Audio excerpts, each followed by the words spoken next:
And it is a little bit on harder times. The inn last night cost a little bit more than you thought it would. Oh, actually, let me do this. Let's get some ambiance here. It did cost a little more, right? It was about 10 gold a head when usually it's closer to like, 6 maybe for some of the nicer accommodations. But with the festival that you hear, right, you've heard is going on today, clearly prices and all that have inflation. skyrocketed. So it did kind of leave you with less money than you anticipated. So you've each got probably about 5 gold in your pocket each. You know what I mean? So you're definitely short if you want to stay another night here. No, we do not. But you know that there is a festival going on. If nothing else, to earn some coin. So any now that you're here, right? Any interaction, any questions, anything you guys want to talk about while you're here with one another? Not that I can think of off the rip. If we've known each other, So we can definitely. Who do we see? Who do we see sitting at this bar here? Right, we got Bilgrim. Right, I see him on the very left there. What does he look like? What's he wearing? Bilgrim. Sorry, I'm finding some bronchitis. It's irritating. Bilgrim.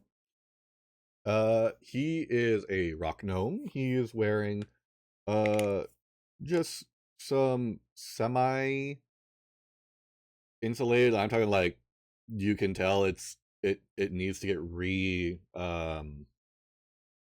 essentially reupholstered for insulation. Like very light leather clothing, not armor. It's not quite armor. And he's got a green robe on underneath. Kind of acting like extra layer of warmth as best he can during this winter, because cold.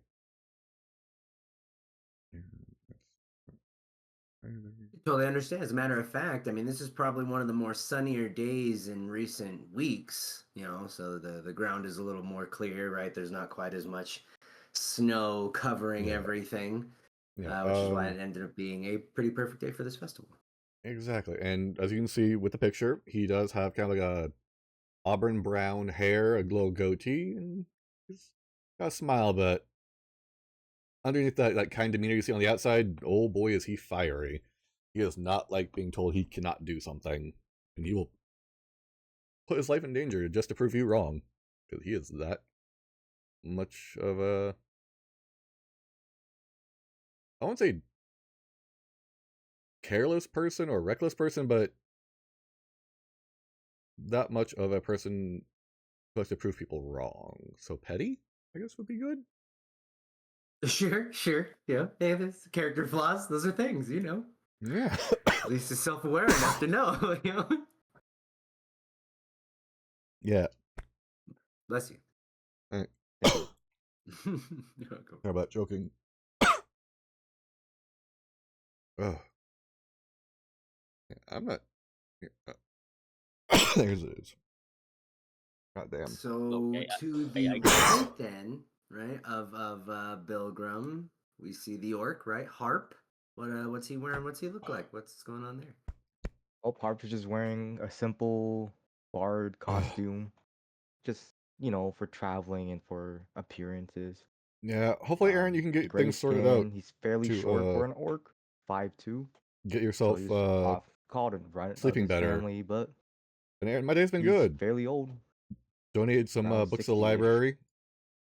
Dropped off what is probably for mechanics, a bit of a collector item of transmission fluid and power steering fluid. You're good. And then to the right of Harp, right, we see Gone there. Catch these hands. Yeah. His name is Gone. Catch these hands.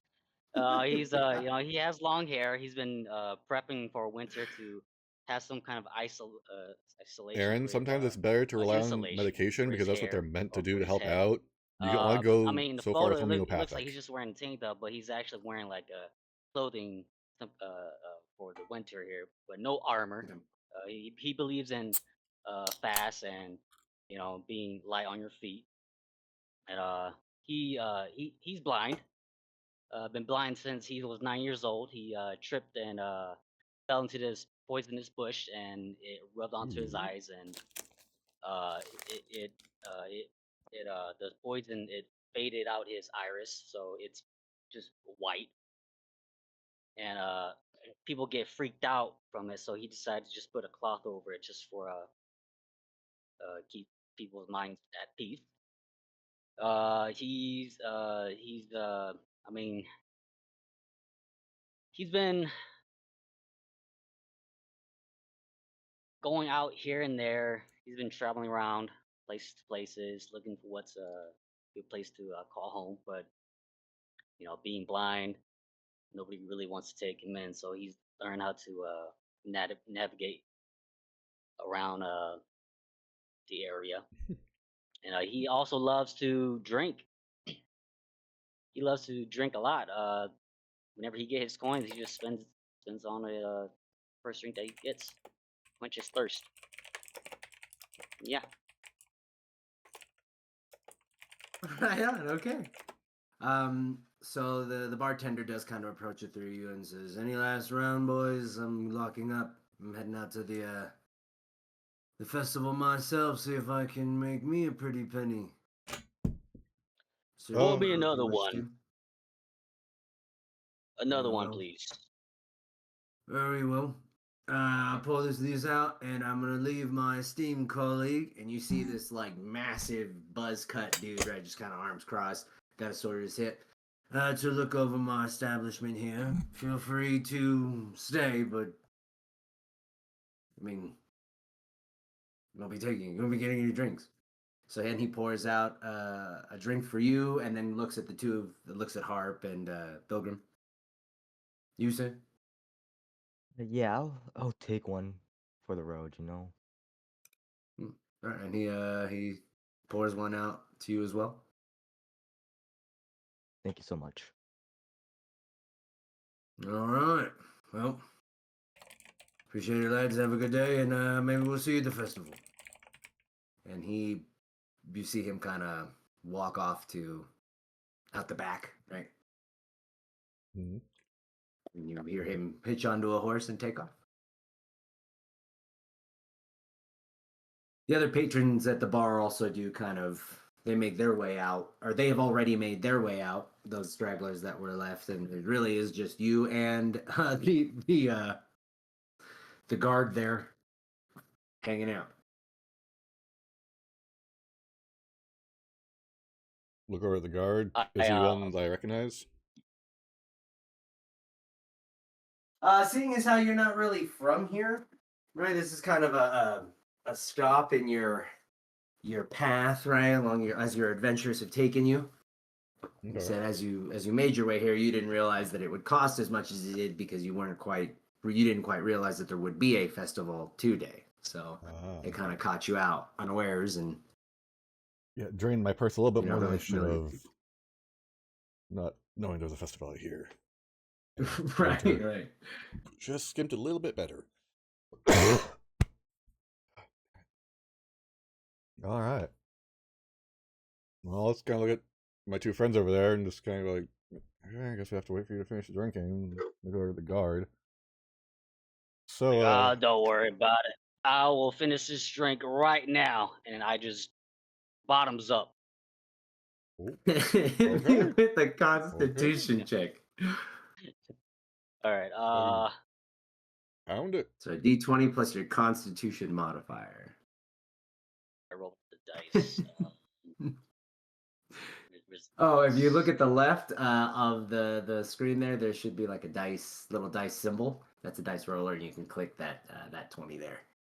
So it should be the 20 plus 2, so it's a 20 total, and you knock that thing back, and it's like it was made for you. It's not bad. It's good. You know, it's getting nice and warm, right? Especially in this cold time here. You can feel it. Another drink to warm my body. And I just slam down the drink. And then I just say, another! They're closed. The guard just looks one. over it. They're closed. The guard just looks at you. Yeah. That was your last one. I- They're closed. Yeah, following on, I also chug my drink down. Go ahead, give me a Constitution. Oh shoot. There we go. Yeah. That actually is high enough as well. Oh, you get an 18. Yeah, you get an 18. That is totally high enough. Again, it's warm. It's nice, man. It's cold these few months, right? The snow that's been coming down. So it's actually it's just kind of just the kind of thing that helps you to get ready to go out there into the elements to brave this festival if you're willing to go.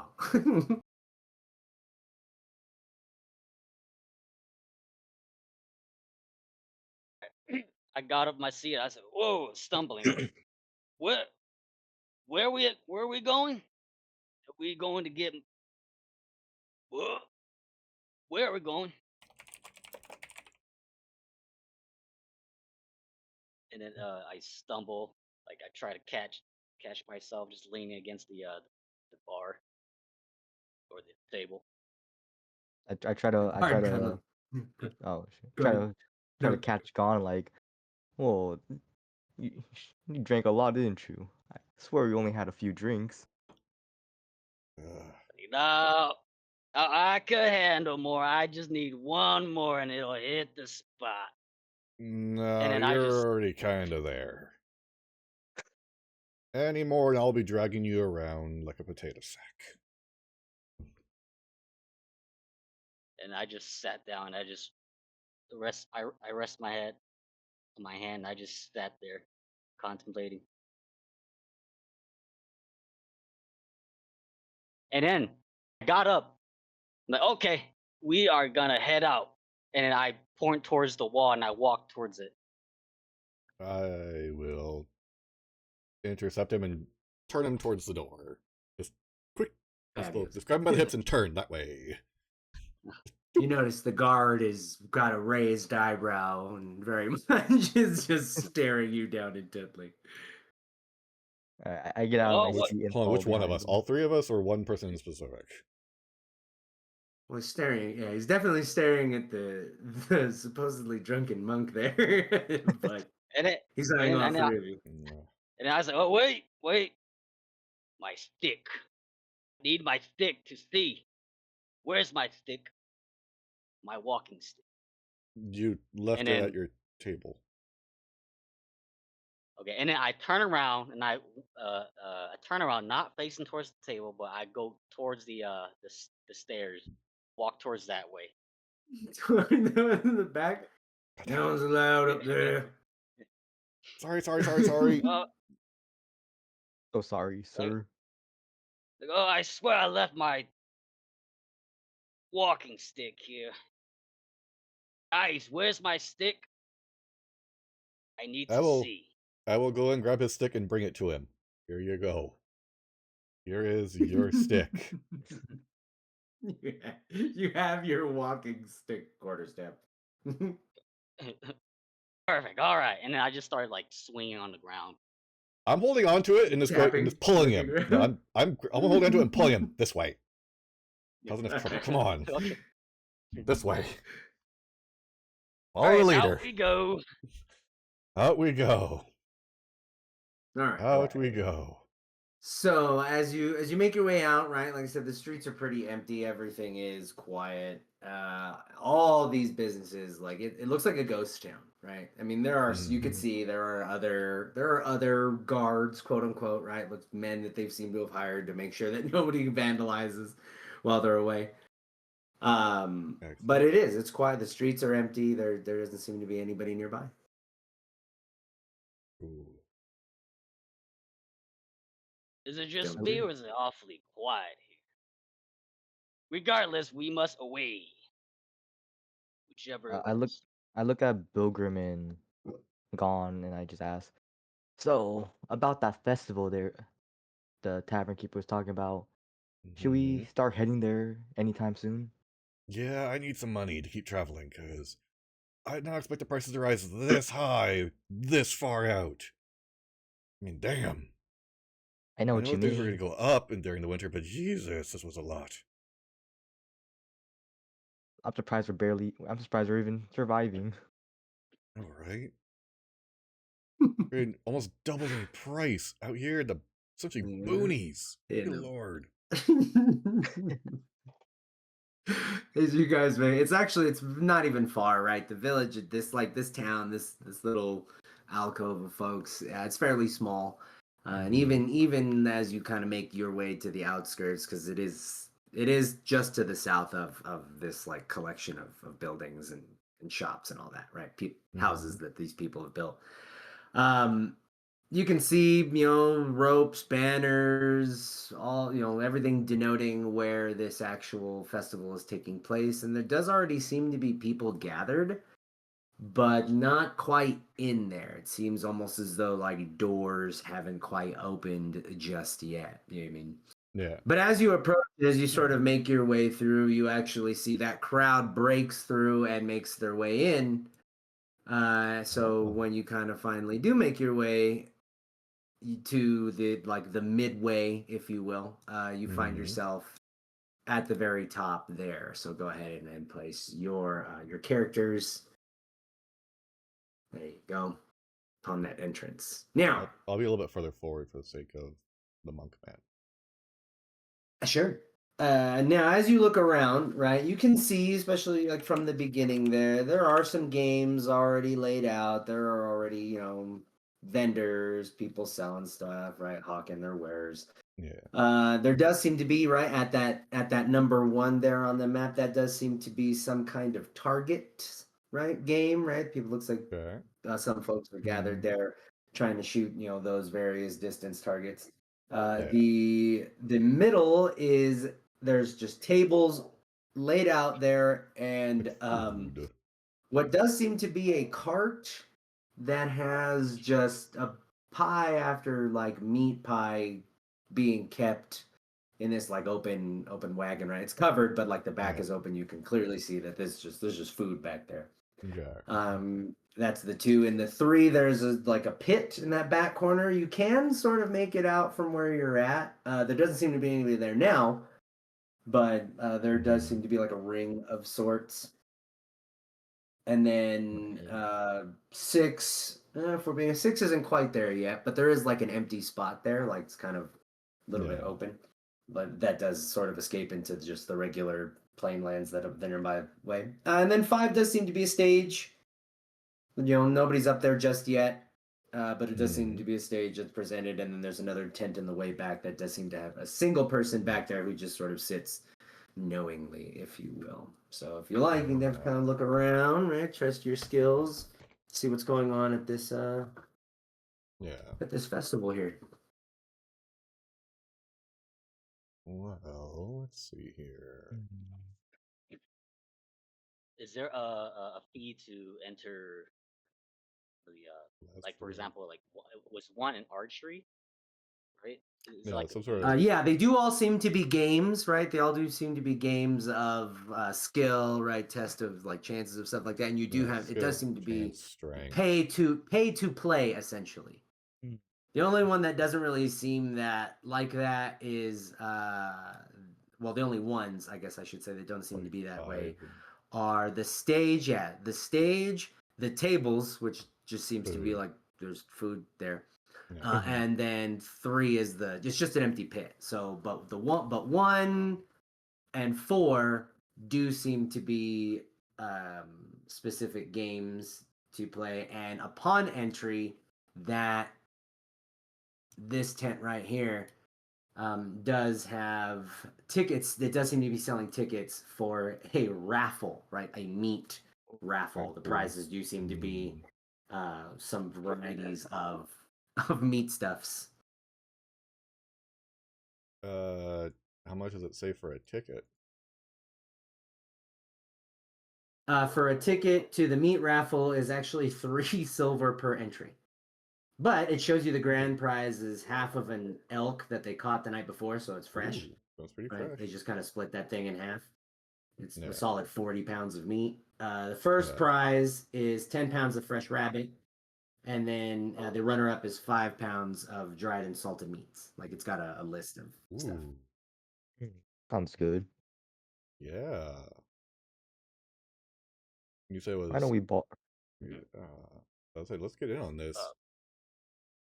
Yeah, I'm willing to buy a ticket or two. Yeah, how many?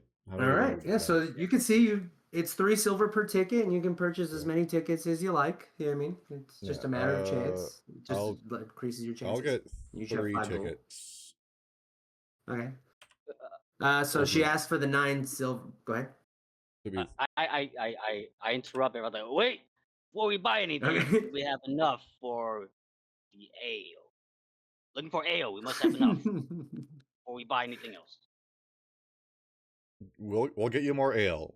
Relax. Or We're all good. I'm sure we can make our money back today. Yeah, we'll be able to get our money back. Don't worry.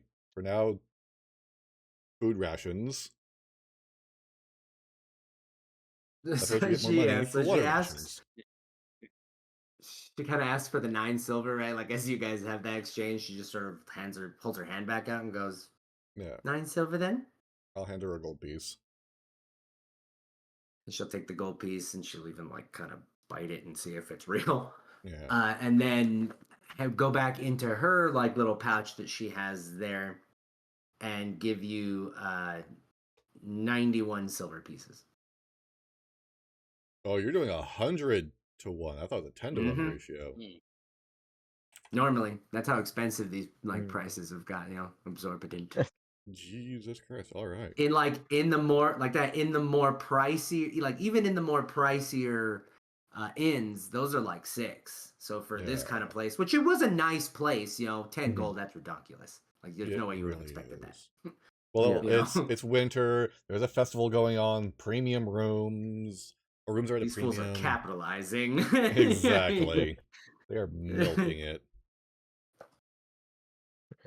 All right. I make my way towards this tree, and I start unbuckling my pants and start relieving myself next to this tree. All right. There's some nearby festival goers that clearly sort of hurriedly make their way further away from you.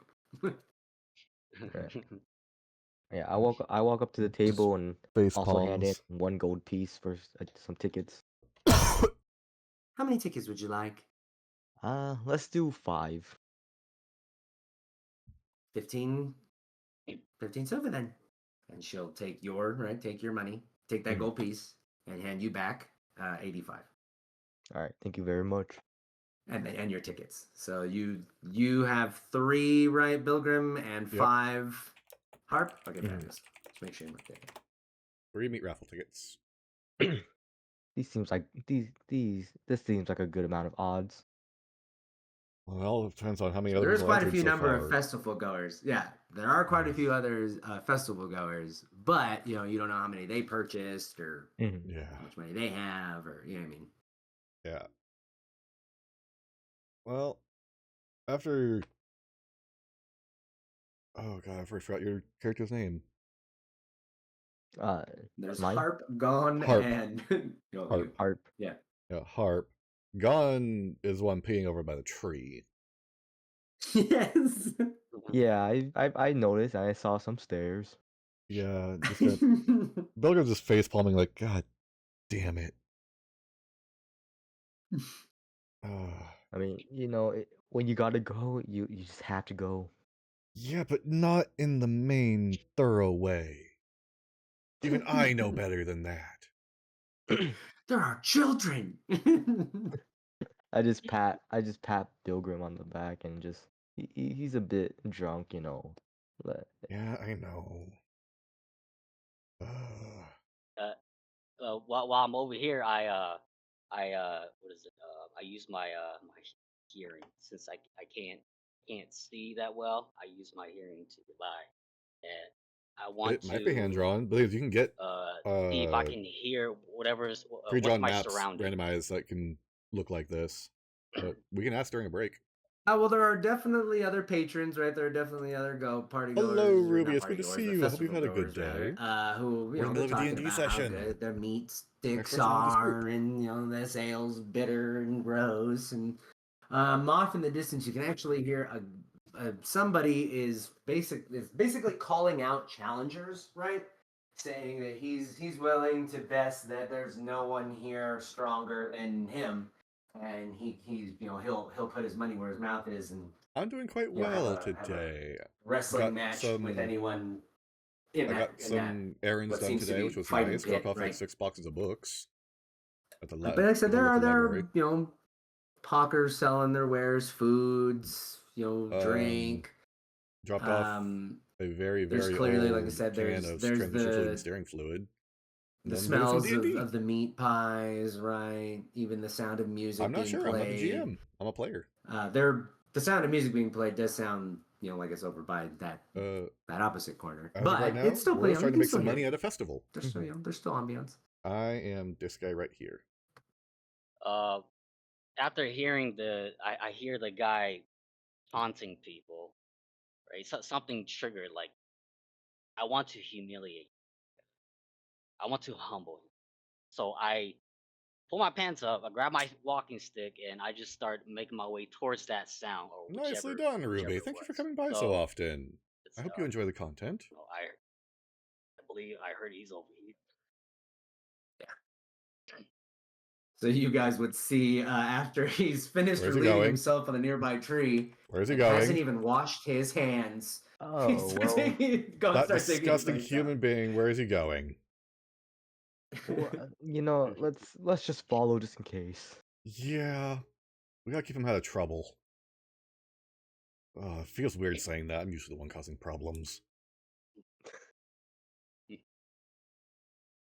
I want to listen in on where the guy is, or echolocation, I should say. It's coming. So if you're facing south, right? Like if you're facing the direction clearly that you're headed in, then it would be in front of you, right? Like you can hear him coming from he's a little ways off, right? It's probably what, 5, 10, 15, 20, 25, 30.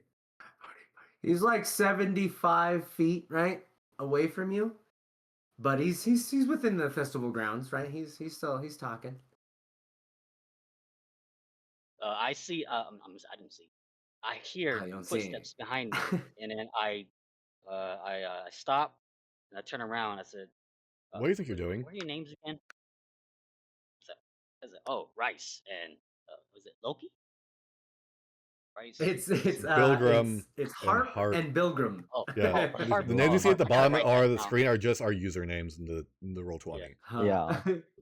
Let me write that down. Here, I can make that a little bit easier for you. Hopefully that will show up on the character sheet.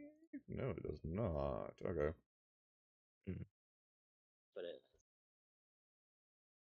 Alright. Well, oh well.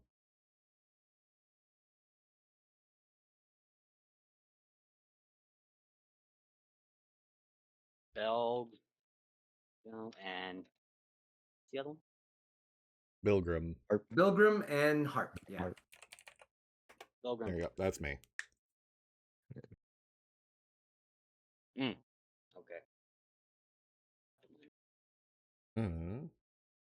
You two, making a character for my session. Choose an angel owl person who's a pure angelic angel based off the speaker of God from Heaven Hotel. I turn around, I listen, I hear footsteps behind me, and then I said, "What took you guys so long?" What kind of owl are you basing it off of? We're just following around. We're just following behind you to make sure you stay out of trouble. Gone. Well, you wandered off to go pee, and then you suddenly just took off on us while we were getting raffle tickets for provisions. I just heard something coming from this way. I just want to hear what is over here. That is. What exactly did you hear, Gone? Yeah, what'd you hear? Hear a temptation that I cannot resist, and I must go. And then I put my stick out and I start walking. So you gonna look at it when it's done? I'd love to have a little peek. Right here. Oh god, what could this temptation be? God, because there's so many things it could have been. Too many. Is it ale? Is it? What could it be? I don't know, but I'm always worried. So right now you're still standing in basically, on grass. There's nothing immediately in front of you yet. Yeah. But if you progress a little further, right, you can actually you can hear the rustling of a tent, right? And there's even sounds of other people in there. It sounds like men, right, grunting, changing. One can only assume have their attempt to go at this guy. They don't want to rip their natural clothes, so they're putting stuff and folding it right. Yeah. Well, I'm assuming it's the tent right here. That's where you're hearing the rustling of clothes changing. No, actually, right here. Oh, down here. Okay. Oh. This cart isn't there yet. Okay. Oh, okay. Oh, okay. Not there yet. No. Okay. So we can go further down that route if we wanted to. Gotcha. All right. All Cool. right. So I head down. I kept heading down, and then I hit the cloth with my stick. Right. And that's and then I listen in. And I hear.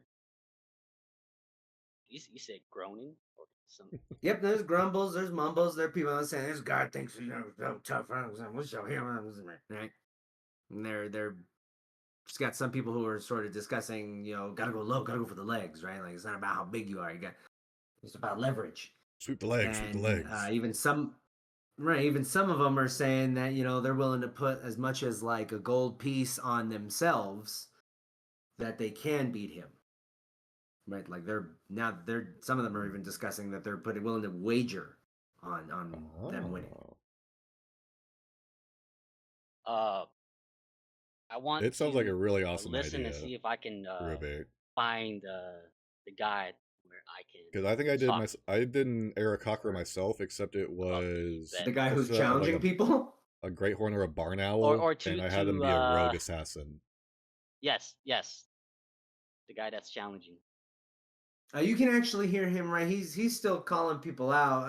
Unfortunately, that campaign didn't last very long. A gentleman has actually stepped out, right? Is now ready and stepped out of the tent, and they're sorry about that. They're engaged in wrestling. Right, you can hear grunting and scuffles on the floor already.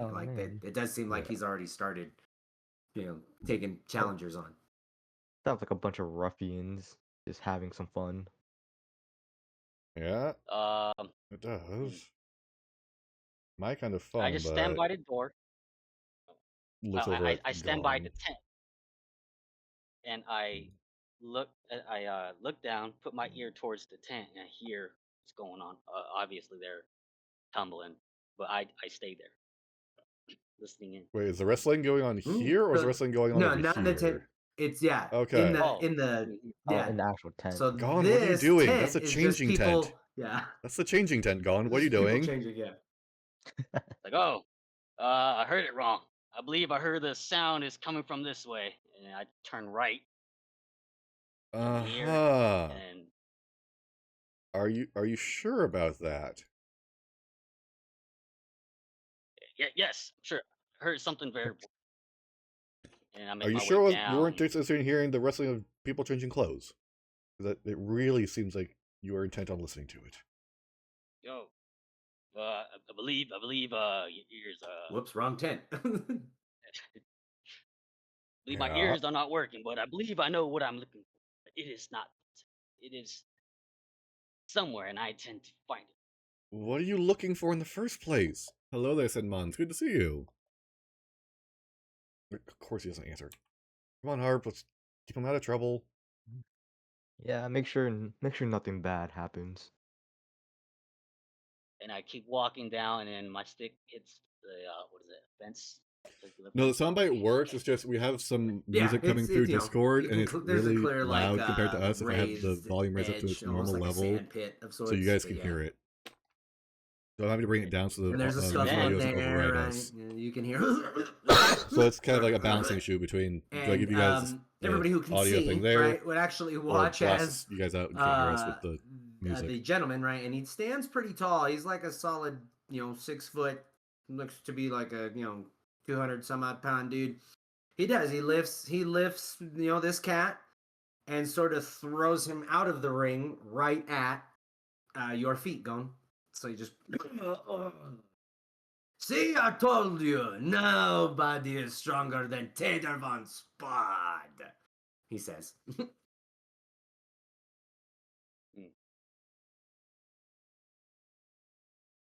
I look towards Bilgrim. I see why Gon wanted to come here. And then I look You there, back. gather your friend, get him Nope. out of here. I am And the not guy the just sort of DM. gets I up and am dusts himself this off. little gnome right here, and I'm a barbarian. Walks away. Oh, he's not your friend. Oh. I look towards Gon and I just ask. I assume that you're trying to challenge him. I said no. I recognize this accent. The act? I Oh, the recognize act. it. Act. Okay. The accent. Accent. Okay. Oh, the accent. Okay. Sounds very very familiar. Is he? Or actually, I asked guys. How does he look? Well, he's. Oh, go ahead. Well, it's like okay. You want to defer to me? Yeah, it's like well, Okay. obviously muscular because wrestler. Yeah. Okay. What does he look like? He's he's big. He's 6 foot tall, right? He's got a little hair at the top of his head. It's not a lot, but Yeah. he's bulky. Muscular, tall, strong. My kind of challenge, and then I smile, a very very deep smile, and then I call out to them like, "Hey, I could take So you there's on." there's a guy that sort of has started as making his way out of the tent, right? Like again to those that can see. Yeah. And Tater was already looking at him, and as soon as Gon calls out, the guy sort of stops walking toward Tater and looks over at Gon, and even Tater looks over. You think you can take me? You can't even see your own hands. Please. I did not hurt the crippled. I walked towards the fence and I hopped over in a very very stylish way. Yeah, go. Yeah, okay. You like that? It's a smooth move. You almost don't even need to touch the fence. You know what I mean? You just kind of. Yeah. Well, this should turn out fun. Yeah. You care to put your money where your mouth is, or you just want to go for fun? Said, let's talk or fight. And then for fun. We don't have much money to spare, Gon. All right. Do I roll initiative? Yeah. So you will roll a opposed grapple check, and it will be as you can use your dex score or your dex modifier, but it's a strength based competition. So you would roll the 1d20, right, and then you would add your. If you're looking at your character sheet, if you see between armor class and speed, there's something called initiative. If you click on initiative, it will roll it for you with everything involved. You can also apply it to a initiative tracker if one is going to be used. I'm assuming not, because it's just basically back and forth. Okay, so initiate 6. Right, or you don't need to roll initiative. It's just a check. So if you want to do 1d20 and then add your like I said, you can add your Oh shoot, that was bad. Okay. You can add your dex modifier. So 1d20. Oh, actually. Can I do that? Oh, Yeah. 7. Oh, Is it? Yeah, that's why I was having him go what's your dex mod? Is 3. Yeah, that's why I was having him So just. yours is 10. Okay. Yeah. Oh wow. So you actually grab onto him, and you kind of you have a I guess it's not exactly like a strength, right? Because it's a dex check for you. You reposition yourself and get under this guy just enough that when he goes to kind of grab you and throw you, you get under him and sort of flip him right over you, and he lands on his back. Just whoa, and then he gets up. The game is out of the ring, and he'll come at you again. So give me one more. Okay, another d20. Yeah, one more. And 10. Ooh. Oh. So this time he grabs you, and you almost sort of switch positions, right? Like you're right at the edge, and when he comes at you, you flip him, but you put him at the edge of the ring. So when you go for another move like that, he comes at you and will sort of like he picks you up and throws you almost to the ground, right? You don't really take any damage though because you do sort of roll it off, but it puts you right at the edge of the ring, and you watch as he comes at you one more time. Okay. Right. So This last time. one. All right. Go for it. Last. All right. This time you want to do it. Better roll good. Mm, Ooh. Wow. Oh, okay. Go ahead. See if you can beat it. Hey. Oh. You said like so he comes at you and you don't even really need to touch him. All you do is you sort of go low as he lunges over, and he just trips right over you and lands right outside the ring. No, this is cheating. You're supposed to grab.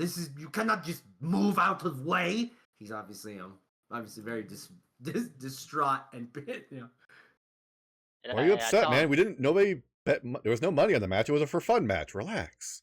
Your honor's still intact. I told him. I said, "Why would I need to do more work when you do it for me?" You are a coward. This is test of strength. It does not prove you are stronger than Tater. Just faster. And he scoffs and walks back to the middle of the ring.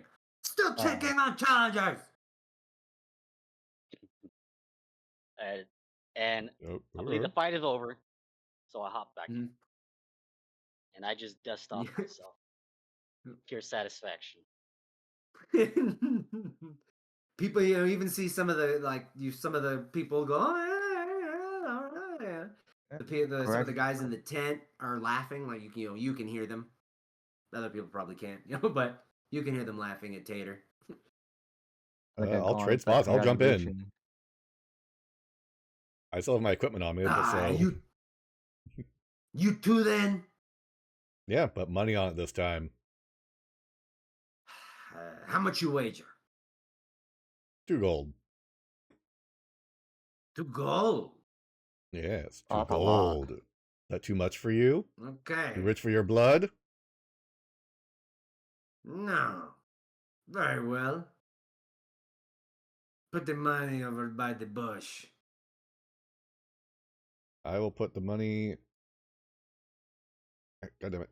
Like right here. Where my companions can still see it. He can see it. Right.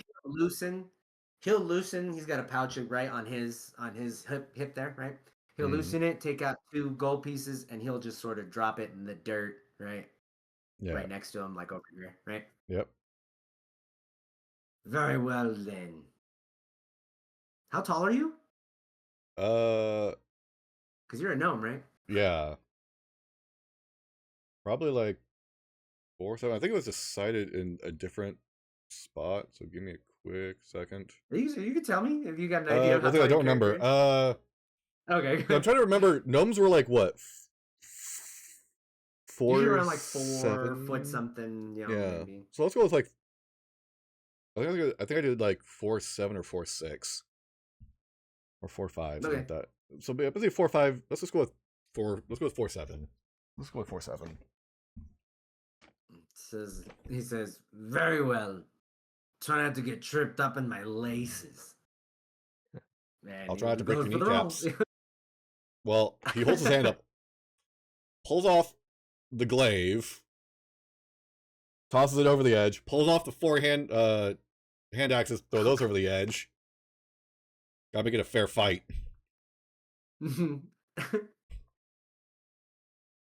Alright. Strength competition, right? Ooh. Well, Yep. only one way to beat that. There's only one way to beat it. Yep.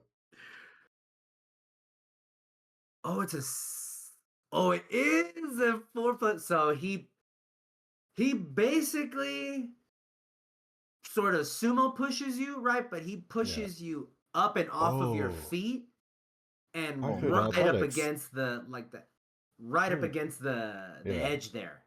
So one more. Do you want to do strength or do you want to do athletics for this? Because if it's just straight strength.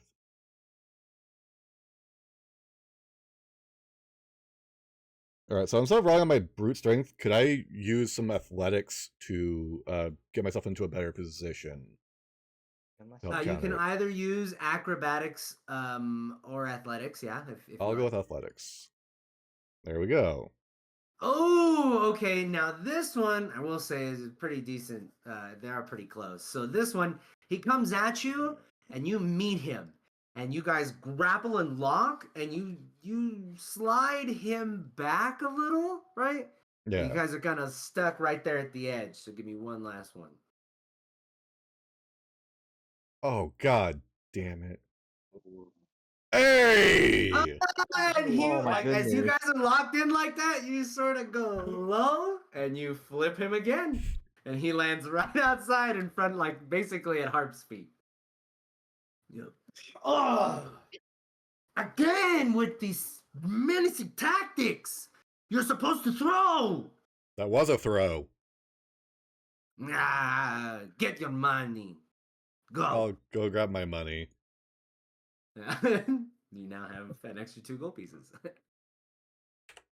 If anyone wants to actually wrestle, Tatar's still here. Not you. Are you calling that? Are you not calling that wrestling? Nah, you can go. You have won, yes? No. Did you say what I just did was not wrestling? It was wrestling, from what I remember, was a combination of strength and wit. I just outwitted you. Yes, you have your money. I challenge you again. No money this time. And he glares. Fine. If there is no coin on the line, then pride instead. Absolutely. So, one more yeah, time. he just slighted me. He just slighted me saying that was not a real match. Oh, Jesus. Bilgrim, be careful. You're... Oh! Oh, no. So 1, 2, 3 pin! Charge? That's a natural 20. So you go for the charge, right? Yeah. You go for the charge. You guys kind of meet, but you hit, like, you don't even go for his arms. You know what I mean? Yeah. You sort of just fist up in front of your head and charge his center section and push him all the way from where you guys were met out that backside there. Like you kind of even get him up off of his feet and into the dirt outside.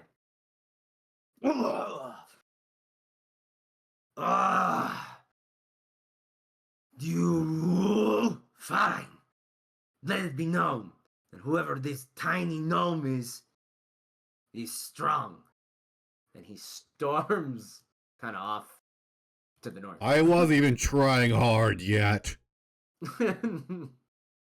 Hops back over and picks up my shit. You hear him grumble.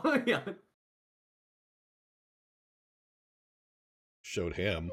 Okay. Fucking not calling my maneuvers wrestling. Fucking Idiot. And now people are like, yeah, oh my god, wow. Yeah. Well, Some once he stands up, folks looks are around. like, Oh, this guy waves. Thank you, thank you. Yeah. I'm just clapping for Bilgrim. Like, I did not expect you to do that. Well, he Good job. And then insulted I go me. to my stand next to my two friends. I say, "Good job, guys. Thank you. I'm You did a good job thirsty. yourself. Let us go get some drinks with the money that you Just kind of glares at him. have." I go, "Why? What?" No. We have to procure rations and potentially a room. Like, literally, I just earned enough money to get a room for tonight, and that was it. It's fine. I could spare a few silver for some food. I will be That's- right back, really quick. That's if they charge Yeah. silver. We gotta hope they charge silver. If it's charging silver, we're good. If it's gold, we're a little bit tight still. I mean, with the tickets, I'm sure they're also doing silver. I hope so. I really do. Alright, let's go get Gone and Ale. Also, Denver, thank you for the wah. Where does it look like the so ale's I being will poured? say, as you guys are having that conversation, right? Still kind of by that ring. Yeah. There's a hold on, let me check my notes real quick. There is what appears to be a where did it go? There appears to be a half elf kind of eyeing you. He's actually looking at Bilgrim specifically. Oh man. Sitting right, he's Oh, sitting in boy. this. He's sitting in this tent here, right? Okay. And he says, "Test of wits, as well as strength. Clearly you're strong enough, but are you smart enough? Would you like to try your hand at, let's say,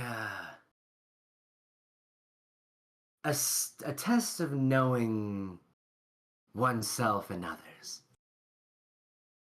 As you look at his way and see his tent, he's got a sign, right? It says, Yeah. liars and truth seekers. Mm-hmm. And it's clearly a game. Like, he's clearly trying to bait you into Yeah. playing the game. What are the rules to this game?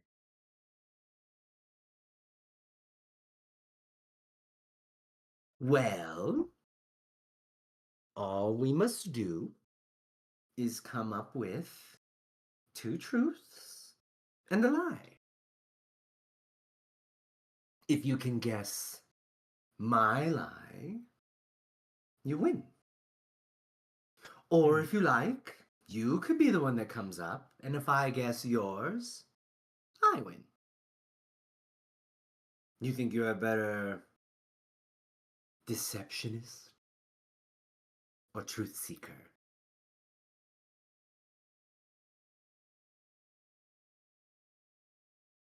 I tap Bilgrim on the back and like, Honestly, I'll take a good challenge, elf. Thank you. All but a silver piece? Ah, of course. Silver for fun, you know? What more could we do? And I hand him a piece of silver. Mm-hmm. So he takes your piece of silver, right? He already has a piece of silver in his palm, and when you drop your piece in, he'll drop the 2 coins into this little cup on the side of the little table that he's sitting at. Okay. Tell me, would you like to read me, or should I read you? Let's see. For this first bout, why don't I try to read you, and we can wager again for another round. Very well. My mother was a half elf, or was an elf. Mm-hmm. My father was a demon. And I've been to every land that is out there. Welcome back, Ruby. Give me a. Insight. Insight. Yeah, you versus can use deception. insight. Well, that's exactly what you're Insight. trying to do. It'd be insight versus deception. Yeah. Yeah. Okay.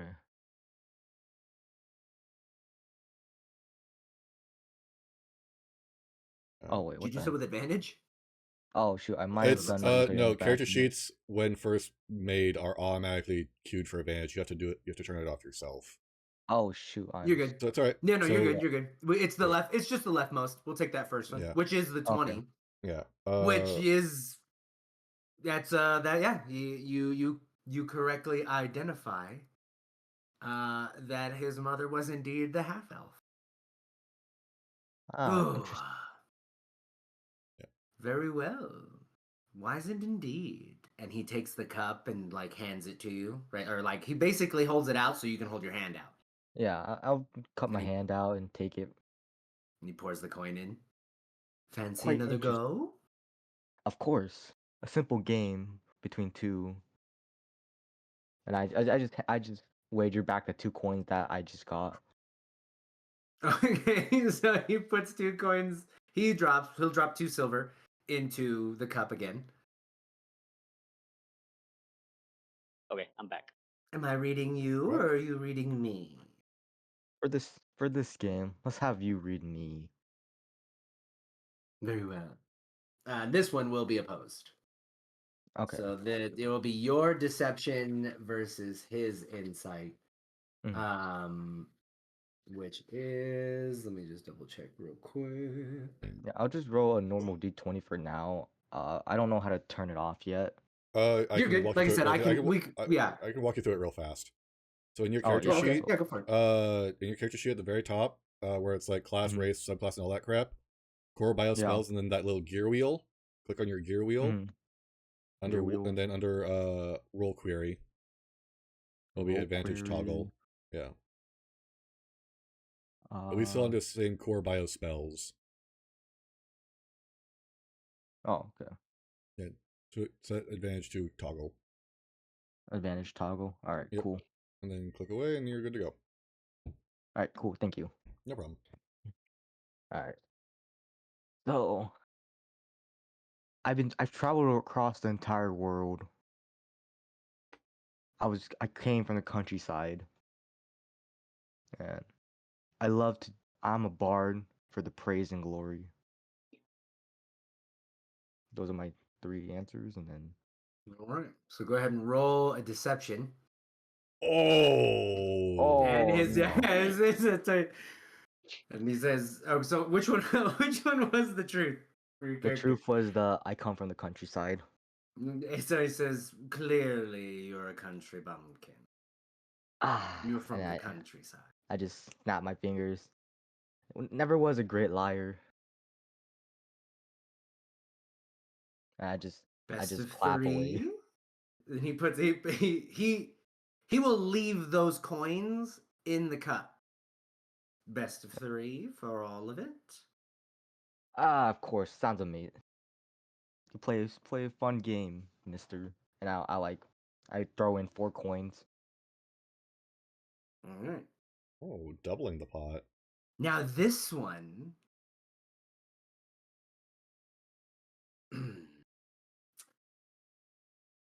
you will have to read me just for the sake of going back and forth. But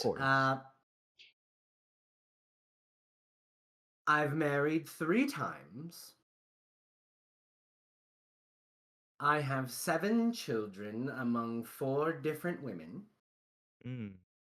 And I've been a bachelor all my life. Quite interesting story you're telling. Roll insight. 18. Give me. You tell me which one you think is true.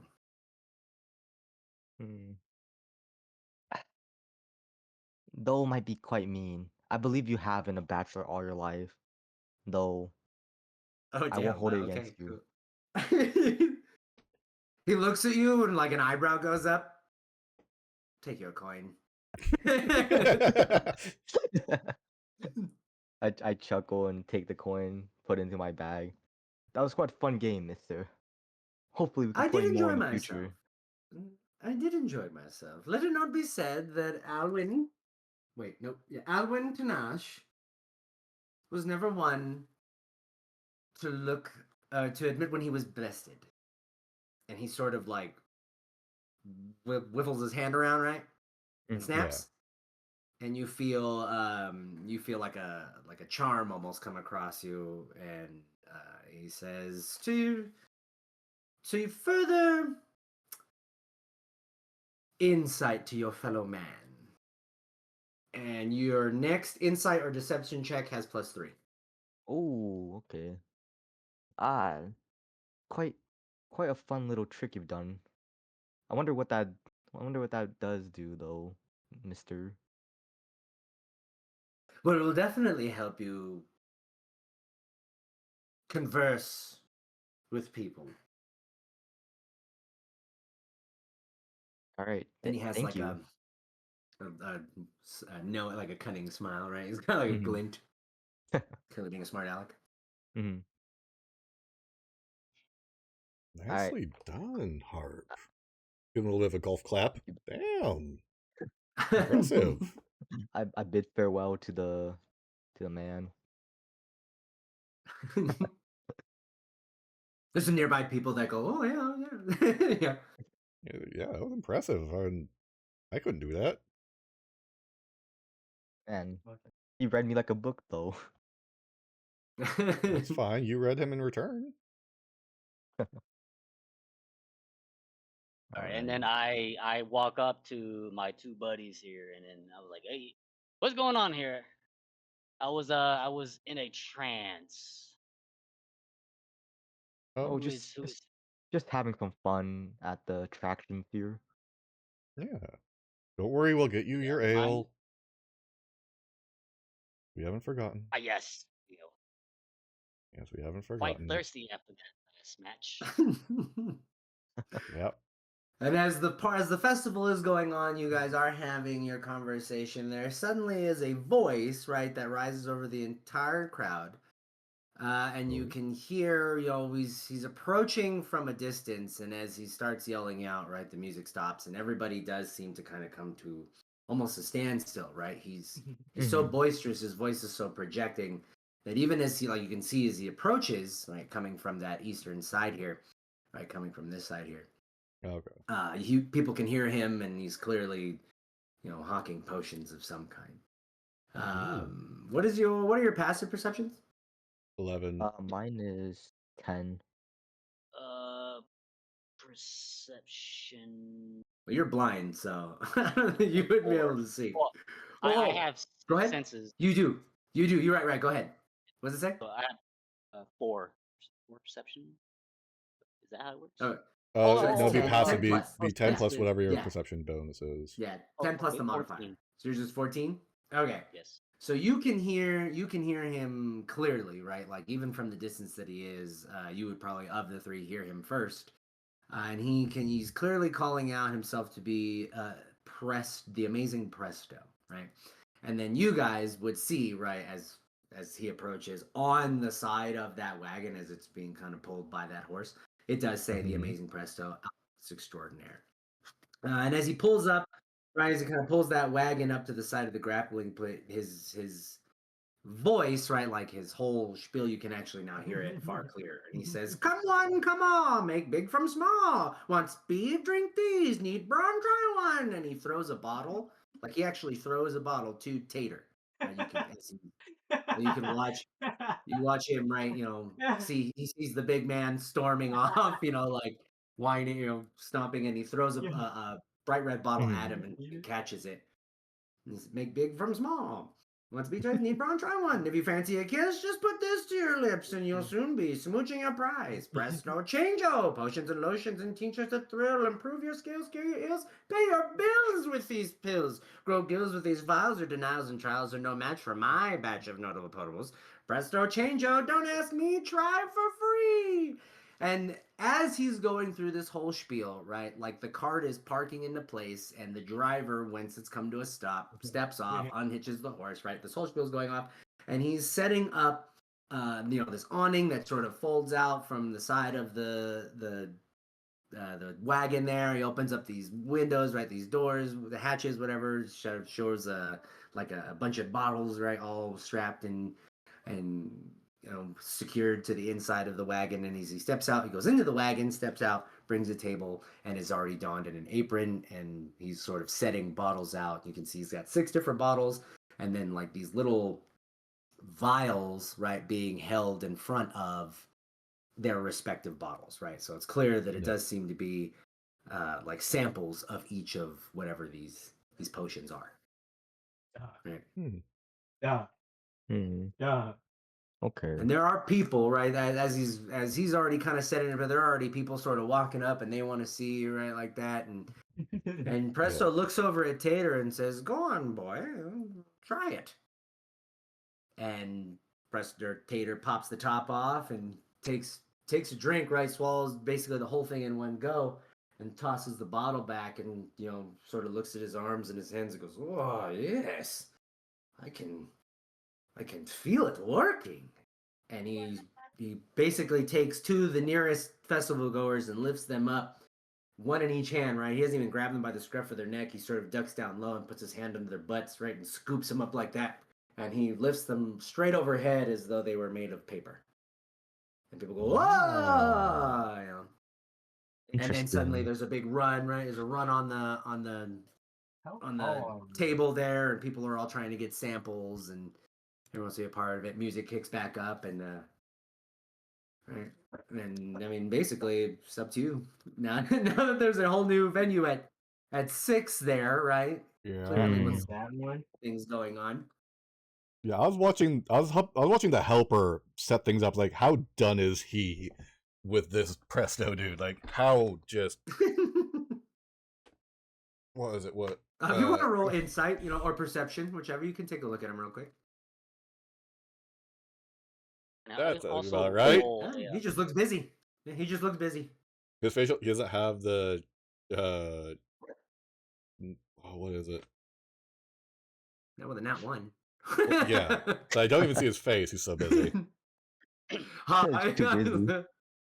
But I was just checking to see like how just done is he with Presto's crap with how long he's been traveling. Like, so it does. He does look fairly mechanical, if nothing else. Yeah, I mean, like he's clearly done this before, but he's just doing what he's what he's apparently been doing.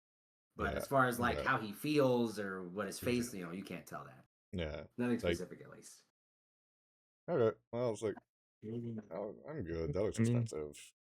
That looks expensive. I'm gonna go see if he sells some ale. I don't think he'll sell ale. Oh my god. I mean, he could sell an ale of any kind, in theory. Is you said his spot is right here, or the It's the 6, yeah. So you would basically be standing in front of the little table that he pulled his. You'd be standing in front of the table that his associate pulled out from the back of that wagon. Yeah. And that table has bottles of different colored liquids, and in front of those bottles are vials, seeming to be the samples. Well, you wouldn't see it, but they're the samples of those respective bottles. I just randomly. You said free samples, right? Yeah, the vials, but yeah, go ahead. Okay, I just grabbed a random vial, I pop open, and I took it. Before, like, as you go to grab it, the assistant, right, he's got a cane, and he actually whacks you right on the knuckles. Like, when you reach your hand out to grab one of the bottles, he goes, "Let me know which one you want, boy." And it's a dwarf, right? And it's sort of standing looking at you. Well, you can't be grabbing the whole bottle. I can give you a sample. Which sample would you like? What do you have? Well, and he walks over, like he walks in front of the table and sort of just swings his arm out. Then notices you're blind. And he says, "Oh, well, I've got this Jolly Giant Strength potion. I've got a potion of the Shaman, a Rock and a Hard Place potion, Brain Booster Serum, Sage Wisdom potion, or a potion of Fiery Charisma." Do you have a potion that I can see again? He waves his hand in front of your face. "I don't think that's up to me, boy. Very You well. can have, Hand if me. you feel like, a sample, and you can only have one." Hand me one. Any of them. Okay. And I stick my hand out, palm Okay. facing. Nice. This is gonna be good. Oh boy. Oh boy. I was gonna do it, but we'll leave it up to chance. And did he give me the sample? He's about to. Yes, so he hands you a vial, right? The other two notice that this vial is like pink, but it has what appear to be traces of like gold swirls in it. You know what I mean? He says, "There you go. Maybe people will like you more." I want to sniff. I sniff it. It actually, well, give me a perception check. Okay. So the 120 plus 4. Or, well, I guess, yeah, there. Yeah. Holy Oh. cow. Yeah. Okay. So go to character sheet. It's a 14 total. Yeah. We're gonna go with that 10 on the left. Yeah. Oh, wait. Oh, I did it wrong. Oh, I'm sorry. Yeah, you did 4d20. You rolled 4d20. Oh, yeah. So I'll roll another one. Is that okay? no, 48. It was great. You did totally nailed it. amazing. Yeah, go ahead. 1d20 plus 4. That's awesome. If you want to have an easier time with it, Nugget, for Roll20 specifically, you can do double open close brackets and then put in 1d20 plus whatever number you want and then close it. And it'll just do the roll for you. So if I were to type it out in the Discord chat, keep going. I'll just type it out in this chat. Yeah. So with an 11, right, you do smell it, and there's like a hint of like, I guess like spice, what you could think, you know what I mean? Like it's almost like that capsaicin kind of, effervescence. But there's like a sweetness to it, I sniffed it. I hand it next to Bilgrim. That's it here. Takes it. Drink. About to start gloving on you, Sam. You saying something about me? Why am I drinking this? I'm blind. I can't see. So you want me to feed it to you? Is that what you're saying? Or am I actually drinking this? Because, like... I want you to taste it for me.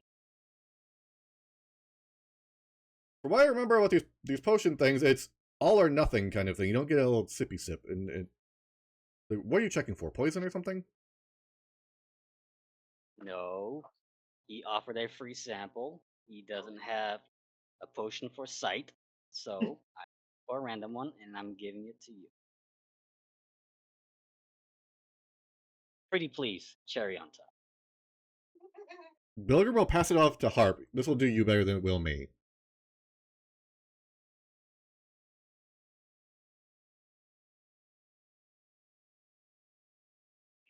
I said, well, what does it taste like? I'm okay when you stand next to me.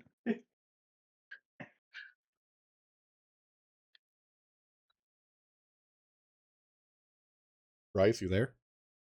Yeah. Bilgrim's offering you a sample potion of, I was assuming, a charisma boosting potion. Because Gon wants to know what it tastes like. So the hawker handed it to Gon. Gon handed it to Bilgrim. Bilgrim's not handing it to you. It's very Three Stooges kind of moment here. I look at the potion in my hands like, quite a conundrum, but I open the top. If it's for the group, I will do what I must. And I take take a small sip of the potion. You take a sip of it? Yeah, just a small sip. Admittedly, I mean, there's like a little bit of maybe a hint of like some spice, but not like heat. You know what I mean? Mm-hmm. But there's nothing really to it. And I look at them like, tastes all right. You know, That's me and my parents, man. probably not as strong as ale gone, but still a nice kick. Oh, that's how it works. Okay. Oh, Yeah, I just get height raised. Yeah. I don't know what that roll was for. All right, it was just me. I was Testing. testing the that bracket roll. Oh, okay. Yeah, Mhm. it's a fast way to get it done, and it's easier than the little Yeah. dice thing over here. We can actually Mhm. misclick. Plus, it's just a d20 plus whatever number he needs. Since he's Oh, not okay. having to go through And if character your sheet. if your last roll was like a d20 or whatever it was, if you push up, it'll just autofill whatever the last thing you type was. So if it is like, okay. you just do the same thing again. Yeah. You just hit up Oh. on the pad. I'll actually pull the actual script of what it did for you and show you Right. what it grabbed. That's dope. Yeah, absolutely nothing will possibly go wrong with this festival. Yeah. Absolutely So you just nothing. take the sip. There's still some in the vial. You know what I mean? Like, Yeah. I mean, I hold it out like, do you guys want to still try, or I'm I good. just kind of like hold it out towards Gon and Bilgrim. I want to roll a perception to hear his heartbeat if there's any if he has any fast heartbeat from taking a sip from that potion. well, there are other people who have tried samples, and they themselves have said that they felt something. You know what I mean? Like maybe maybe some specific sensation. Like no one's really pinned down anything. Like there are no, let's say, people I am aren't no saying expert the same fool. thing. I am just a you know what I mean? journeyman, if that. But they are saying that they're feeling things, right? Like after they take the drink, I they're know like, enough "Wow, oh my to gosh, make that things was easy, crazy." but And, not a master. and Tater actually has made his way back to the ring and is throwing people like they're, incredible crash dummies. Oosh. I just look at I look Laughing at like a maniac. Bilgrim and Gon. I'm like, so anyone else want a sip? Otherwise, I could just I'm finish good. this. I'm And good. I just It'll do you more good than me. do people really drink potion that's been offered for free? I mean, many stories of people who drink potions and it's gone bad, but I'm sure should be fine. And I Does just anybody know this merchant? First Do I've you heard of guys this know him? guy. First I've heard of this guy.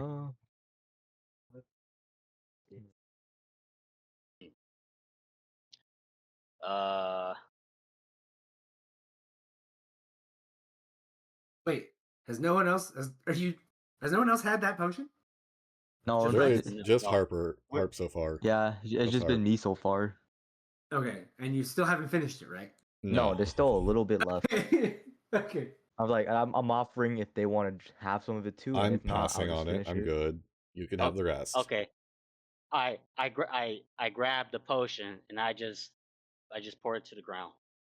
And that's it. Okay, Okay. yeah. So upon finishing the rest of that potion, you actually do feel something, and there is like a heat, right? That sort of rises up in your lungs. Oh, okay. It doesn't burn, right? You just feel warm, like warm chest, and it does feel, like almost comforting. And you have a +5 to your charisma modifier, and advantage on persuasion checks for an hour. Oh, okay. So upon finishing the actual vial, yes, you Yeah. do get what is. And Gung said he seeing- grabbed one and just threw it to the ground. Or he took So the remaining of the bottle And I threw just it poured it. dumped instead. it. Yeah. Right to the ground. Oh, you guys Yeah. split it between the two of you, No. Okay, so what happened was or you just smashed the Harp. glass? No, Harp drank enough to get a sip to get the taste. Uh-huh. Goon took Yeah. the vial at Harp's offering and then just poured the potion out. Yeah, he poured like the That is it. remaining of it out. Oh, okay. Then yeah, nothing happens to you. My bad. I Okay, didn't yeah, realize no. that he poured it out. I thought you said you finished it. Oh no, yeah. So Then yeah, nothing happened. Bilgrim looks at him like, what was the point of all this? Why? What's going on? Do you feel anything? Any tingling? Any sensation at all? no, I don't feel anything gone. Yeah, there's you- that small amount of warmth, but that was it. Interesting. I was kind of hoping it would burn you inside out. All right. Oh. Well, all's well ends well. Hold up. Hold on. Why? Because I knew he is strong. I trust him. No. Why are you hoping a potion would do that, and why are you thinking potions do that in the first place? Someone offers you a free drink. Would you accept that? From a Would you stranger? would you take someone from a free ale? Yes, but that's different. No. You just took a free drink from Ale a is stranger. ale. You just took a free drink from a stranger. Ale And is I can tell ale, you, potion. I can tell you right now, those free samples probably cost like, my best estimate, 10 of your ales or more, probably 100 of your ales, depending on where you're getting it from. Like, they're not cheap. You poured a sample of it out. Yeah, that's just the sample. The full one's probably more expensive. That's okay. I could ask him for one more. And I go up to him. Ask him. Bilgrim My has friend this here would like another. a shocked face. He doesn't know what's going on. Like, his brain's glitching. I feel like it's not a great idea to ask for another sample. There are many other people here who are also willing to get one. So we Well, should. I took one, but I believe you two haven't had yours yet. So, That's true. and I don't think he knows.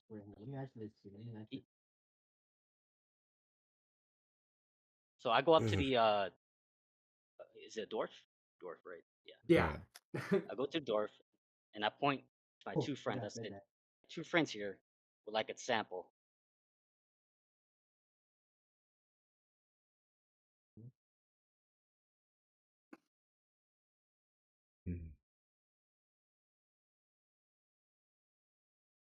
Yeah, he totally didn't see you pour his sample out.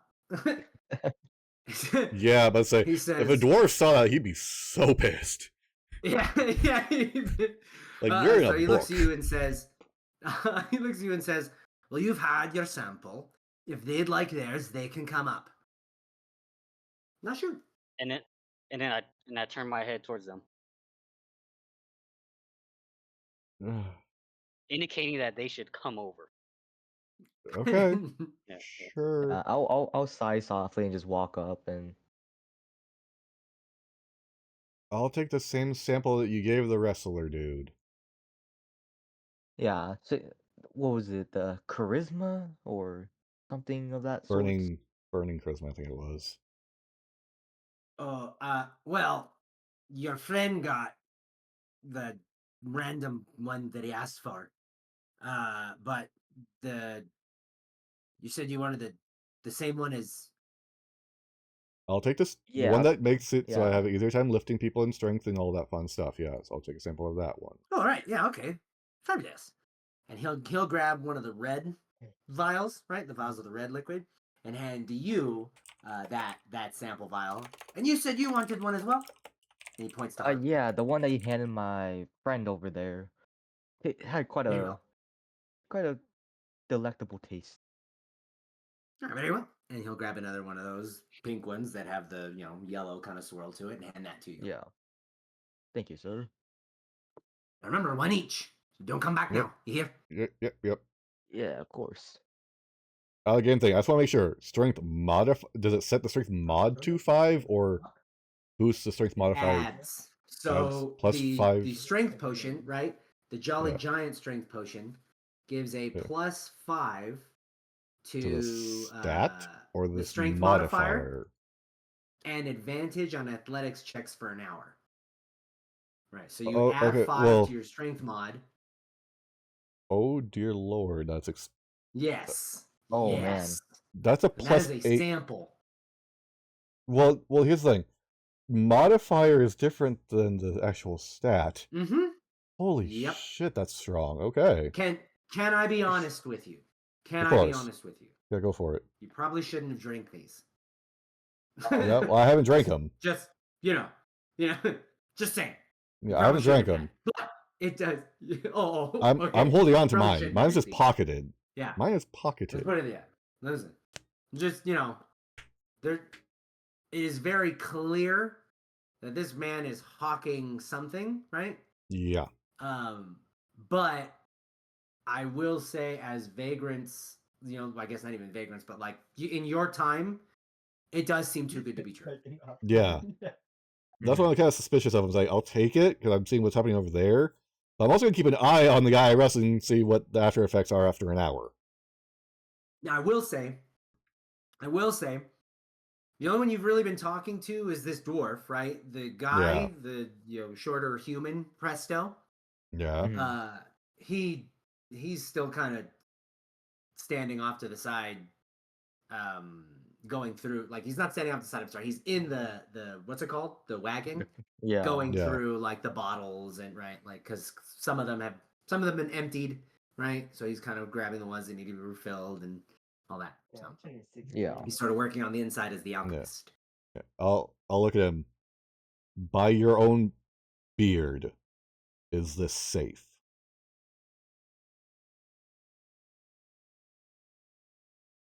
For who? The person drinking it. If you Oh, lie, well, I mean, your beard is removed. you're definitely not Now going you- to take my beard off. You're not going to take my beard off my face. But I will say that we have spent quite a time narrowing down the specific alchemical recipe and formulae to get this working exactly the way that we want it. This is Okay. not just a night of work. This is Yeah. years of labor. Yeah. Safe. What's life without risks? Safe is hard to explain, but I can say that they're effective. Okay. Yeah. All We're right. not inherently bad. I want to roll, see if he's lying. See if he's. Go for it. Would that be Insight. perception? Yeah. So it'd be Yeah. insight. So it's a D20. So Yeah, D20 plus your insight, Yeah. which I think you have. I don't know if you Yeah. have proficiency. You also, if you have your character sheet, if you just Four. click on the name of the skill, it will automatically roll it for you. Yeah, plus 4. 18. Oh wait, I'm doing it on a different. Okay, what? Ooh. 10. Okay. I mean, he doesn't seem to be lying. He clearly does mean that he had, like he means it when he says that they've been working this out for a long time, right? Like he's not, he clearly isn't lying about that.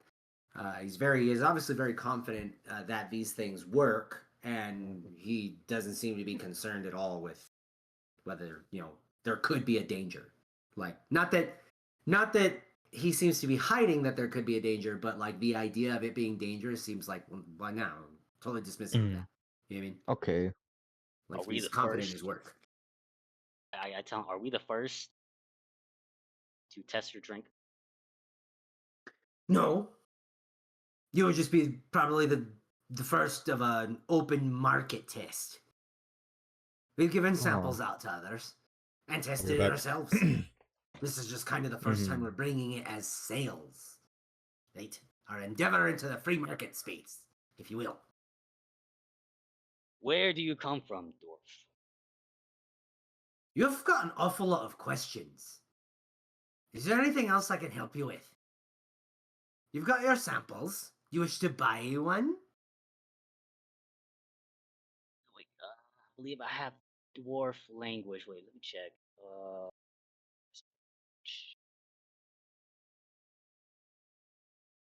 Oh no, I don't. Never mind. Okay. Well, You asking about where he comes from? Yeah, he just clearly does not want to talk about that. and then I can clearly hear that he doesn't want to talk to me, so I just stay quiet. I don't say anything else.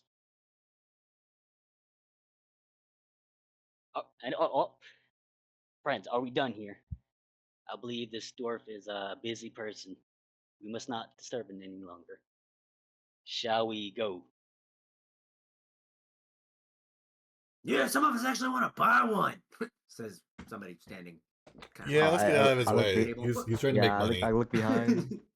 Look behind him. I was like, yeah. Yeah, I'm Come gonna on, get out of the God. way. Back towards the table here. So as you kind of approach that middle table there is a guy who's sort of, he's got those pies right stacked there, and he says, "Oh, you're looking to participate in the pie eating contest? Oh, Are you?" Pie eating contest, you say? Yes. If you can finish the meat pies that are laid out before you, and not spit them up, of course, then maybe you'll win something. Maybe win some money for your troubles. I'm assuming there's a buy-in price, isn't there? No, not for this one. All who are willing to participate need but sign up. The prize is the first person to finish their their allotted pies without tossing them wins 2 silver pieces. Hmm. Then you just need but sign up. I look at Bilgrim and Gone. Like, a free meal and a chance to earn a reward? I don't see why not. Go for it. I turn towards was it a wait or what's his name? Harp. Harp. Or I turn towards him. I say, what's the flavor of these pies? oh, I'm not sure myself. You could ask the man over there Okay. who's hosting it. The Okay, representative. They're and then I mutton turn meat towards. pies. Oh, meat pies. Is Yeah. it Mutton. Just Mutton? lamb. Alright. lamb? I'm in. Sign your name, and he holds out the like the sheet and sign up sheet. And then I just blankly stare at him. Hold out your hand, sir, so that you may sign the paper.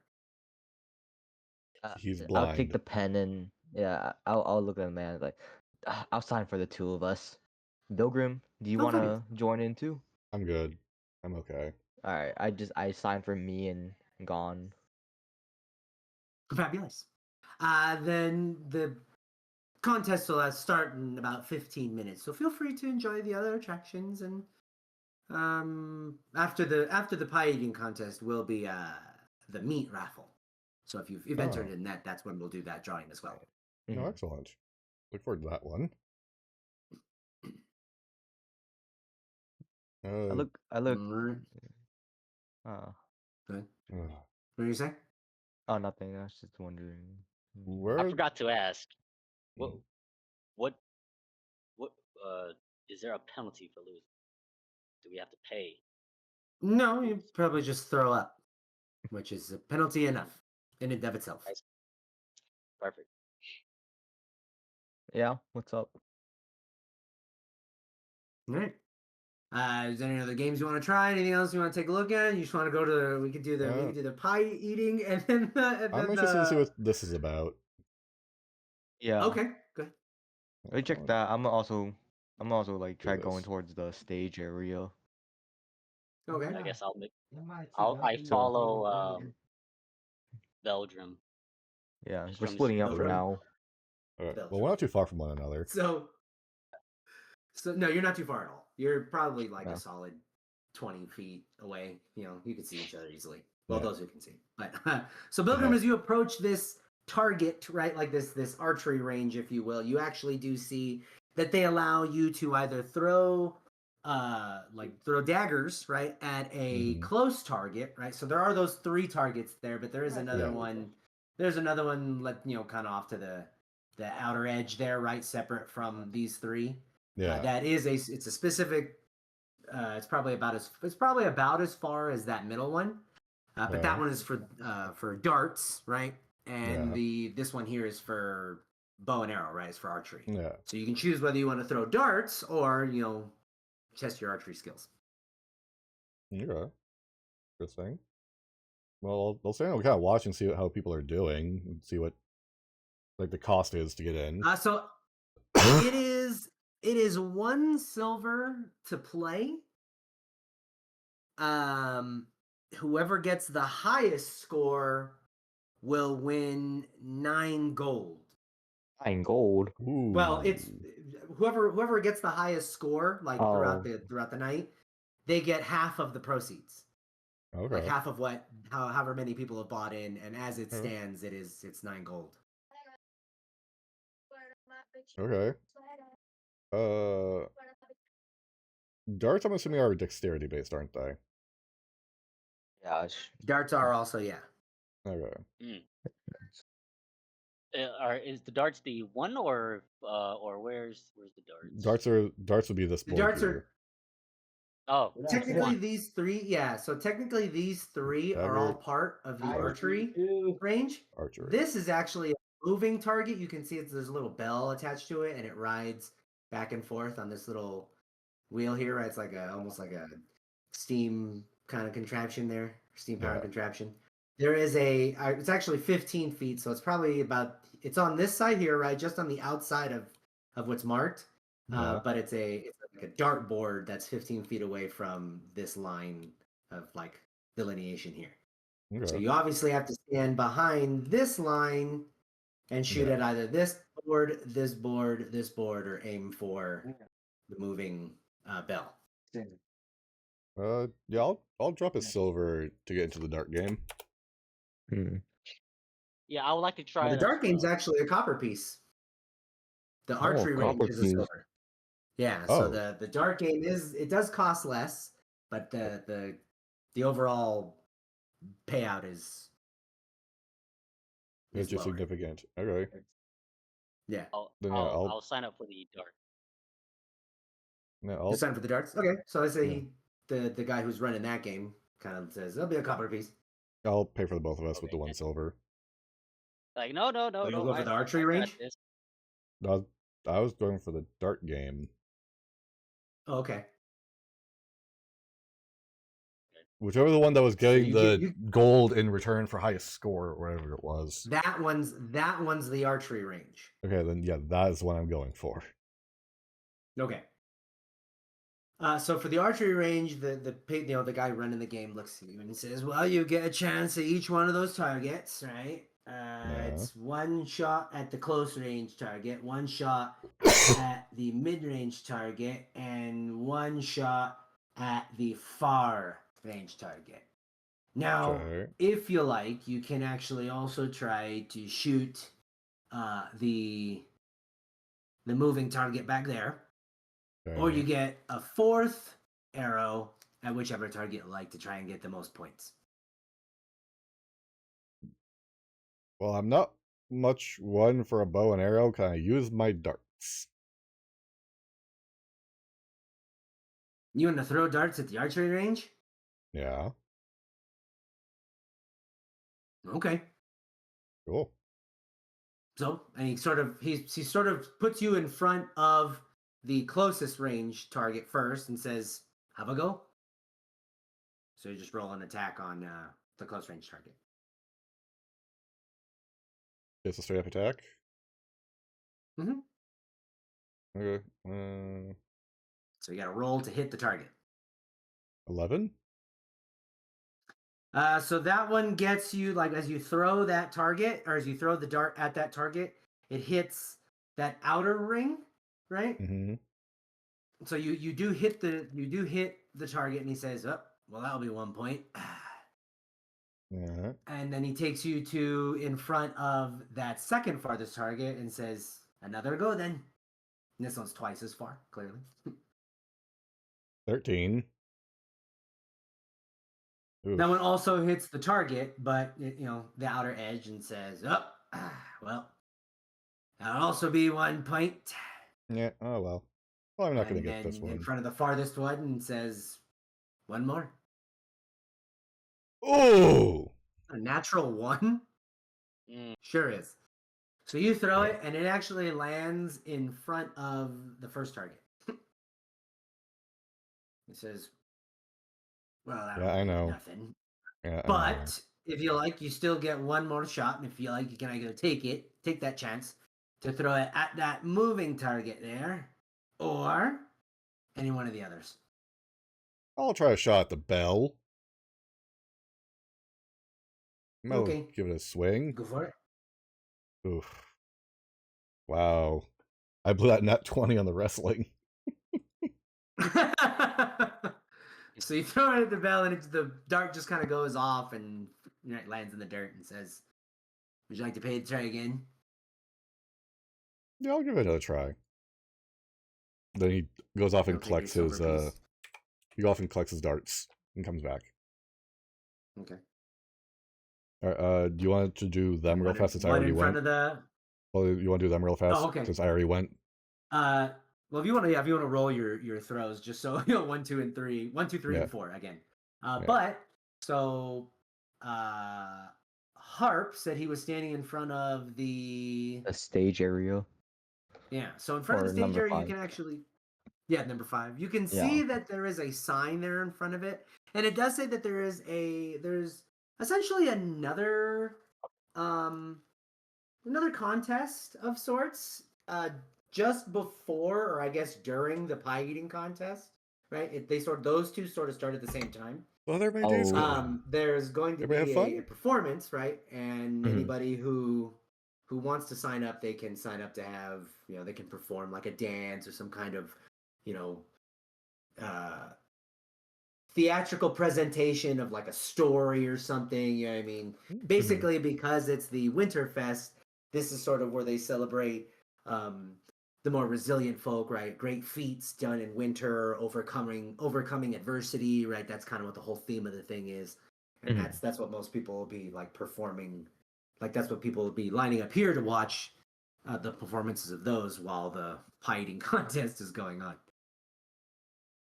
Is there a way I So if could you like, you sign? can sign up for that. Yeah, is there a way I could sign out of the pie eating contest for this instead? Since they're Yeah, happening. you can like, scratch at your the same name. time? You can scratch your name out of the pie eating contest if you want. Yeah, could I sign up for the performance and scratch myself out of the pie eating contest? Sure. Alright, awesome. Is there like I look around for somewhere to sign up to anyone? Understand? There is someone. They sort of come at you from where the tables are, right? And they see, "Oh, were you interested? Come." And he'll walk over to the stage there, and he'll grab like another clipboard, right, like of sorts, right, another board, and say, Yeah. "If you like, please go ahead. Yeah, of course. What will you be performing?" You know, I find myself to be a how do you say it? On the spot, I'll think of something in the moment. Oh, improvisation. I do look forward to your abstract performance, whatever it may be. All right, and I sign the board, and then could also scratch myself off of the pie eating contest. Yeah, you can go and tell them you're not in that one. That's fine. All right, of course. Yeah, it's not hard. Before you ran back over that one and kind of saw your name on the list of the pie eaters. Scratch that out, and then came back over and signed. Yeah. Okay. All right. Awesome. All right. So the natural 1, unfortunately, is going to be a miss on that first one. 13 on the far one. Again, that'll actually hit the board within one of the, what was the, oh no, that was the same thing you rolled last time. That hit the board, right? And that's just the 1 point. Mm. And then did you want to do your third and fourth shots? I did. 19, 21, 5, and 13. Oh, I see it. Oh, Oh, okay. 1, 2, 3, 4. Oh, I miscounted. So the first one, actually, the first one's a bullseye, right? That's, he says, oh, 6 points. Fabulous. The second one is also a bullseye. He goes, oh, 12, 20, or 18 points total. The last one, that one's an at one. That one ends up in the dirt. And the last board, that is, right, the last dartboard, or target, rather, is a miss. And when you throw that dart at that moving bell, you watch as it goes basically toward where the bell is, but by the time it gets there, the bell has already moved from that spot, and it just sort of right behind it. God damn it.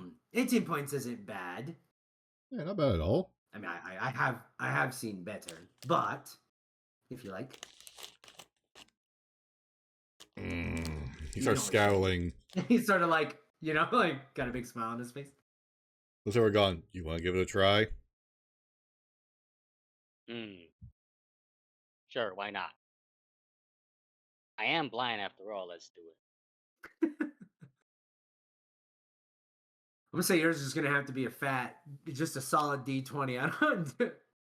Yeah. No. You can do a Dex mod. It would, yeah, that's fine. I'll even go so far as to say, as you kind of, when he brings you in front of the first one, you kind of know enough to sort of maybe snap a little, and see how far away the target is. And he'll even walk up to it and go, "It's right here," and he'll hit it, right, so you can hear it. Okay, and then roll the D20 plus Dex. D20 plus your Dex modifier. Yeah, so he does everything that he can to sort of show you that where it is, so you have an idea of where, Okay, so D1 and with Dex. 1 D20, yeah, 1 D20 plus your dexterity modifier. Yeah. Hey. Oh, damn. Okay. Good. So that is a straight bullseye, and he says, "Oh, 6 points." And he'll walk over to that second one, and he'll hit that one, and it's clearly farther away, and he'll yell out, "This is the second target!" Pop, pop. Right? So go ahead, one more. Ooh. So it goes into the dirt, right? Almost at your feet, like that. That dart sort of. Whoop. And then he'll walk over to the third one, right? And out here.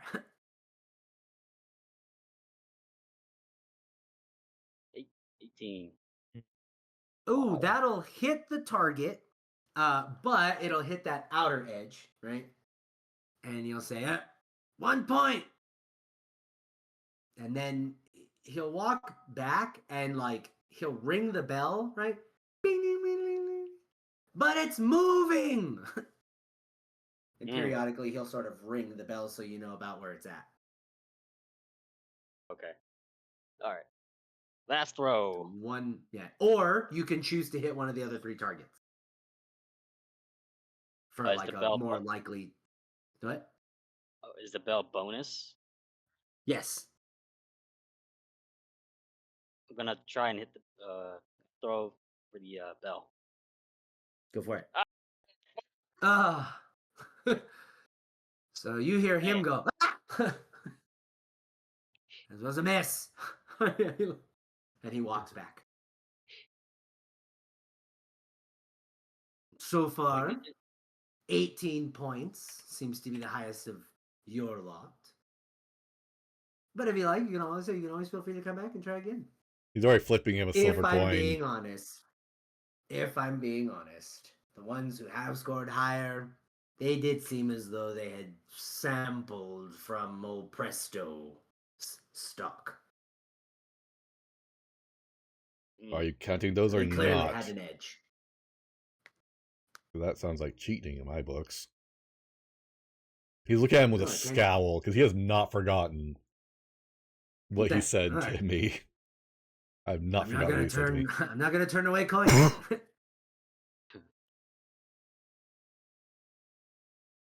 You might want to go So catch up with a harp. I might be here a while.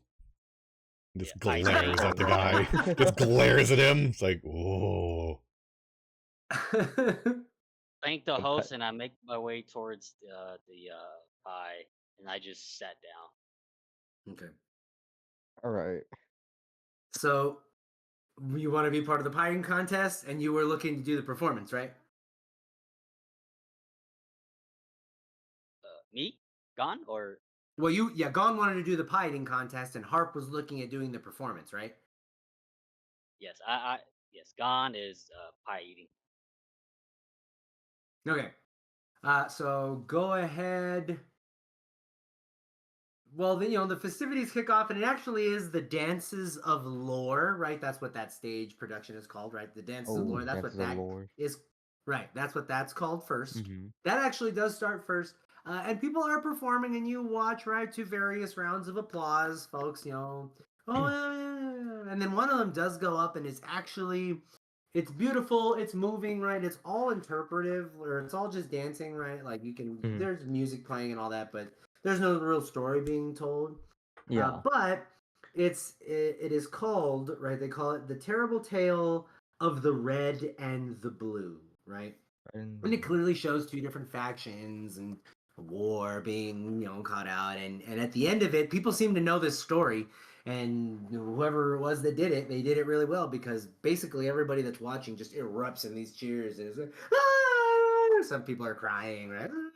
And quite a hard one to beat. Right, it's gonna be hard to beat. But next we have Harp performing an improvisational something. Please. And do me a favor, roll me a performance check. And you can even add your history modifier your history modifier to that as well. See. Look like you were dancing there. Performance plus history. Yeah, so a D20 plus performance and history. Oh, 20 from performance. Wow, okay. And people, so you do your dance, right? And people don't quite exactly know what it is that you're doing, but there's a pretty decent amount of folks that, by the time you're finished with your whole shebang, right? There's a pretty decent amount of folks that are going, yeah, a rose gets thrown. Just one, though. Oh. It's clearly by a woman who fancies you. Oh, no. And then so during like these performances, right, you do watch just before you go on. You hear like, all right, are all those participating in the meat pie eating contest, please sit down, be ready. And they get you get in your place going. And at the sound of the clang, you will be handed a pie, and as soon as you finish it, another will be replaced, and the first to finish 5 pies without tossing their cookies wins. And people that are onlooking that one kind of go, ah, puke up good, right? The pies are laid out before the contestants. There's like 7 people, right, that actually want to do this, and they all look pretty hefty, right? They all look pretty good. There's one guy who's is clearly the thinnest of the most. But he looks hungry, so. Is it gone? So go and right. We're ready, all participants. Whenever you're ready, grab your pies and go. So do me a favor. I need you to roll a Constitution check, Gone. Okay. D20. Yes. Yeah. Okay. Ooh. Uh-oh. Okay. So you take a bite of this thing, and it's a pretty decently dense pie. Yeah, I mean, so you take a bite, and it's good, but it's gonna take more than just the one to finish this thing. So go ahead and give me one more. Oof, man. I mean, Wait. finish this First thing. off, how do I change where it looks like a big old box rather than That a is inside small the character sheet. So you will go over to the journal. Under your journal? character, if you have input it into the game, you'll click on your character sheet with the character's name. Oh, That'll pop something out. Yeah, there'll be a lot of information there. Then you're gonna go down to where the skills are, saving throws, and then you have your stats along the left side. okay. Never mind. I'll do that later, I guess. All right, rolling another one. Go for it. A 9. Okay, so you take another big bite, and you actually have most of this thing finished, but it is going to take one last bite to finish the thing. And you watch as that little guy, he took the one bite out of his, and then just dusted the rest of it in that second What, bite. Nick? And they hand him a second pie. So go ahead and give me one more. Oh, Okay. So you So do instead of finish just- that pie, right? You finish that pie in those 3 bites. And then go ahead and give me one more Constitution saving throw. Is what that is. saving. Okay. Yeah. Okay, so saving throws gonna be a bit different. So it's gonna be the same D20 plus con, but there's potentially proficiency. Is your class if you have proficient? proficiency in it, which you should. Well, was his monk proficient in Constitution? Oh, it's not? No, is it? Oh, it's not. It's Dex. No. It's what should be I'm Dex and sorry, one you other have thing, isn't it? Dex and one other? Strength. Or just Dex? Okay. Yeah. Oh, Dex and Dex and Strength. Strength. Okay. So add Dex So- and Strength together. No, it's gonna You'll be get nothing. it's gonna be a D20 plus plus- 2. Yeah, basically it's what you've been rolling it'll now. just be your regular. Yeah. Okay, were so checking not my for- Dex, but my. Yeah, we Your were checking to Constitution, yeah, we were checking to see if you had proficiency in Constitution saving throws. You do not as a monk. Right. So therefore, I use my Strength saving. Just the No, no, just the what you've been regular rolling. Just Constitution what you've been modifier. rolling. Oh, okay. Just what you have been using. Hey. Oh yeah. So that thing stays down. That's You're good. good. One guy does throw up though. Oh, So one Weak. of the 7 is already out. He must have eaten it too fast. So you're on to your second pie. roll Give me- another one. Give me a yeah. All right, that's actually a really big bite, and you dust that second pie. Like like you just kind of shove that thing in your face. Give me another Constitution saving throw. That cat needs to take another bite. Wow. 13. You nail it. Yeah, you nail it. So they hand you the third pie.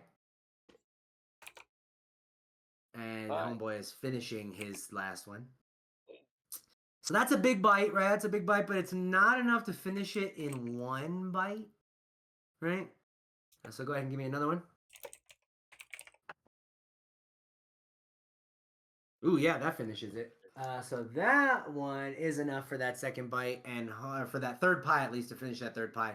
And homeboy is still half like the one who's like really getting it done, right? The skinny guy. He's having trouble working through half of that third pie, and you dusted your next one. So they hand you a fourth one, and 2 more people throw up. Oof. So now it's you and this cat and 2 others. So give me another Constitution check. Ooh, that one was bad. Oh. Okay. hell. Uh-oh. Again, this is just to eat it first. So that's a small Yeah. bite, right? You're slowing down. You're getting full, right? These pies are pretty big and dense, right? That's all that bread, man. It's really filling you up. Go ahead, give me another bite. Yeah, so you're gassing, man. Like it's you're still eating it, right? And as you're biting into yours, right? The first bite was probably like a quarter, right? The second bite, probably another quarter. And as you get halfway through this fourth one, the right, Joey Chestnut of this competition, he's now starting his fourth pie. Jesus. Give me another one of your Constitution modifiers, and he dusts. You finish the rest of yours, and he eats his like at the same time. Like he catches this crazy wind, and he just mows through his fourth pie, and you get that like, oh crap, he's catching me, right? And you eat that the rest of that fourth one. Give me a Constitution saving throw. Oh. Nice. Okay, yeah, you totally nail that. They hand you your fifth pie, right? You keep it down. He kind of, right, he's got to sit there for a little bit to make sure it stays, but they hand you your fifth pie, and the other two gentlemen, they don't even want it. They just get up and walk off. They don't even care. Like they don't want to throw up, and they're fed. They're good, you know. Yeah. So it's just you and this guy, and you're starting on your fifth pie. So go ahead. Come on, go on. All right. You even hear like the guy who handed out the pies like, oh no, it is head to head. All other competitors are out. And who will win? This is the last pie. So if you finish yours before he finishes his, you win. I want to turn and look at him while I take the first bite. Okay, go for it. He takes a bigger bite than you, but not by much. And you guys are both clearly like halfway through this last bite. Or this last pie. Oh. Oh, man. Uh-oh. You finish your pie before he does. Oh. Give me a Constitution check to make sure you keep all 5 of these pies down. I look at the sky, and I prayed, and I looked back down. Tried to use all my strength to hold it in. Oh gosh, okay. Oh no!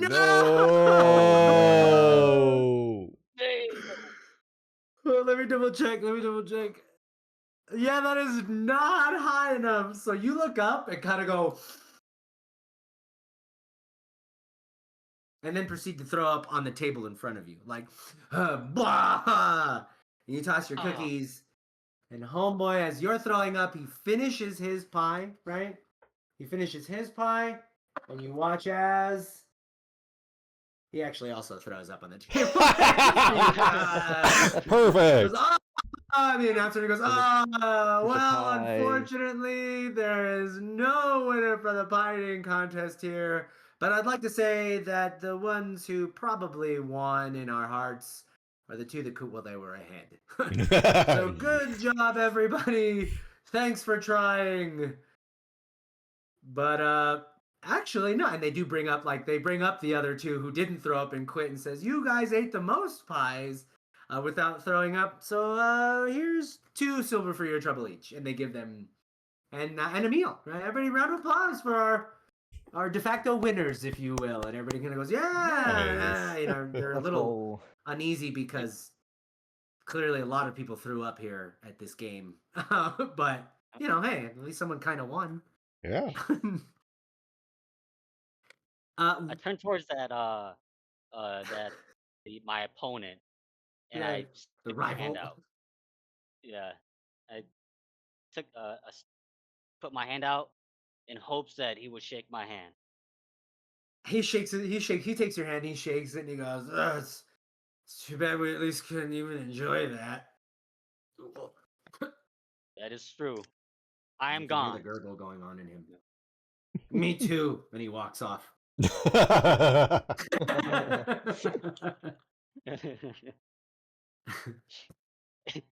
I just sit there, fumbled, not knowing what to say. Awkward. So as they begin clearing, right? They begin clearing the mess, right?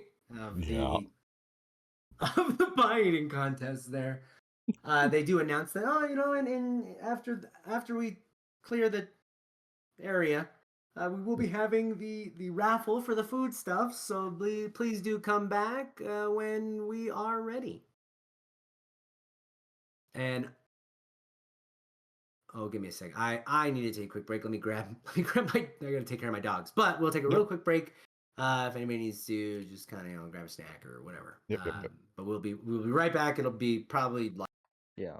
No, you're good. You're good. Actually, since you guys are talking about it, while they're cleaning up that mess, they do sort of tally like the votes and the reading of the crowd and all that. And overall, they actually do deem that your performance was the best. So they actually give you like a wreath, right? They put that over your shoulders there, and they kind of crown you the festival lore keeper, right? So Oh, you're let's kind go. of Oh, nice. yeah. So you're kind of the resident historian, if you will, right, of the stories for this festival. And they actually even give you a prize of let me double check real quick. Yeah, they give you 5 gold. Oh, awesome. Damn. For having the best performance. I thank them, like, thank you so much. This will help my group like continue on for a few more days. Yeah, of course not. Well done, good sir. Well done. There was a riveting performance of what do you call that? What would you call that? What was I would say it's just simple improv, though the story itself was based on a legend of somewhere far, far away. riveting stuff, sir. Riveting stuff. We would enjoy you perhaps regaling us with the more details of that story at a later time. But course. congratulations on your win. And they their committee right gives you the little claps, and they sort of disperse amongst the crowd. In that moment, there actually does ring out from the grappling pit, right? Oh. Mhm. Kind of an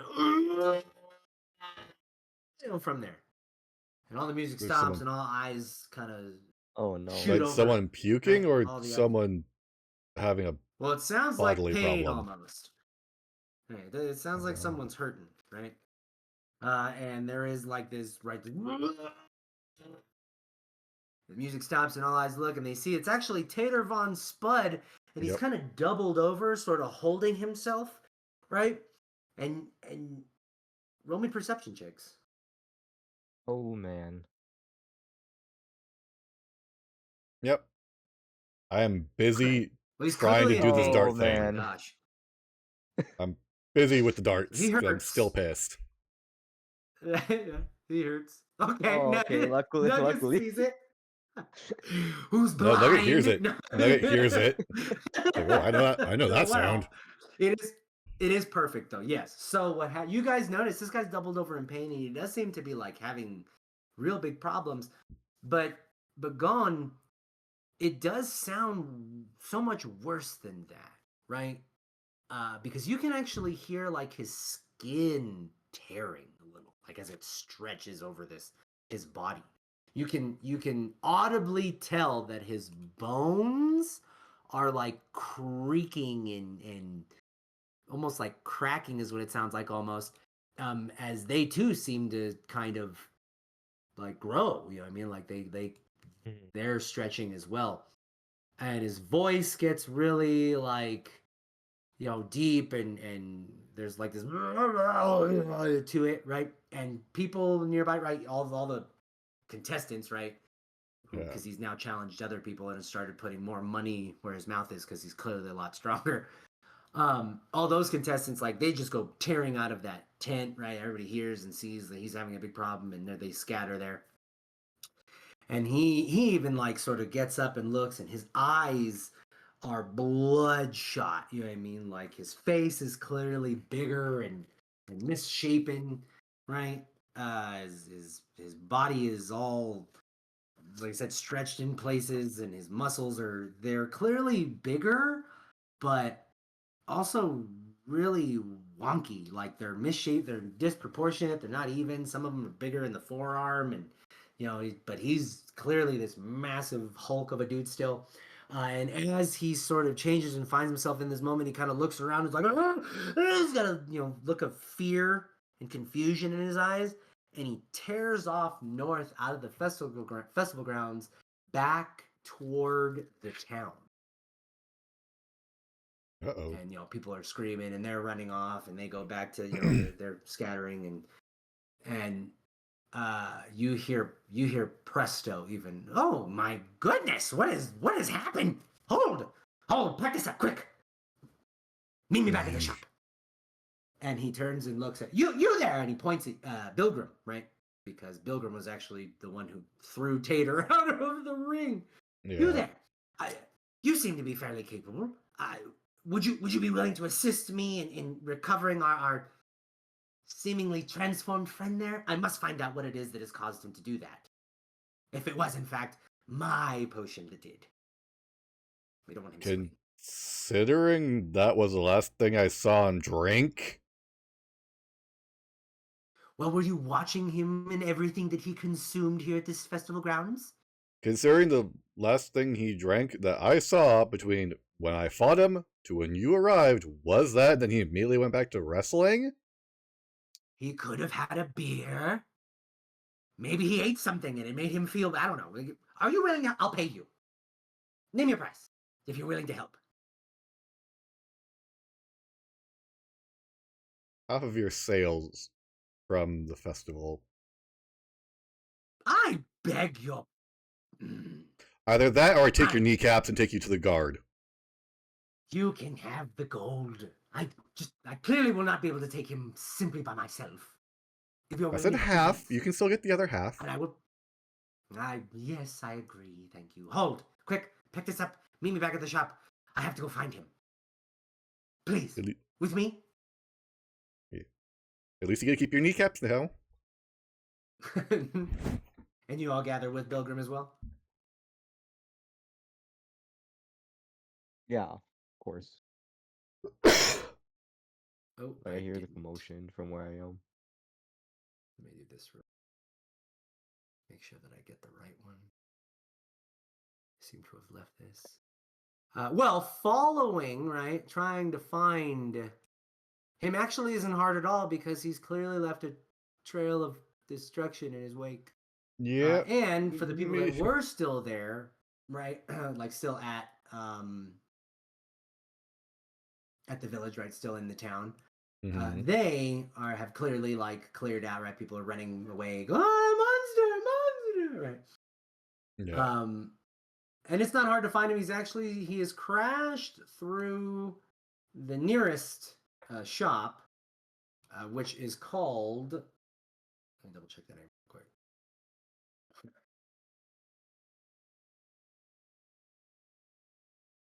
real quick. It is called the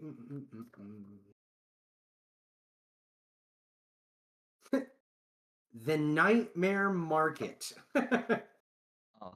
And in it, there are clearly some, maybe occult items and possible potions and poisons and things like that, right? But he's crashed through. Let me transfer you over.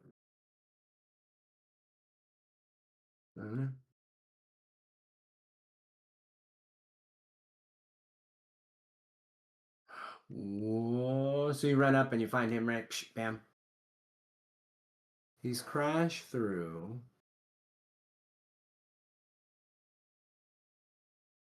Call him. Put myself right there. Fabulous.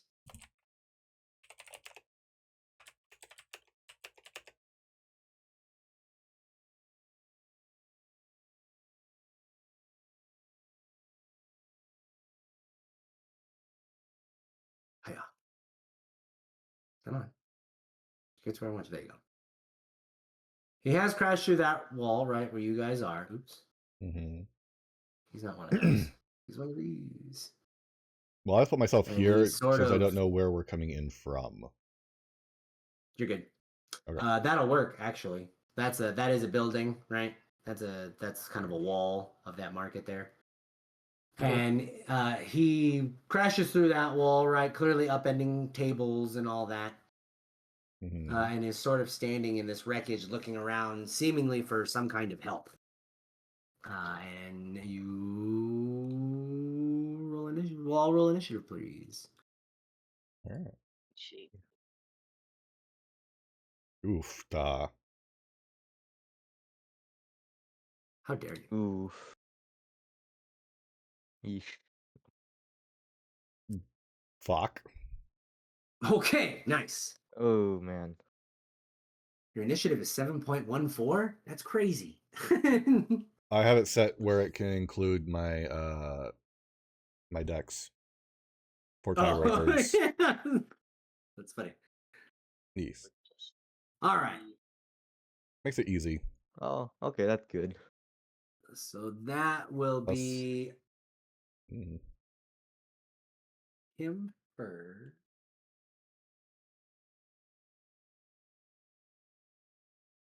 Oh, can't do that. All right. What are you trying to do?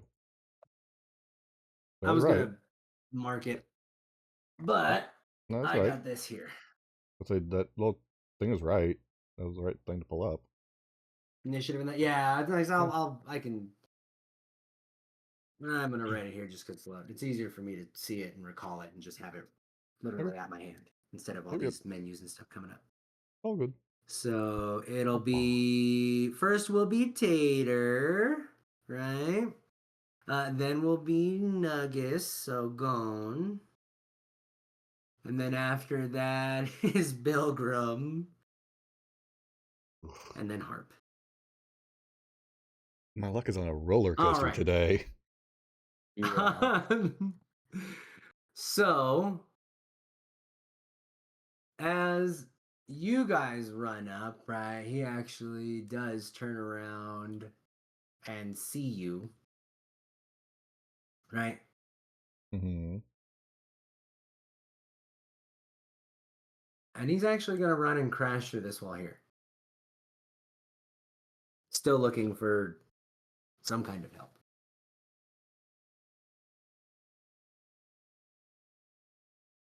And that'll be his turn.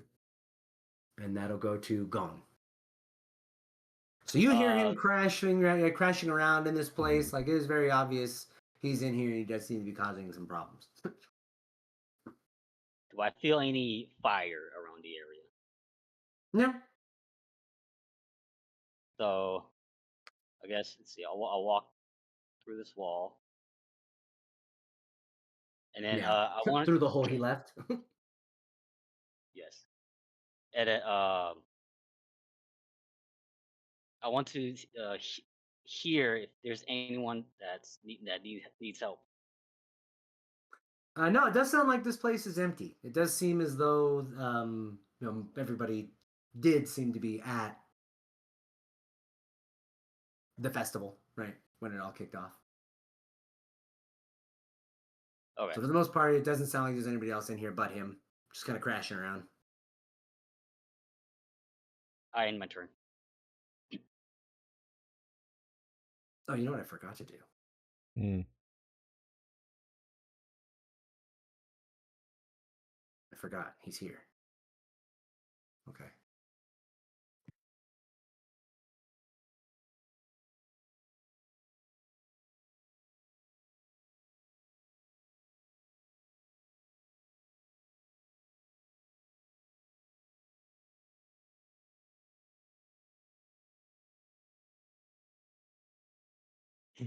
Oh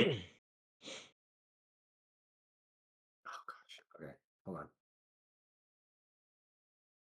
Trying to think of.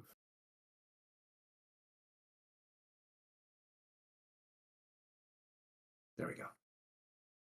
There it is.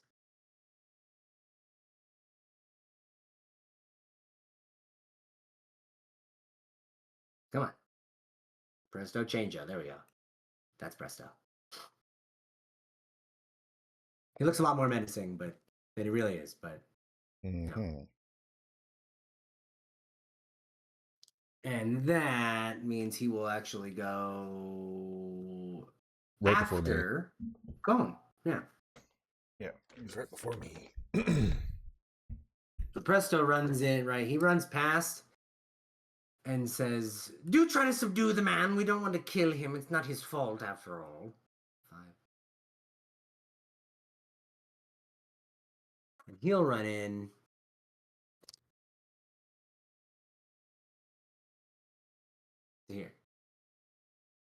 and say, "Oh, there he is."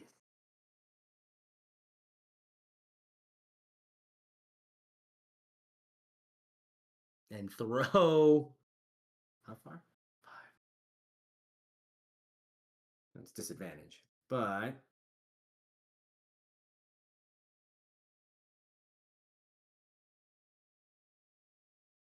yeah, you'll throw some alchemist fire at him, right? And he throws the vial, and it lands, but it lands on the stone floor and kind of just goes. And he snaps and goes, "Damn it, those are expensive." And then that will be Bilgrim. Well, I will use my dash action to approach him. And while I'm dashing towards him, can I draw my weapon? Yeah. Okay, so I'm gonna say this now. All my attacks, when I go to attack him, will be non-lethal damage. Fabulous. But that is my move and my dash, so that's all I can do. And your action? Yeah. All right, then it goes from Bilgrim to Harp. I'm gonna walk up. 5, 10, 15. All right, I'm gonna walk up the max I can, and then I'm gonna see what can I do here in this situation that wouldn't hurt him too much. I guess I'll just As cast. long as... I'll just cast Listen. Vicious Mockery on him for now. Okay. Yeah, so long as he doesn't like take lethal damage like as a finisher, he's fine. But yeah. Yeah. See, so Vicious Mockery. 60 feet. He rolled an 8. 8 to hit? Yeah. Is Mockery a hit, though? Oh, no, yeah, you're I'll say just... Vicious... Yeah, it's not. It's a Yeah. wisdom save on his part. Oh, shoot. So yeah, you're good. I think it's, So I thought it spell was- save DC is 12, though. Yeah. Okay. Yeah. I thought I had to hit, roll to hit him No, first no, and then no. see if he does make the save. No, not on those specific types of spells. Some of them you do have to roll to hit, but this one is like infliction upon him, so he has to. All right. This is It's been you a while since literally I used- screaming at somebody and making fun of them. Yeah, it's just been a while Right. since I used like these type of spells. Yeah. Ooh, and he All right. fails the save. All right, let's see. Wow, a What could 3, I that's say? rough. Yeah. So he takes 1d6 psychic. Go ahead and roll your damage. If you click this Vicious Mockery underneath the 60 feet, you'll get the damage. Oh, Yeah, well, shoot. Just 3. it happens, man. Three It's first psychic. level. Don't expect a lot. Yeah. Right. This is literally coin flip. You either live or you're dead. Yeah. Level Essentially. 1 is rough. All right. 3 damage. So you hit him with that damage, and he does seem to kind of like flinch at it. And upon flinching at it, he turns and looks, and the closest person he sees is Bilgrim. Yeah. It's... And that'll bring it up to Tater, actually. And Tater is going to roll the grab. Okay. Not good. So it'll be contested strength. I would like to try to use my athletics to get out of the grip instead. Try to fight against him in strength wise, because I got a feeling he is much stronger than me. He is now.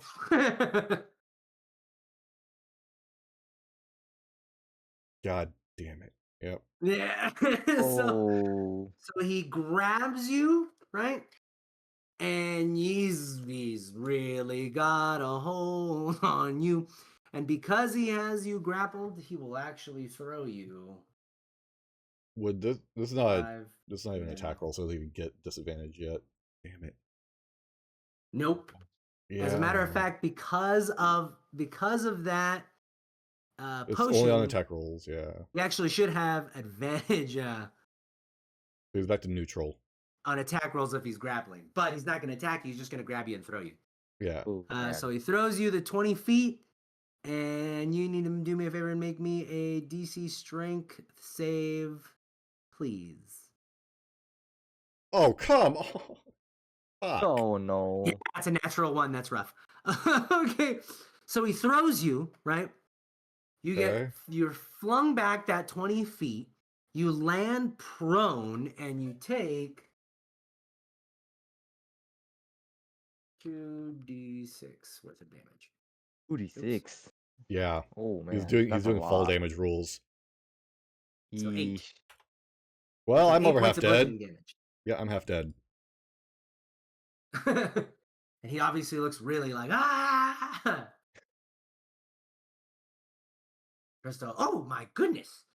Are you okay, boy? No! I should have, and he starts checking his pockets. He goes, I should have something here. Give me a sec. And I'm not trusting anything you give me. I'm sure it's just a health potion. And it's Gohan's turn as he rifles through his pockets. All right. Let's see. Let's see, where is it? 30. Oh, can move 30 feet. That won't be enough. I want to go up to that door, and I want to stop him from pulling out any more potions. He's going to cause more harm than good. So I grab his hand or his arm, reach to his pockets. I said, "You've done enough." You move on Presto? Right? I mean, that's the door, right? He's pulling out a potion. Is that what he's doing? He's looking for potions, yes. Yeah, he's going through his pockets looking for something to help Bilgrim, like to heal Bilgrim. But there is Tater Von Spud, who's gone like Berserk Hulk mode, who's the one that threw him. That threw Bilgrim, at least. Yeah. Okay, I contemplate my decisions. Forget it. And I hopped over him. Let's see, I moved 5 here. Right here. I believe next to him. Did I do it right? Okay. From 5, 10, 15, 20, 25. Yeah, you should be, I believe your speed is 30, right? Yes, 30 feet. Yeah, We get none of that's the fun enough. stuff. Yeah, that's far enough. You're good. Yeah, no fun stuff. All So right, that brings you right up to him. Let's see. Well, Clearly crazed. I have my quarterstaff. So, and yeah, he's in crazed. Hmm. I want to see if, let's see. Don't want to attack him. You can say all your damage is non-lethal, so basically you're just beating the hell out so of him. you can do it. Oh. Yeah, you can do it so that you hit him in like soft tissue spots. So you basically like bring him down, not rupture a spleen or something. You know what I mean? Yeah. Yeah. You're not gonna. I'm beat gonna be hitting him with a temple. glaive. Yeah, I'm hitting with a glaive, so I'm trying to say, literally, I'm absolutely not trying to kill him. With the flat part. Yeah. I am not stabbing, I am not slashing, I'm not doing any of that. Right. I am slapping and hitting him with the blunt. I aim for his kneecaps with my quarterstaff. So. All right. What do I? D20 plus your 1d20 plus proficiency plus either strength or dex, depending on what the weapon pulls from. Yeah. Let's see, dex is 3, proficiency. Well, it's not so much which is higher, it's which one it pulls from. Because finesse gets dex, otherwise it's strength automatically. Oh, I thought as a monk he gets to choose. Is that true? His dex modifier. Well, at level 1, we also don't get a lot of fun stuff. No, but yeah, that's what I mean. I thought it was a class feature. I'll go look. But I mean, from what I understand, I'm willing to allow, right? Whichever one's higher. Yeah. Okay, see, you use dexterity instead of your strength modifier for attack and damage roll. Okay, so you do have finesse. And monk weapons. Okay. Alright, so dex. Okay, there you go. 1d. Whichever higher. Perfect. Remember to add your proficiency too?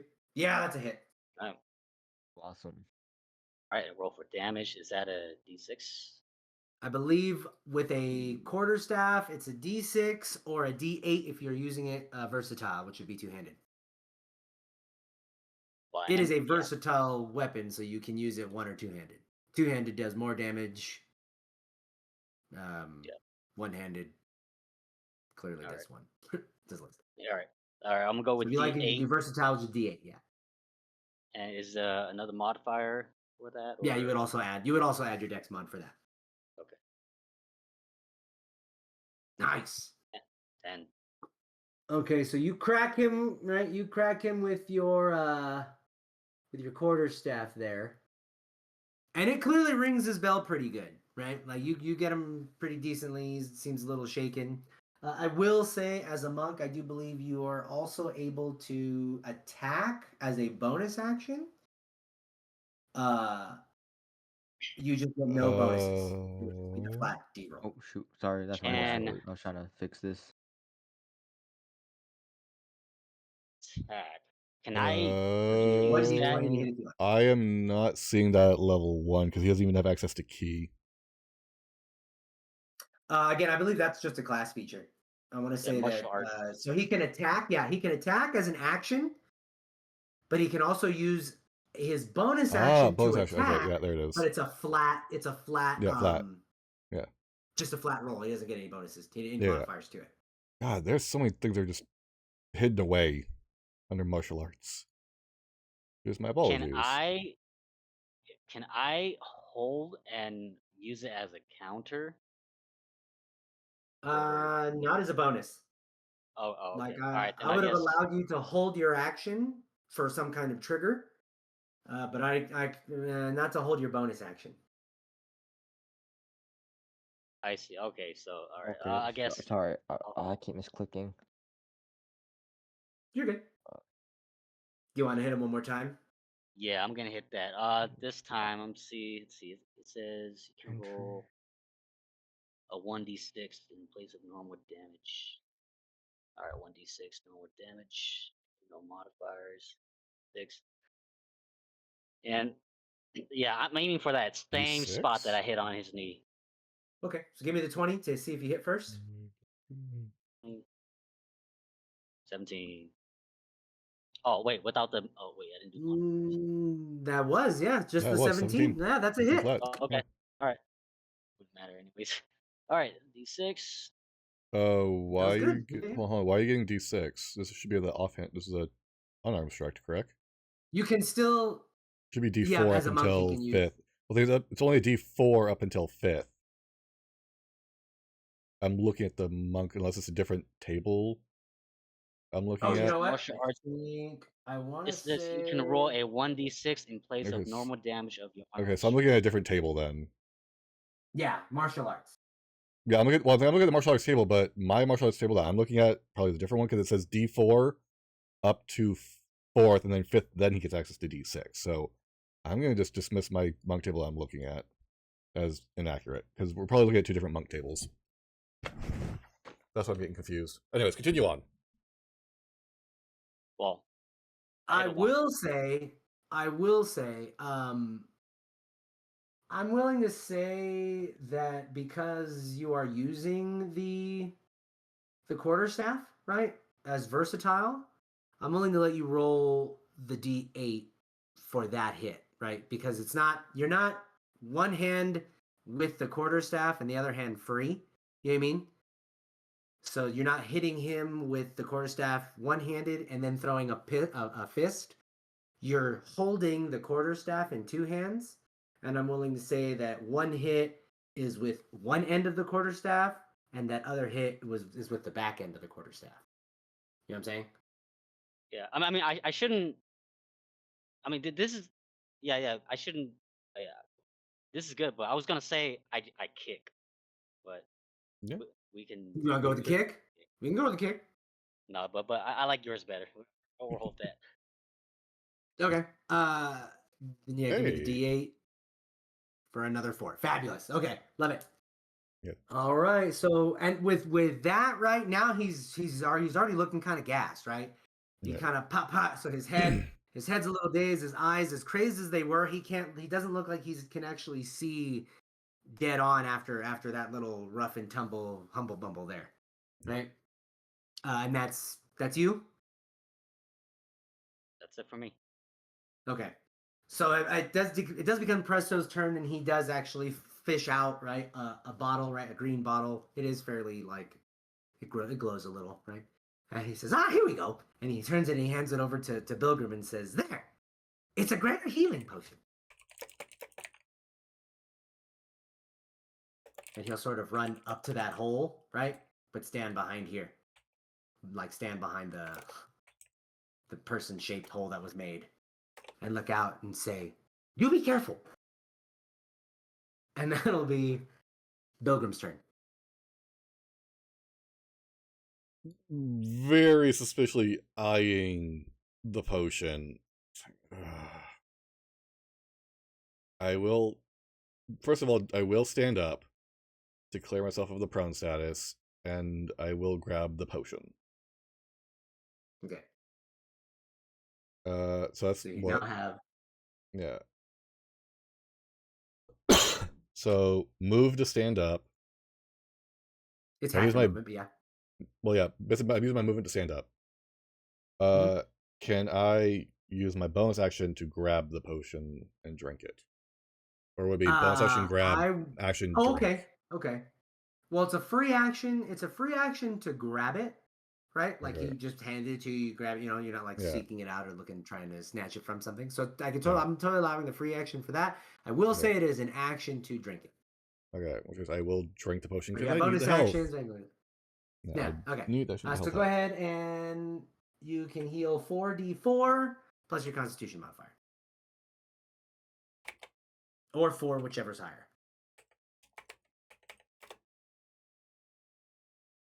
And you heal 15. Yes. He does actually, whatever the excess is, will end up as temporary HP for you. Okay. Because it is his specific, his specific tincture. All right. That is actually So very it does helpful. full heal and then gives you temporary HP in the amount of the excess. All right. Which case I will use the remaining of my movement. Yeah. No, my bonus action was. I have a bonus action still. Then I'll be going here. Mm-hmm.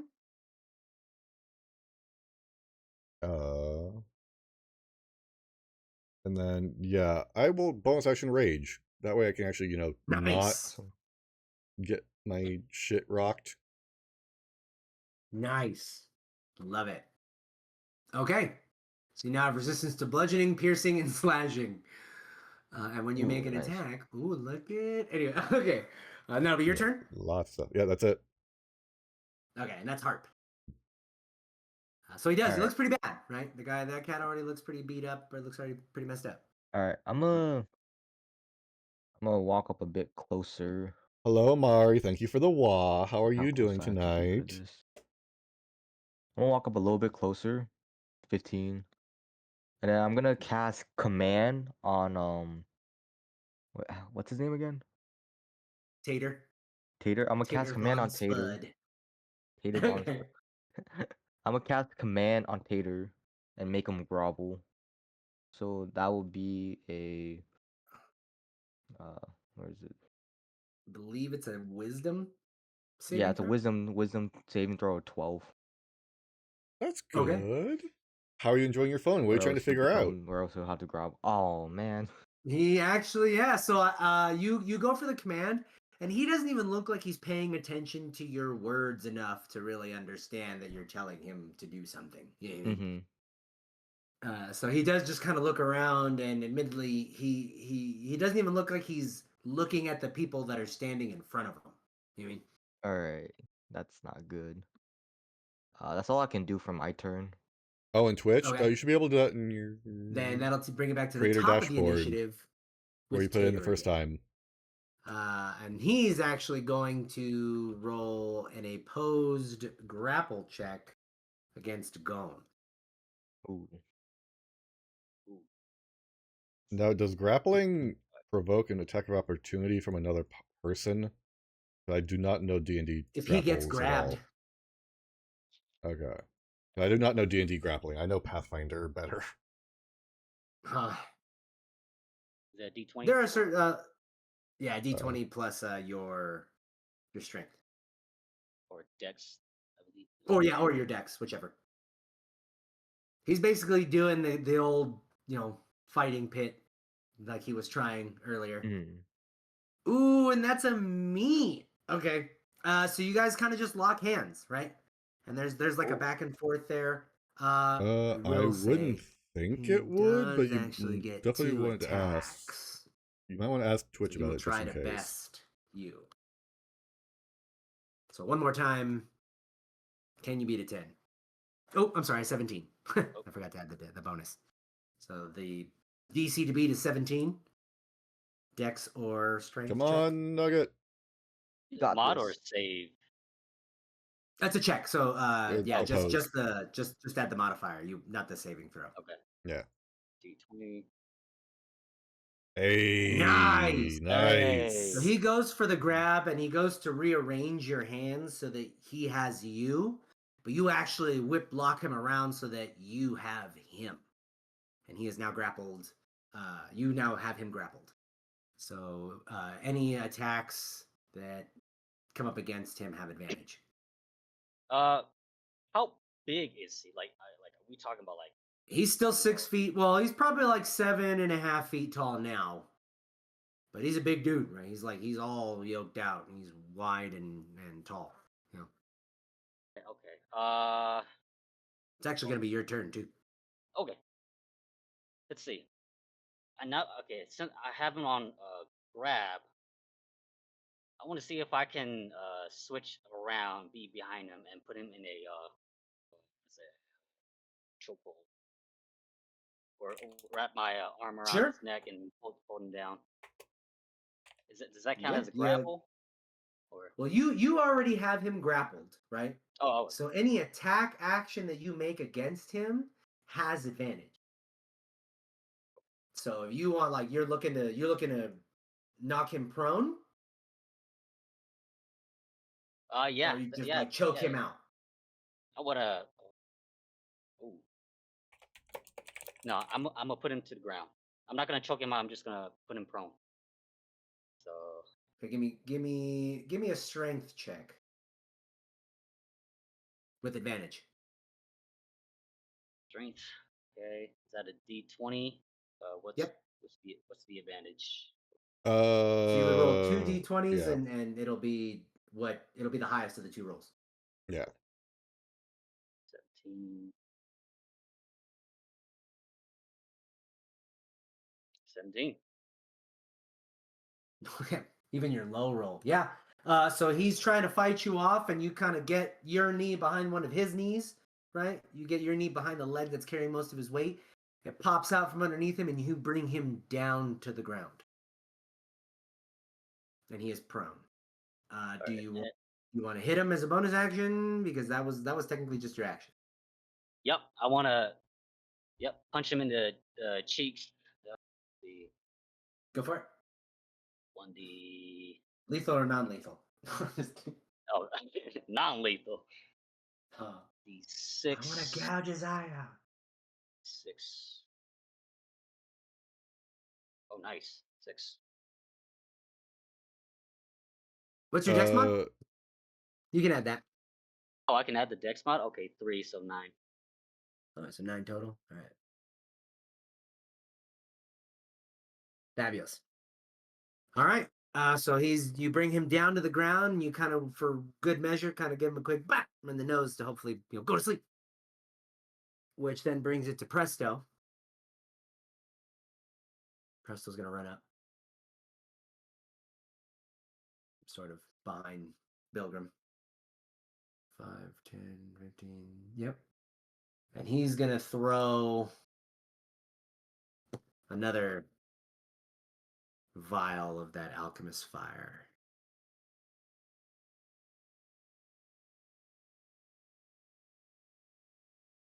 And it is, what did I say? 3? Yes.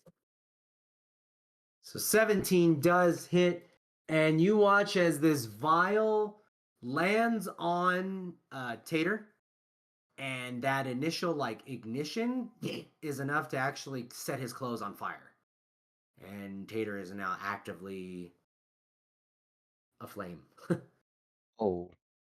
oh, dude, I'm right next to him. Ah, I'm on fire. Oh shit. Yeah. Yeah, I'm like, oh damn. You sort of pat the smoke that's starting to build on you off. And then that'll be Bilgrim. All right. Jesus Christ. Oh, sorry. I will continue my rage because I technically didn't attack anybody at the moment, so I think I have to use a bonus action to continue my rage. Correct? This is my first time with a barbarian. Yes. Well, no, I want to say I think it's at the end of your turn. The rage lasts at the end of your next turn. Okay, end of next turn. Okay. Right. So you bonus action rage, and if you hit someone this turn, it'll continue. Going. Okay, cool. Yeah. Which case, I am just going to smack him with my glaive. Non-lethally. Okay, go for it. Roll to hit. And I'll move along.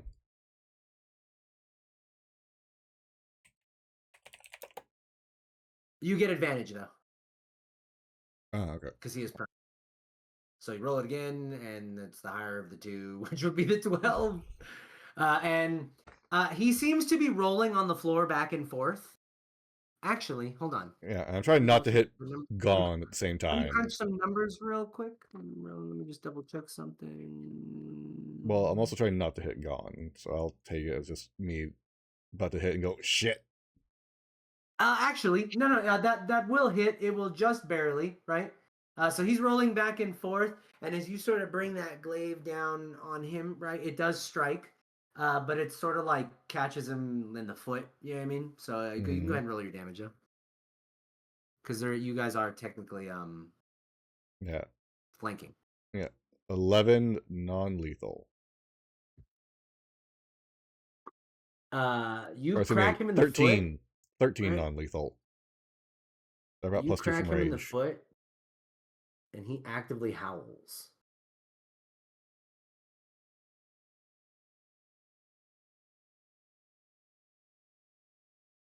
And is that your turn? Yeah. I think it's your action. You get a bonus? I don't think I can do anything else, really, because I can't use my cleave. No point in two-weapon fighting.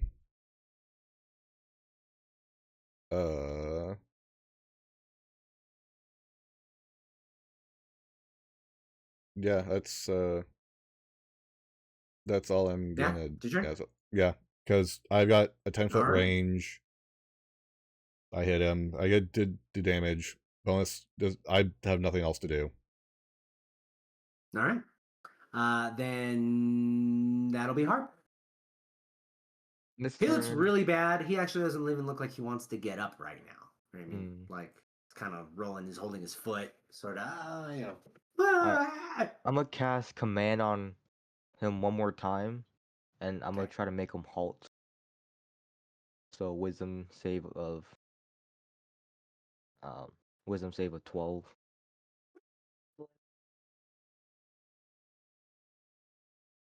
And he does save it. He didn't even hear you command him because he's howling. Man. Okay, well, I'm out of spell slots.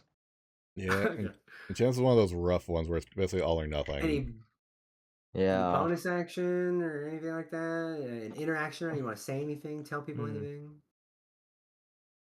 Let's see. Yeah, I can't do anything because I don't have anything else. All right, you're good.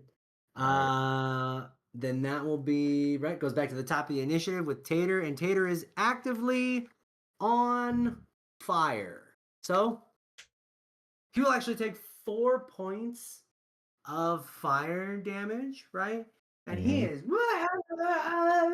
right. He's all worked up, cover him in flames. So he doesn't even try to get up or anything.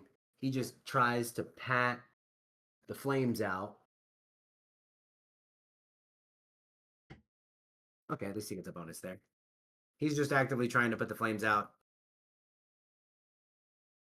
And in his howling and his rolling back and forth, he pats his arms and he puts the flames out and is sort of He's like laying there, heaving, but he is still conscious and he is looking up. And that will be gone as you stand over him, sort of. Oh, all right. Well, since I'm behind him, I want to suplex. Non-lethal, right? Go ahead. Roll to attack. Yeah, non-lethal. Roll to attack.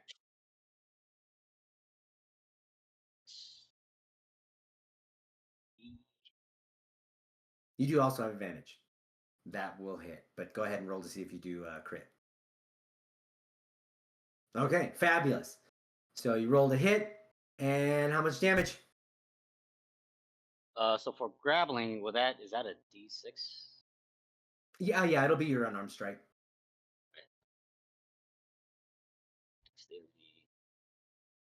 Suplex. All right, so you go for that. You kind of lock him up, get him right where you need to be, and do that bend over backwards kind of move, and bam! Right, you kind of throw him into a table essentially, right? That table that's behind you. You end up putting him through that, right? And you kind of right. And when you get up and the dust settles and you look, he's still breathing, right? Still breathing, but he is clearly crumpled into just a mess on the floor. And you are effectively out of the combat. And Presto sees and goes, "Oh, fabulous!" And he claps, right? "Oh, fabulous! The man is still alive. I'm quite impressed. Good thing I didn't set him on fire or kill him with fire." And he runs up and he looks at him, right? And he says, "This is quite curious indeed. I don't understand how one of my concoctions would have caused such a commotion.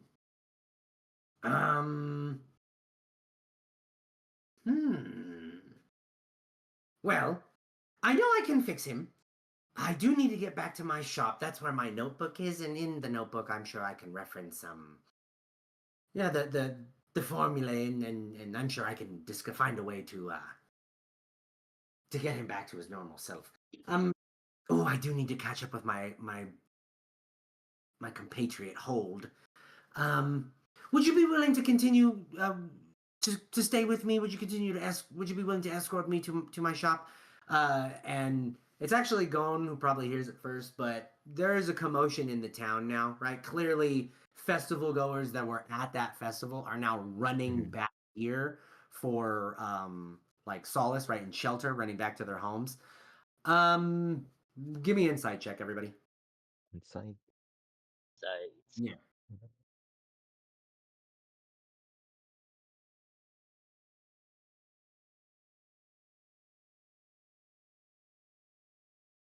Fabulous. You can all surmise that those that took the samples are probably having reactions too. Right? And if you really think about it, you do feel a little weird yourself.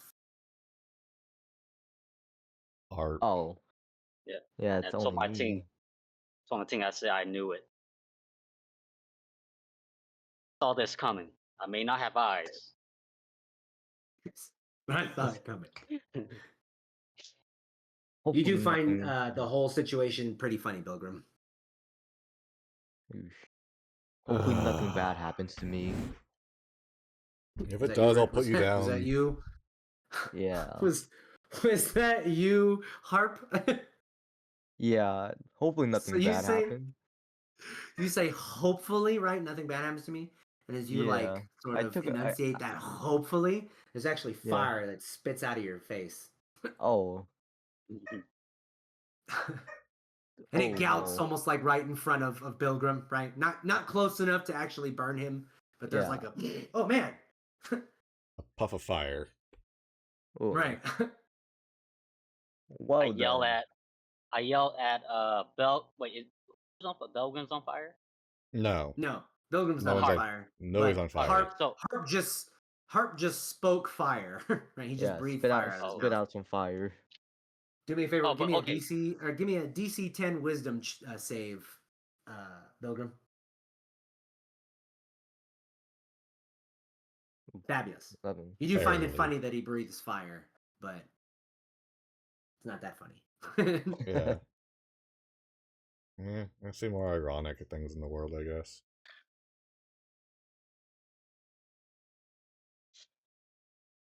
Turns my attention to Presto. Sounds like your work has a lot of review under it. I guarantee nothing like this has ever happened before. There have been years of laborious testing. I have the formulas. I can show you. Are you willing to take me back? More people afflicted such as he may be around. Oh, I can assure you there are more, because I can hear them. Did anybody else review your work who was more experienced than you? Well, we've had trials. I've tested it myself. Nothing like this ever happened to me. Be perhaps Or because another. of your assistant. He I was the turned one to the handing out dwarf. the samples. I turn towards the dwarf and I ask him once again, dwarf, where are you from? Dwarf's not here. Oh, I mean, not the. I mean, I'm sorry. I meant Preston. Scott. Presto? I keep thinking Presto, yeah. Presto. Yeah. Okay. Oh, it's not the dwarf. Okay. Oh. Yeah, Presto I'm is the main from man. here. I'm from this town. My house, my shop is actually, I have a building, a shop, a place here. I can take you there. I can show you. I have the formulas. I know what I'm doing.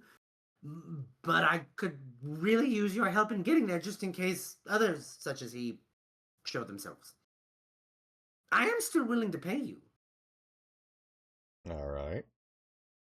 You're taking See, why half of my not? proceeds after all. And he sort of like looks at Bilgrim. I'm taking half the proceeds. I don't know about these two. Well, Like at that, he sort of like, you watch as his shoulders drop and he goes, whatever it takes, I can pay it. I do need your help, and in order to fix this, I need to get my notebook. I don't see why we shouldn't. Look at Pilgrim. Fair enough. Bilgrim Let's get and- you to your house then. Every time you talk, fire comes out of your mouth. Oh, okay. I guess I'll stop talking.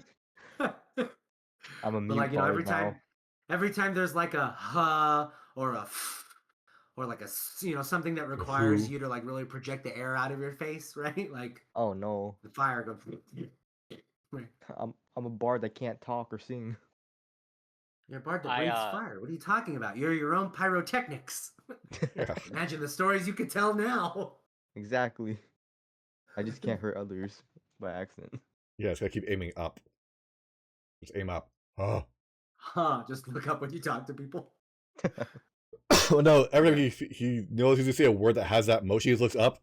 So he's basically just bobbing his head like a chicken. Just But I'm fairly short though. If I look up, I'll probably hit someone by accident. You burn someone's chin hairs.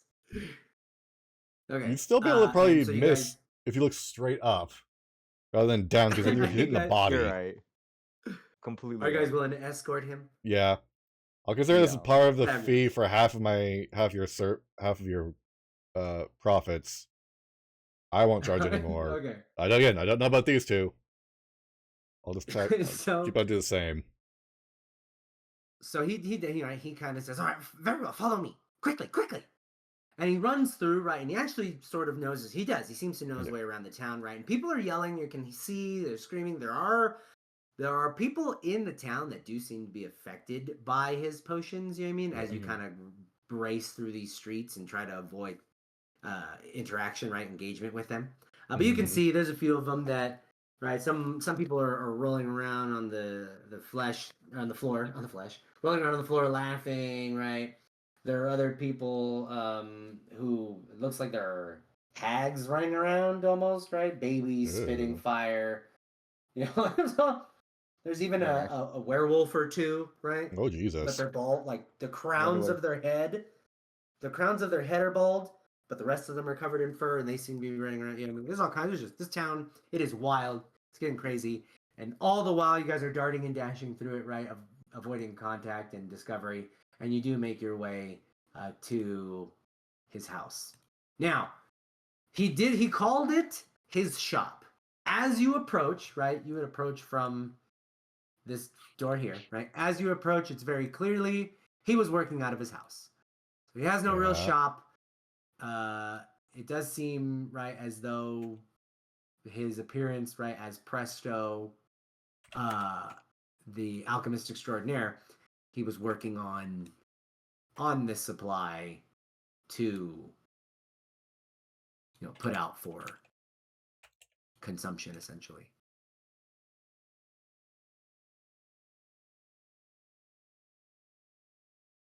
And as you Seems approach, like right? he needs a peer review of his work. Yeah. So Presto actually goes to the front. He's actually in the doorway as he comes up, right? And as upon arrival to the shop, which is clearly just his house, right? It's actually very clear that the place has been completely ransacked, right? There's, even looking over his shoulder, like into the house, you can see that there's papers all over the place. There are smashed vials, in places, like glass all over the floor. People trying to find the cure. cure. Even see. Right, you can even see that this desk right here has its drawers pulled out, like just about every drawer that it has, and upended just on the floor in a pile nearby.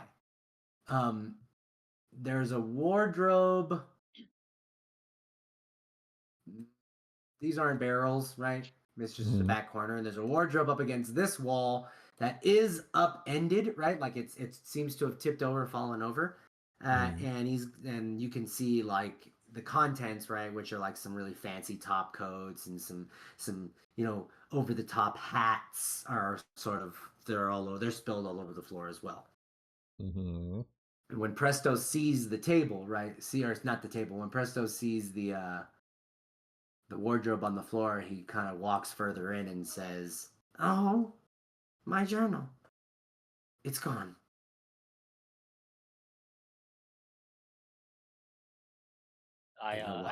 He'll walk right up to it, right? And look sort of to the back end and go, who could have done this?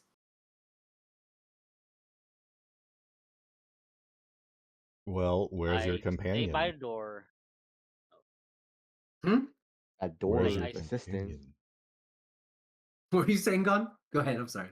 Oh, I stay by the door, and as they walk in, I stand by the door and I listen, see if anyone outside. All you really hear is, like the commotion coming from the town proper, right? This house is far enough away from like the main central area of town that there doesn't seem to be too much craziness going on here, but you can still hear it going on, and it is progressively like shouts here, some like thud, like loud thuds, and possibly an explosion or something over there, right? Like there's chaos erupting. But in this immediate area, not exactly. They're listening. I just walk towards you guys.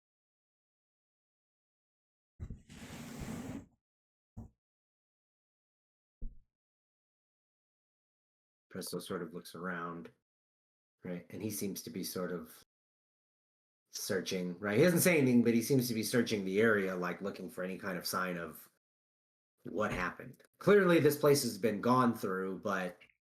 Yeah. Where's your dwarf friend at? When you mention your dwarf friend, right, his dwarf friend, he kind of goes, "Oh no! Hold! Quick! He was supposed to meet me here. Oh God!" He'll run off, like, "See if there's a sign!" And he'll run off into the house, right, like deeper into the home. All right. I hear Preston running. Yeah. Harpkeep and I help out. Gone. Help search. Okay. I'll just follow the sound of your footsteps. So Presto's looking around. I mean, like he's searching as he's running through the house, right? Rummaging through stuff. Like it does look like he's searching through specific piles of things to look for any kind of sign, right? Like as if he's got like notes or something kept in places. But he's looking around, right? Are you all sort of investigating too, looking for whatever? No, I have no idea what to look for. Yeah, I I'm have not that no idea smart. what he's trying to look for either. Yeah, I'm not that smart. Is two at the kitchen, or is it one? One is like the main. One is like his main house space. You know what I mean? Two does seem to be like a kitchen of sorts, right? Like there's clearly prep tables and places where he's got like salt and things like that. And then four is it's clearly meant to be hidden, right? Like it's clearly a wall that's meant to be just like, oh look, it's an L-shaped house. You know what I mean? But when you open that door, right? Like, or when you walk up to that door, I guess like you could see or feel that there's a staircase leading down in it into like a basement. I want to roll a perception to find some ale. Go ahead, roll. D20 perception. Yeah, there's definitely booze back here. You can smell it, and it does seem to smell like there's better stuff in that basement. So you guys watch as he approaches this trunk, right? Like clearly in these kegs, there does seem to be right like wine and mead and things like that. But in this back row, there are kegs, right? But they're all marked brightly colored, and there's like big, clearly signs of warning on them. Like even back here, some of these look open, right? And there's like chemical burns on the floor. And he throws open this trunk, right? It's not locked. He throws open this trunk and he starts going through it, right? And there are bottles and things like that. And as he goes through it, he finds a bottle. It's blue, right? And it is a little like it is a little twinkly almost, right? But he looks at it and he goes, "Ah, fabulous!" And he pops his cork and downs it, right? Like he finishes the whole thing. Goes, point my glaive at him just in case. Yep. Put the thing away. You're gonna hurt somebody. And he runs past. Yeah. Like he runs back out. Well. And back into the house proper. Yeah. Point the glaive at him. What the hell did you just drink? A perception potion, my dear boy. I need to find what happened. Will you do me a favor and be helpful? Maybe look around yourself. I guess I can try. Would investigation not be better? Whichever.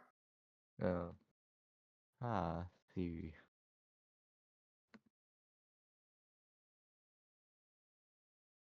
Hey, finally. I'm walking back towards the exit, and I'll do an investigation check.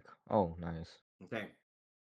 So it is actually Harp, right? Who, looking into the fireplace, right? Like you actually notice there's, fireplace is right here. But there does seem to be does seem to have been a recent burning of stuff. And he even he sees it. You all kind of you see it first, but everybody sort of notices like what you're like noticing at the same time. And he looks into it and goes, "Oh no!" As he reaches in, he actually pulls out what looks to be a banner. Right? It is a little burnt, but it's a pretty decent sized roll of material, right? Roll of cloth, and it does say Hammer Hearth's Healing and Haberdashery, the cure for what ails ya, even if what ails ya was a cure. And it says opening soon. And he pulls that out and he says, "What is this? Hammer hearths?" Is this? And he like as he unfurls it, there is like a piece of paper that falls out. And he picks it up, and it's clearly a letter. Right? And he says, "Dear Mr. Hammerhearth, please see the attached final proof for your recent order. We apologize we could not fit Hammerhearth's healing and haberdashery on the same line as you requested. It's still a lovely name for a shop. However, and we wish you great success. We also regret to inform you we will be unable to complete the requested print runoff of flyers in time to be distributed at Feed Fest, as our staff are planning to attend the event. Surely you understand. Good luck with your new business, and many blessings for opening day." And he puts as he reads the last line of it, puts the note down. Mm-hmm. Right? He goes, his eyes widen, and he sort of seems to be gone and says, "Hold. I can't believe it. We worked together for years, perfecting our methods. He never asked for more pay, always showed up on time. He did mix all of the potions for Feed Fest while I finalized my sales pitch. He was planning to stab me in the back this whole time." And he you clearly see is he sort of grits you can see his jaw tighten, Yeah. Bilgrim is looking at this man with the face of, "You stupid moron. Like, how could you make such an idiotic mistake?" You think you know a guy, then presto change.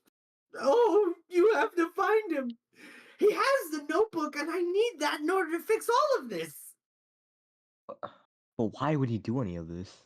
Money. Opening up his own Clearly shop with wanted his to open master's up work. His own. Yes. They're his formulas as much as mine own, but we were in this together.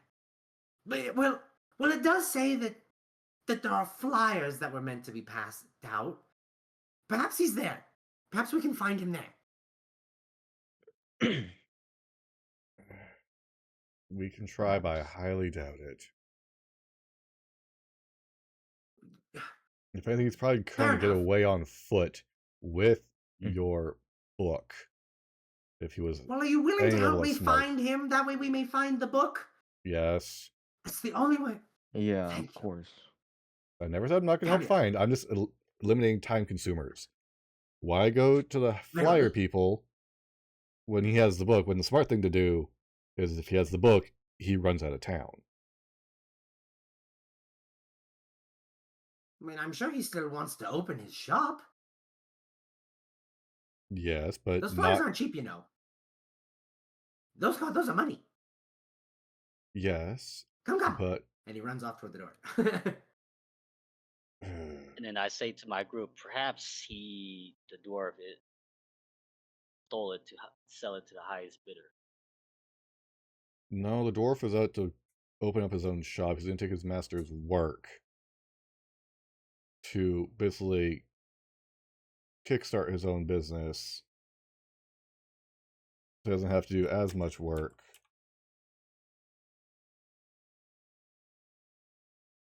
And get his own apprentices going.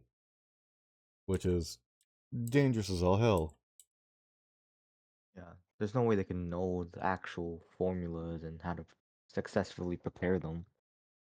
Considering he helped research with Presto, he probably knows at least enough of it to figure it out. Mm-hmm. As for the dwarf himself, I'm taking his beard. And you all run out? Yeah. Yeah, we all fall behind Presto. So as have a good night, Wazzy. Thanks for hanging out. Sorry I couldn't chat kind much. Of leave the and that's right, gather around for the story, everybody. Shop, if you will. He does kind of take you through those back alleys again, just kind of heading toward that shop that he was talking about. Everybody go ahead and roll me a perception check.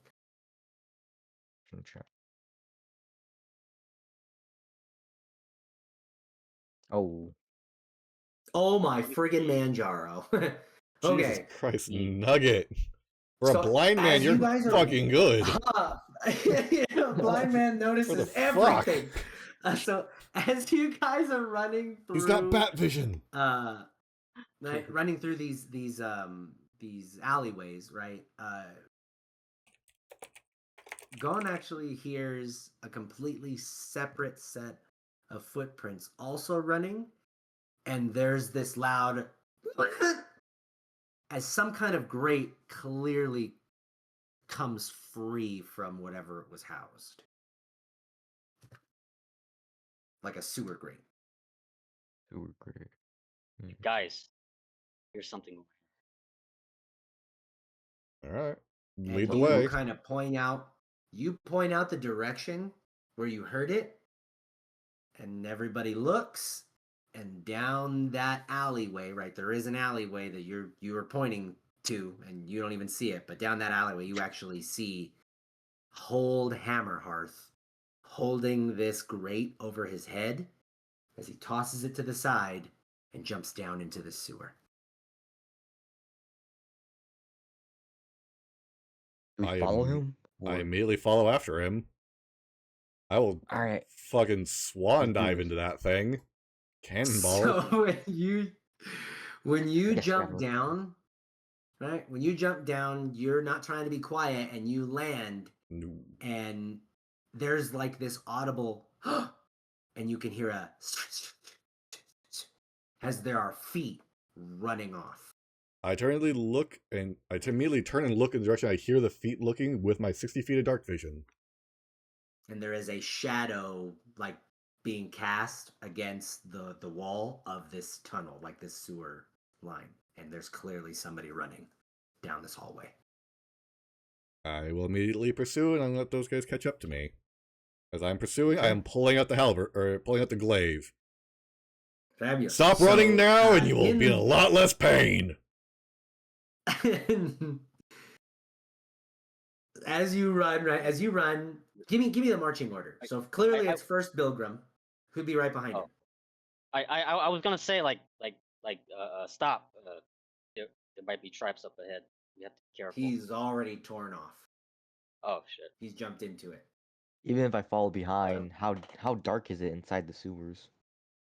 It is still midday, so that because there are grates like throughout, right? Like sort of to vent that smell and keep pressure, like nothing blowing up or whatever. There are sporadic lights that shine down. It is dark, right? But you can see you can typically see unto the next shining break, right? Like so you can see to the next grate and down like these less than curved hallways, because there are obviously branching. It's the sewer tunnels underneath the city, right? So it's clearly like weaves in and out. But in staring down, right, any which direction, there are sporadic like beams of light shining in. So it's the dark vision helps him to just see clearly, right? You are not in total darkness. Yeah, so I'll try my best to keep up with Bilgrim, but I can't see anything except for the lights. You say like the light is reflecting, right? So it does sort of light up in that area, but there are like stretches of like dark, right? There are stretches of dark, there's stretches of dim light, there's stretches of light, right? And then dim light and then dark. And so as you're running through, right? So I'm assuming it's going to be Bilgrim, Harp, Gon, and Presto. Probably a good one, yeah. Unless you guys want to roll. Okay. Yeah. Well, Okay, I already I got no problem charging with off ahead. Okay. So I've already got guaranteed Gon lead. pointed down that alleyway. Bilgrim took off because he saw a hole, which would then have caused Harp to be like, "Oh crap!" And he took off, and you heard them tear off, and you followed them, and Presto is clearly right behind you, Gon. So everybody is kind of running down these hallways, and Bilgrim's the one that can see him. So you're almost like hot on his heels, but he always seems to be turning a corner just as you're coming up to see which way he's going. You know what I mean? Okay. Yeah, so he's maintaining distance. Yes, he is. He knows where he's going, and you're just trying to catch him, is what it is. You know what I mean?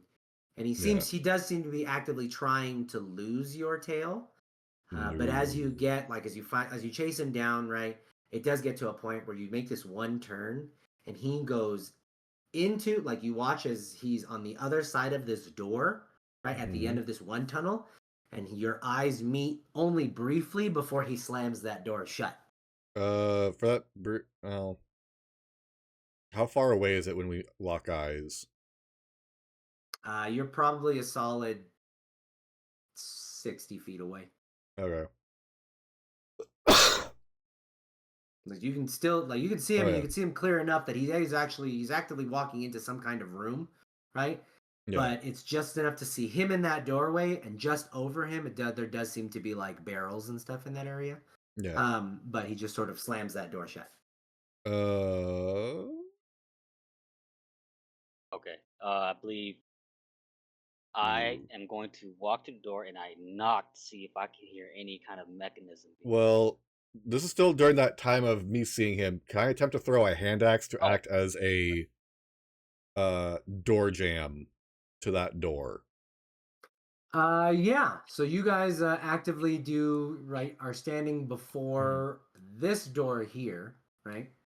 You can't see inside yet, but you're there, right?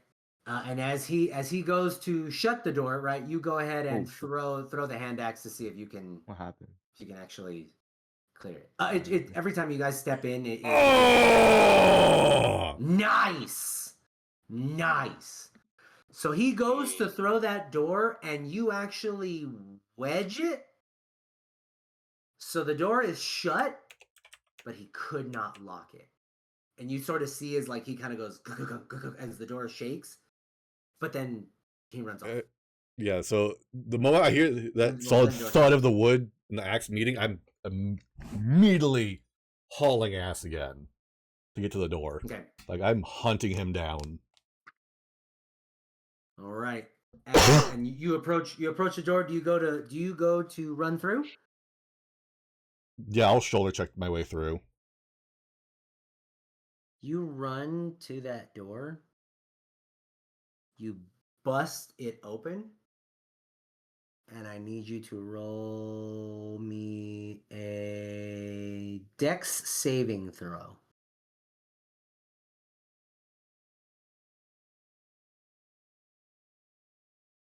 Nice. You bust through it, right? And you're actually clear on the other side of the door. And behind you, you hear the shattering of glass, like and an active. As you look behind you, and the other two who have watched him burst through this door see as, like, this glass vial shatters and acid seems to be burning at the floor. Oh. The heck? And you look up. Actually, I forget what side he is. Okay.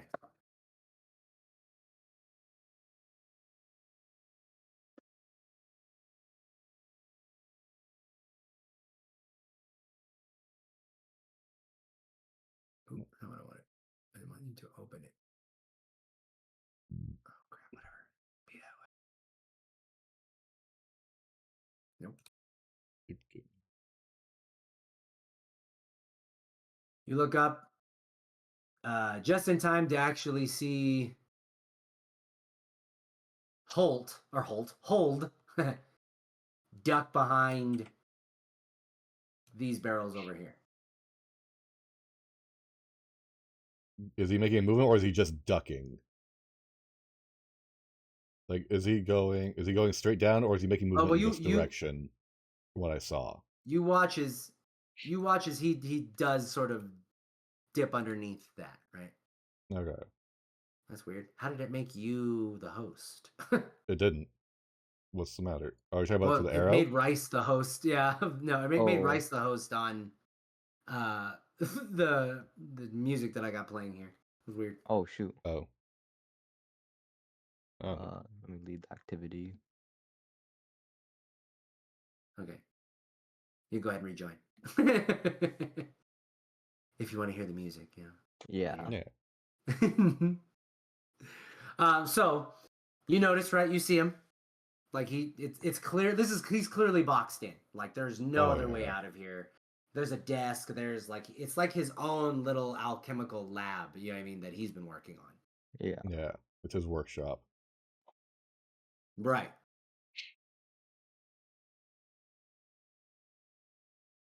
Well, I'm assuming they're still playing catch up, at least somewhat. I'm still gonna pursue him. Like you burst. Let's say you burst through, right? You burst through, and Yeah. you hear that acid burn, right? That kind of sizzle noise.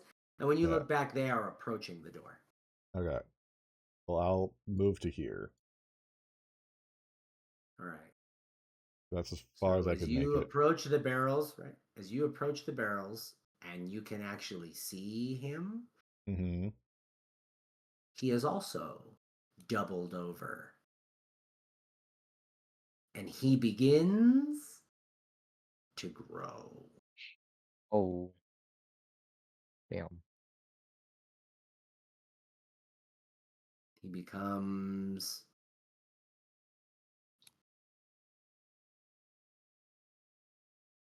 He goes from being the medium-sized dwarf that he was To a giant.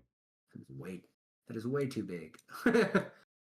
Yes, to the He's a hill giant. large size creature. Yeah. Perfect. Well, yeah. You're He is 2x2. hidden back there. Trying to make sure I'm the right size. Yeah. But yeah, and he's right there, and I need everybody roll initiative. Ooh. I could potentially stab him with my glaive while he's transforming. You sure could. Well, while he's transforming, I'm hoping. 21. Nope, I didn't click my token. Nice. Oh, well. So Oh wow, 20. 21, 20, 17, and let me just double check. I believe. Yeah. As long as I at least go before him, I'll be in good shape. Yeah. Okay, fabulous. Perfect. All right, nice. We're all going before So him. then it is. First is actually gone. All right, I move. Then will be Bilgrim. Go ahead.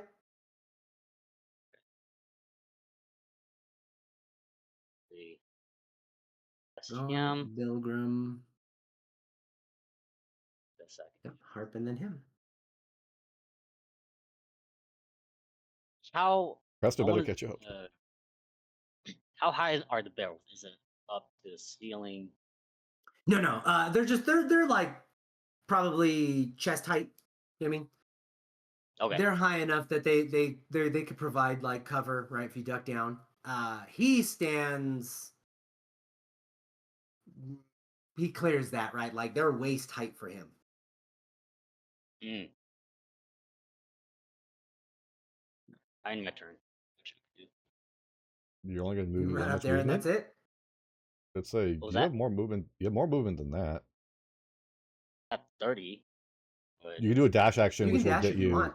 Yeah, so you were. I'm That'll get you assuming another here. 30. Oh. So there's your 30, Okay. and then right there is your 60. 60. Yeah, dash gives you additional movement, full movement, so you can do it. Yeah, so you It can basically take doubles your movement. Yeah, so you right. can get to You there. can take your move action, right? You can take your move action to move up to your full speed, which is 30. Then you can use the dash action to double your speed, right? Which would give you another 30 feet that you'd be able to move. Yeah, which is what So my character was doing full for that 60 entire feet, time. Yeah, for just full 60 feet, hauling. you can run right there.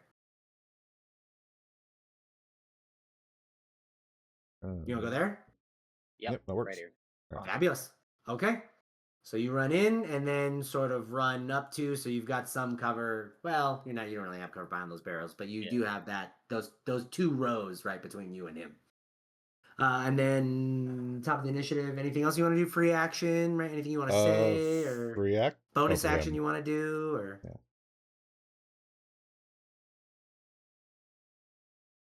I believe in 5th edition you can actually use Step of the Wind, or I think the class feature Step of the Wind allows bonus action dash. So if you want, you can use your bonus action to have dash to extend your speed, and then you can take an action to do something.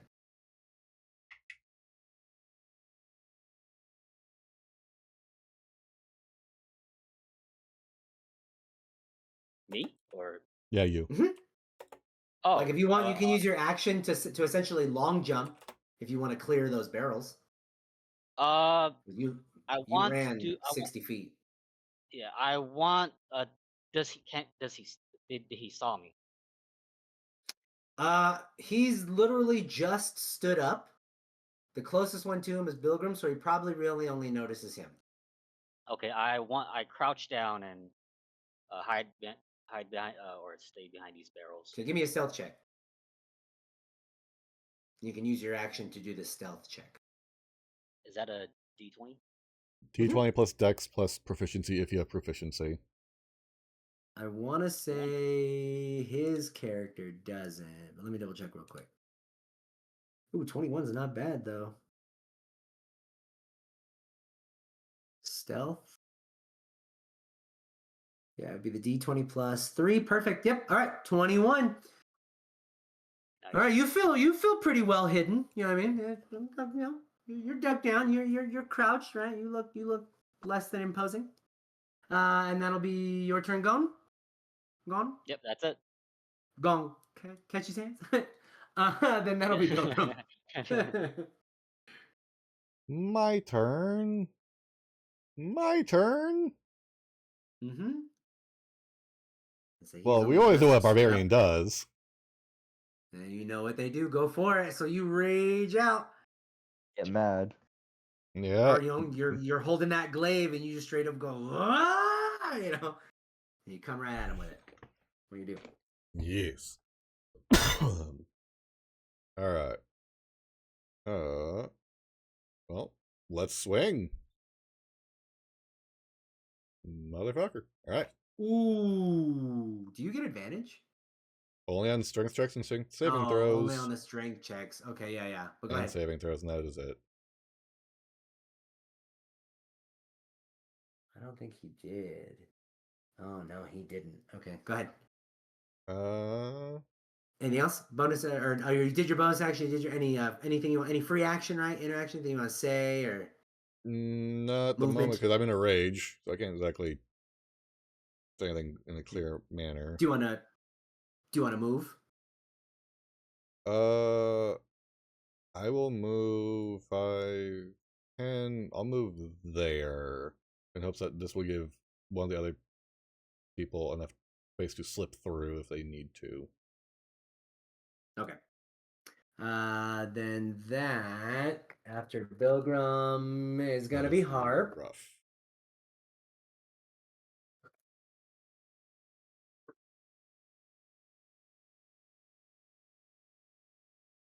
What do you do, Harp? Let's see. I'm gonna use Adrenaline Rush as a bonus action, which is just as a bonus action you can take the dash action, and when you do, you gain 2 temporary HP. Nice. Okay. So I you use can you can bonus action dash, and you gain. Okay, go for it. Yeah. 2 extra HP. So let's see. So that's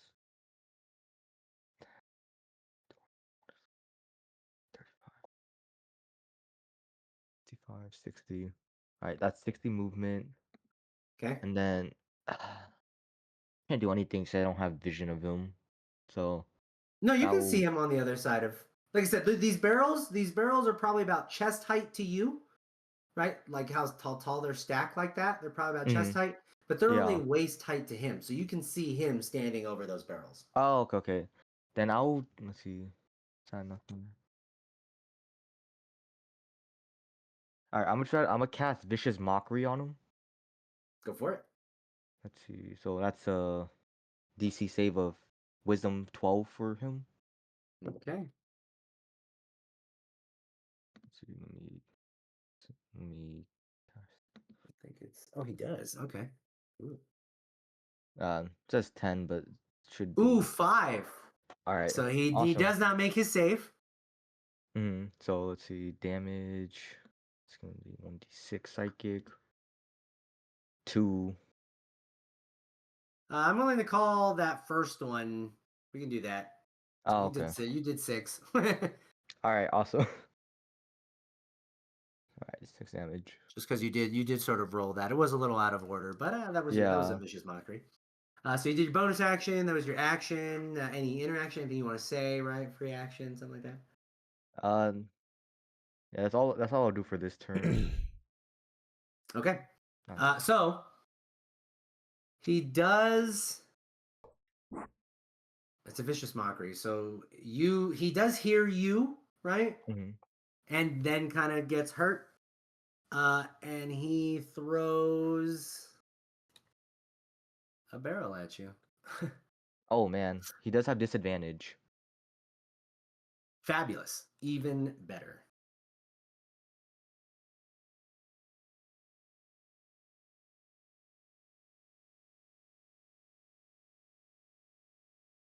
All right. Hold on, let me. Okay. Okay, so it's 14. Yeah, 14 hits. Disadvantage. Okay, so he'll throw a barrel at you. Oh wait.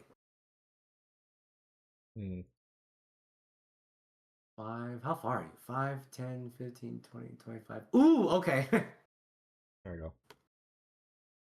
All right. So it's with disadvantage. What's your AC? My AC is only 13. So Okay. I will be taking the hit. I actually will say he throws it, right? He throws it. Yeah, it's outside of the 30 range. So he's got 30 feet with no penalty, and then up to 60 feet, but he does take a penalty to hit, which will make it so that his roll is not high enough to hit. All right, awesome. So yeah, so what it'll do is the barrel will bounce off of, right? The barrel that he throws will bounce off of this stack of barrels and go flying like overhead, right? Just high enough for you to duck under, and will crash right behind you. Awesome. And then that'll be his movement as he sort of approaches. He'll approach Bilgrim and then see right this little thing in front of him and sort of stop. And then that'll be gone actually. Top of the initiative. All right. Me, I want to hop over these barrels. Would that be a bonus action or? No, you just give me a strength or dex check to hop over it. Dex. Acrobatics, if you want. Yeah, go ahead. Give me an acrobatics check. Okay. So the D20, and I believe your acrobatics is pretty high. Yeah, that'll work, dude. You hop right over it, right? So is that 5, 10, 15, you hop over it, 20, 25, right? So you still got some movement. All right. It is I think that was 25. I think that was 25. Is the what is it? Ogre? Is he an ogre at this point, or He's a giant? Okay. Is the giant has his turns towards me? Dang, your acrobatics is +5, dude. No, he's looking at Bilgrim. Okay, I want to hop over again. So give me another one. It's acrobatics. Yeah, give me another acrobatics check. That'll work. That'll work. You catch your foot. You know what I mean? Like you're hopping over these barrels. You catch your foot, but you do land so that you're not like prone or anything. But it is like a hook. Like you land a little unprettily, but you are not prone. You're totally fine. You make it. Okay. Let's see. I moved. What's that? So it's your movement action, right? I allowed you to make checks to hop over those barrels.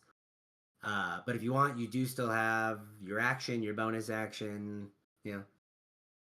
You have kind of. Do I still have movement? Walk the extent. Bubin? Do I still have movement? I believe a dash. Yeah, if you bonus action dash, it's a step of the wind, right? The feature that your step of the wind ability allows. Step of the.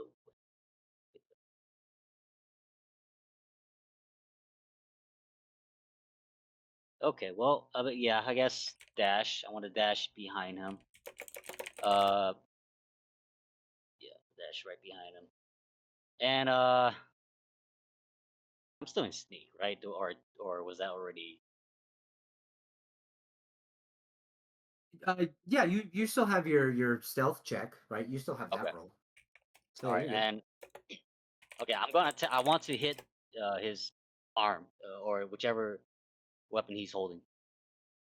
So Go ahead. Roll to attack. 3. 20. Nice. A 20 will definitely hit. Go for it. Staff. 11. Ooh, damn. That's damage? Nice. Max damage. Yeah, okay. And then I'm So going you to smack him in that arm. Well, do you want to say anything? Do you want to do something? What are you Oh thinking? yeah. Oh no, go ahead. Oh, well, you smack him in that arm, and he does seem to drop like a hammer that he's holding. I think I still got the bonus unarmed strike, so I'm just gonna. Only because you bonus Nope. actioned dash. Oh, okay. You can't Okay. strike him again as a bonus action. Yeah. Okay, then I guess I'm done. Yeah. Action economy is a 2024 rules give bitch. you guys a lot of stuff. Yeah. Yeah, action economy is a Because you bitch. shouldn't. 2014 rules. Yeah, and you would have needed key points. That's what I think is the difference. 2024 rules, they changed some stuff. They gave monks a lot. Yeah. It's wild. Because it's a key point to dash and disengage, but you can step as a bonus, or dash as a bonus. Yeah. They gave them a lot. But that's your turn, Yep. which then brings it to Bilgrim. Bonus action to keep the rage going because I missed. I want to say as long as you don't miss this time, you don't have to bonus action that because you bonus action raged, Oh, okay. and then it's come back around to Another your round. turn, right? Right. Yeah. Because this is only the second round of combat, I think. So as long Yeah. as you don't miss now, you won't have to bonus action rage, and that will hit. Yay! Cool. Oh, nice! All right. So he takes that hit. Yeah. And it is regular Then- lethal damage. Mm-hmm. So that's your action, right? Yeah. I don't have anything for movement, and as far as I know, nothing really worthwhile in bonus action. All right. Yeah, Anything that'll be you it. want to say or Nope. no? Okay. Just All right. Then Hart. So you watch as Gon has kind of effectively snuck up behind this giant, sort of knocks him in the elbow, hits him in the funny bone, so that he drops this hammer, and then the gnome and the giant now seem to be going toe to toe. So what do you do next, Hart?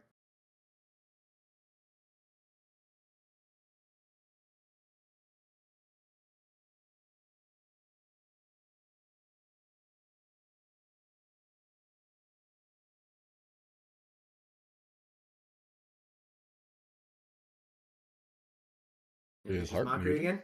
Okay. Okay, he was muted. Okay. Oh, I'm so sorry. I thought I was. You're good. You're good. My Okay. bad. I figured that's what you were looking for, right? You get that. Yeah. Another Yeah, vicious mockery. Yeah, another vicious Wisdom mockery. save. Yeah. Oh, it's a 20. 20. Oh my goodness. Well, I try to insult him, and nothing So happens. you're as ugly as your Yeah. mama. I've seen more He's dangerous like, I kissing ain't from got a you. mama. There you go. And He hates kid. yeah. Oh man. Any bonus So action? bonus action. So what can I do? I think I could do for my race.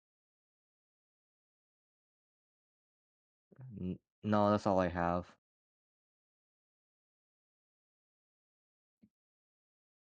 Yeah, that's all I got for this turn.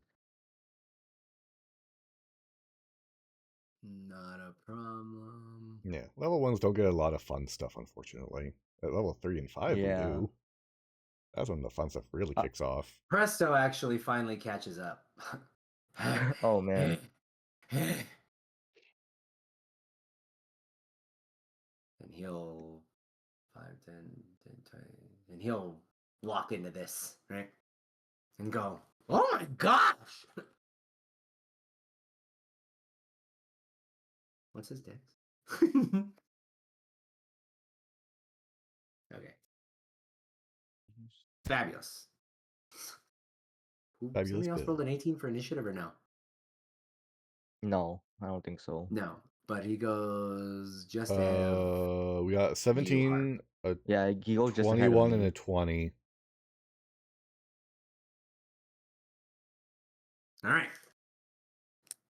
So that was Harp, right? Yes. All right, so it's gonna go down to the bottom of the initiative with Hold, and upon Presto's entrance and subsequent Hold is gonna turn and see him and kind of go and throw a barrel at Presto.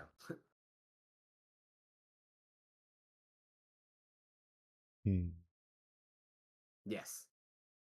Poor guy. Oh, I'm sorry. One more. Oh Presto runs in man. there. So he is 60 feet away. I mean to do that.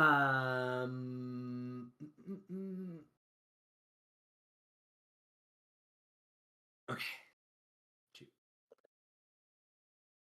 Ooh, and as the barrel comes flying at Presto, it is actually going to hit him. Oh, that's not good. It is not. Damn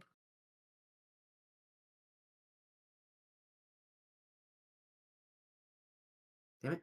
The butt. There you go. And he's going to take 16 points of damage as his barrel kind of crashes right into him, right? And he falls over as these pieces break apart. And then he's actually going to pick a... Oh, no, he's not. I'm sorry. He's stuck. All right. Then, yeah. That could have been you. That'll be his turn. And that'll be the top of the initiative going. All right. Let's see. Well, he hasn't turned towards me yet. I want to smack him in the knees in hopes that I will bring him down to, or bring down to one knee. So let's see. Roll the hit.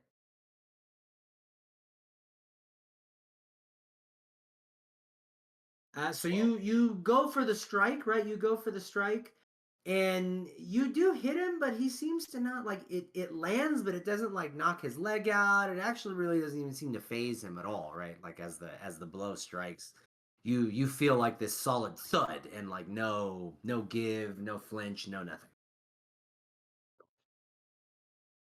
Okay. So if you like, you can roll to hit again, right? But it would be flat, no bonus. All right, flat, no bonus. D20. Yeah, bonus action to hit. Ooh. Oh, that will also, that will also not hit. I will say this one, like I said, you kind of you hit him, right? I think you still have the quarterstaff, right? You did the D8 worth of damage. Yeah. So you hit him with the first bit, and like I said, it doesn't really do a whole lot. And as you bring the thing down, to try and hit him again, you feel as it goes, and it hits the floor, and you miss him. Dick. Okay. Do you want to move? Or let's see. Well, he hasn't noticed me yet, but he will soon. But I'm gonna stay where I'm at, and I already used my bonus. Right. Yeah. Yes. Use your bonus in your action, Okay. so all you have left is a move and a free. Yeah, so you can move if you like, or if you want, you can say something. Or I guess grab How? something if there's anything nearby you want to grab. Yeah. Is there anything I can grab nearby? Oh well, there are those barrels that he's standing, like the barrels that he's standing behind, the ones that he's like grabbing at, right? Like, I mean, you could bring one of them down, right? Like you could sort of use that as some kind of tool of destruction of some sort, you know. Hmm. Is it wine or alcohol of some sort? The one that he threw at Presto, when it hit him, it broke open and it was empty. So it looks like these particular barrels are empty, but the ones that are like lined up seem to be stacked on each other like that. Those do seem to have something in them. All right. I'm just gonna take a step back. That's it, and Okay. call it. All right, then that'll be Bilgrim. Generates Third no verse, attack of same as the opportunity first. because nice. That is a definite Awesome. hit. By the way, are you adding 2 damage from rage? Because that first one should have been a 15. This is a heads up. Still not. 15 Alright. is not high enough. Well, no, I talk about for damage. The previous attack was 15 damage instead of 13 because of rage. This is 14 damage. Ooh, because of okay. rage. Okay, I'm alright with that. All right, and then 14 to hit. No, 23 14 to hit. damage. I mean, 14 Yeah, slashing 23 to damage, hit, right? 14 slashing. Okay. All Goodness, that's a lot of right. damage. He's looking really bad too, by the way. Like he's now really kind of started covered in his blood, right? Like he's bleeding freely from these lashes, these wounds. You can see like the bruising and all that from where you've struck him already. So he's starting to Yeah. look pretty gassed. Yeah, I kind of build a combat monster. All right. Bonus action or Nope. Nothing else anything I can else? do. I'm a combat person. Nope. That's it. All right. So Presto sort of dusts himself off and is like, "Oh my gosh, my spleen!" And we'll run right here and sort of take cover behind that table there, and he'll pop up and huck another vial of that alchemist fire at Hold. Take this, you big cheat!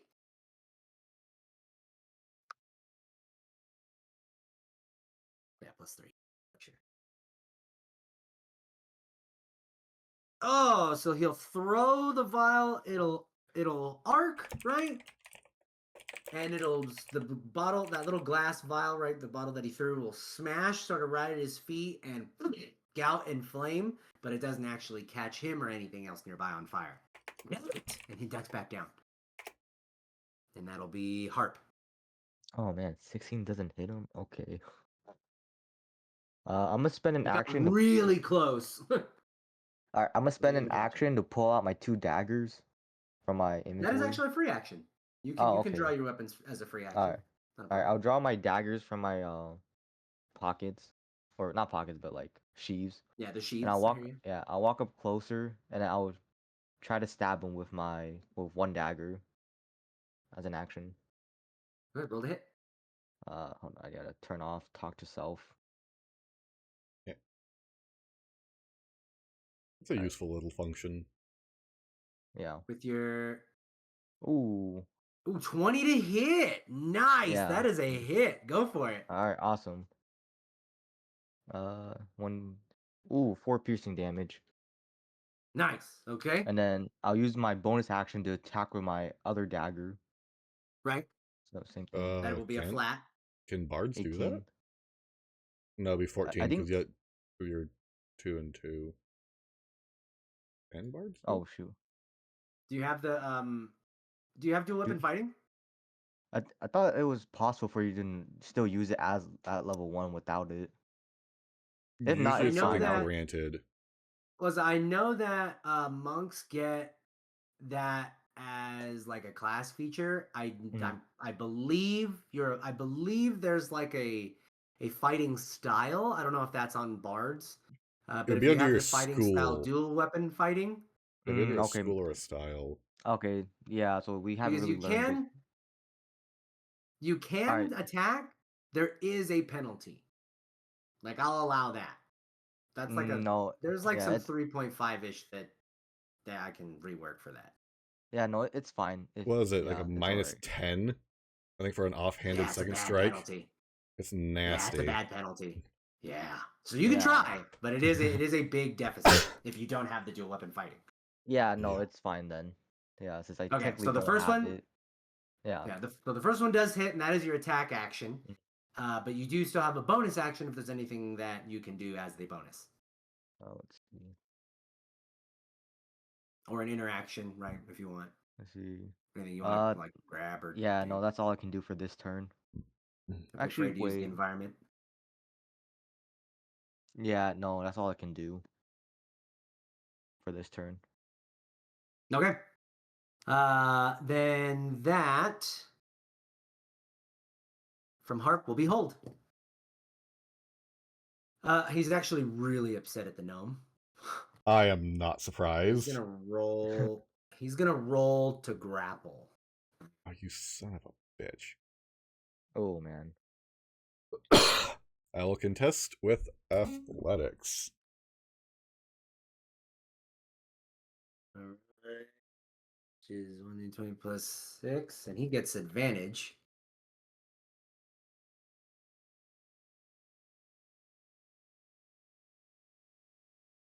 Oh, 24? Or Oh wait. man. I'm in rage. Right. 24. Right. Okay, yeah. So he goes for you, but you grab him and you've got him instead. That'll Okay. be his turn. Okay. No, Which isn't brings it back to the top of the initiative with Gum. Yeah. That's hilarious. All right. I cannot believe that. You grabbed him. Now that he's distracted. Oh, say so they're both in hand to hand. They're both in grappling. He's Technically, so he hold goes to grab Bilgrim. Bilgrim catches him by the wrists. So hold has no actual grip on Bilgrim, and Bilgrim is holding on to this large giant by his wrists, sort of, bringing them down, and what I mean. So Bilgrim has the giant, so you would get advantage on your attack, and technically there's a flanking bonus there because Bilgrim is actually on the other side of your target if you attack. Oh man, this is a good opportunity. All right. I'm saying you have all of the advantages in this moment, especially because Bilgrim has actively caught him. So I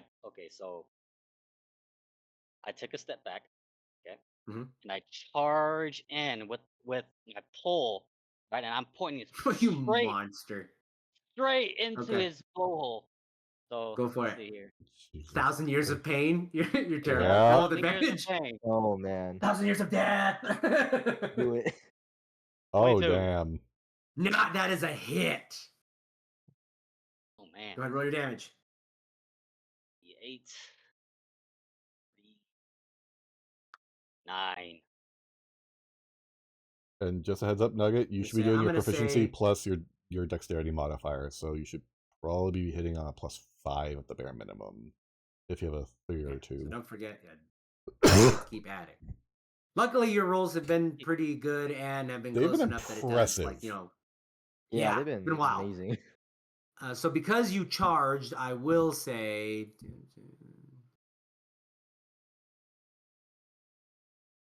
Wait, so what should I have done? You said add proficiency plus you are more likely to hit. Modifier. Yeah, you are more likely to hit because instead of it just being +3, it should actually be your dice roll +2, which I believe is what your proficiency bonus is, plus the dex modifier that you get. So it would be +5. Yeah. Okay, so +5. But so your hits have been, your rolls have been high enough that they've landed, or not mattered. So high that you wouldn't have. Yeah, like luckily you haven't really quite been that on the cusp. I think like once you were, but it still wasn't enough. But this one does hit, and you do even feel you do a little more extra damage. And as you sort of kind of go like boop right into your right into your brown bullseye there, you even kind of hear him go. And that was your action, right? You want to do a bonus action? bonus action is I kick my quarterstaff. So Okay. Roll You're the. shoving it further up. He's trying to. He's really making him a He's jalapeno. doing on an a stick. impaler. He's turning into an impaler. Roll to attack. 1,000 years of pain. You do get advantage. Yeah, You but do the get thing advantage. is, that's your walking stick. No, you need to remember always which end is the trouble end. Is that Depends on Smell how- it, you'll be able to tell. Oh, Another no. D20. Another D20. D20? All right. Yeah, so D20 Yeah. plus 5. 5. Yeah. Mm-hmm. Oof. Wow. Okay, 9. so Oh man. he's clearly clenched. So when you kick this kick this staff, it goes nowhere because he is holding on to it with his cheek. Is that your turn? I'm gonna step back. Let's see, just in case he swings that pole around. All right. Well, And my I turn. will say, right? I will say that it is Bilgrim that has him, and if you were to sidestep maybe 5 feet, you would actually impose flanking for both of them, for both Harp Oh. and Bilgrim. So basically, everybody would have that advantage. Okay. Yeah. Yeah. So in shifting just to the side, right? You have now effectively put you guys on both of you, right? All three of you rather, on either end of him. So everybody within that melee striking distance does get a bonus. No, he's in a death sandwich. So you're good there, Gone? Yep, I'm good.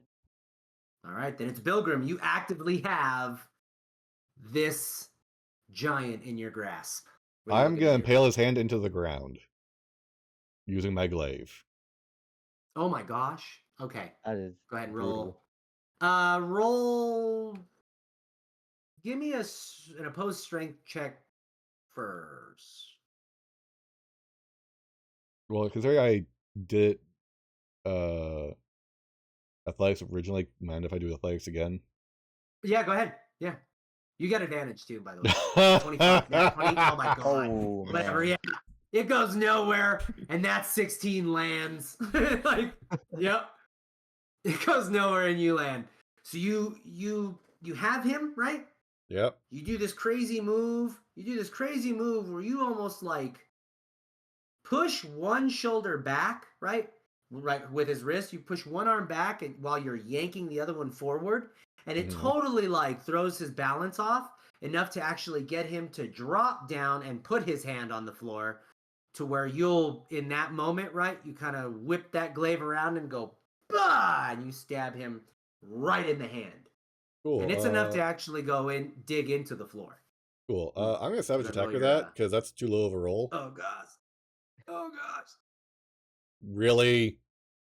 Nice. That was good. 8 That was good. damage. All right.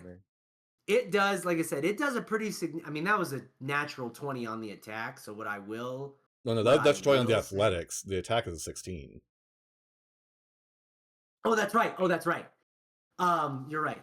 So yeah, then I will say just because you did knock him off and it was pretty smooth move, right? You land a pretty decent hit and it strikes pretty solid. You know what I mean? Yeah. And he's in being down, right? Like in being like on the knee with this glaive jammed into his hand like that. You can see that he actually was really having a tough time even getting back, like getting enough juice to stand back up. You know what I mean? Yeah. Yep. Using free action to draw out 2 of my hand axes. Nice. Okay. 2-weapon fighting. So I'll be activated next Nice. turn because I did not do it with this Yep. turn. Yeah, you're good. All right, that'll actually be presto. And he'll pop back up from behind that table and be like, "Serves you right, you thief, you crook, you liar, betrayer!" And he'll huck another, vial, and it actually smashes against the other side of the barrels from where you guys are fighting, and he'll go, and duck back down, and that'll be Harp.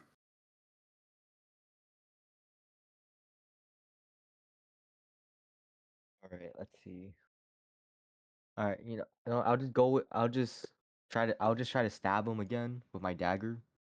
Go for it. He looks really bad. Like he is clearly not doing well in this fight now. Alright, I'm gonna try to stab his arm. Just try to cut his Go for arm it. open. 19. That is a hit. Awesome. 4 damage. Oh man. Okay. So you stab him, right? You stab him through, and it's very clear, like the hand that is like impaled in the ground, is the same arm that you just stabbed, right? And he's bleeding freely now. And this monster is covered in blood, breathing heavily. It's mixed with sweat. He's got fluids that are just dripping off of him at this point. You know what I mean? And that's your turn. Yeah, that's my turn.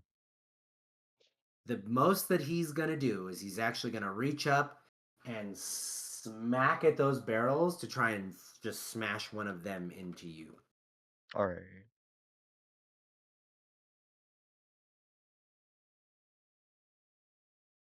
Oh, 25 yeah, to hit. that definitely hits. It's going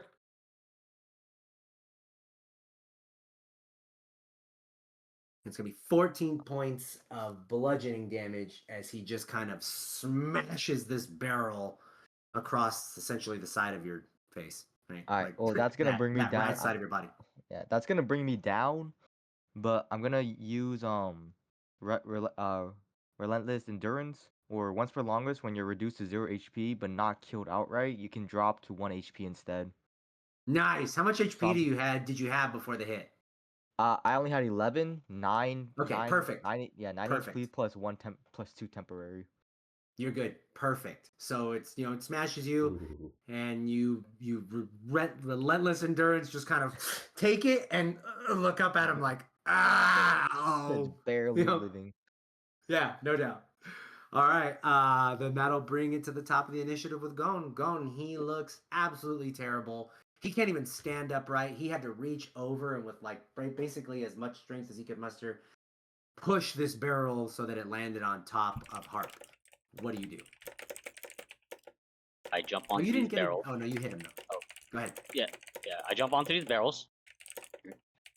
Do I have to roll the acrobatic? Yeah, you can roll acrobatics.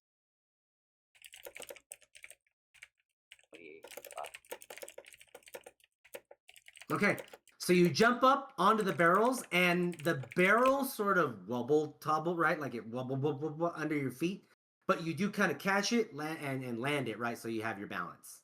Go ahead. All right. And then I elbow drop on him. Go for it. So that'll be I'll unarmed let you have advantage. strike. Yeah, I'll let you have advantage. Okay. Let's see. Strike 5, 8. Oof. All right, so And a 8. natural 1. Dang. Hold on, Okay. Those are D6s. Yeah, those last.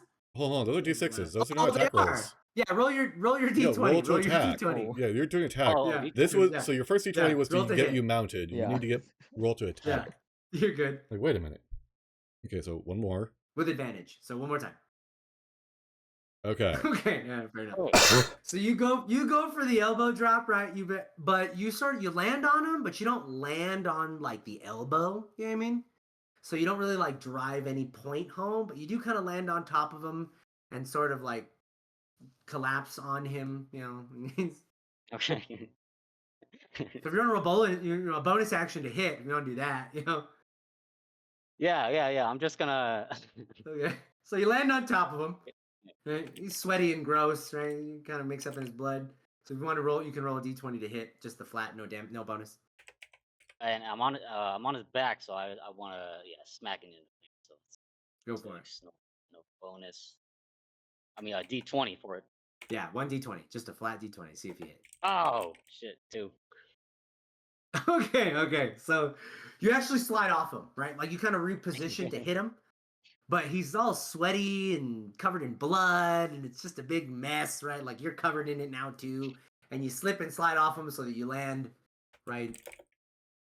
essentially right back where you were. All right. All right, that's it for me. Okay. Actually, give me one more. I don't. That's 3 d20s. Give me one more d20 because you still did have advantage. So let's just make sure. Okay. Again, no bonus, just flat d20. Okay, yeah. So yeah, that is not high enough. Oh, I'm sorry. That is just high enough. His AC is 17 with a flanking bonus. You do get a +2 to hit. So Oh, wow. 15 will actually be the AC that you need to meet. Go ahead and roll me your damage, which I believe is your D6. With the Plus the dex modifier, yeah. This is your damage plus your dex. Let's see what happens. Fabulous. What does this look like? Oh, he kills him? okay, so all right, so You I land was on on the top bar. of them. Yeah. Oh yeah, I land on top of him. That initial elbow drop doesn't quite pan out the way you hope for, but you reposition yourself and you go for the strike. What does that look like? Ooh, I do okay, so I face towards my staff. Okay, I turn around, backflip, and I land onto his head.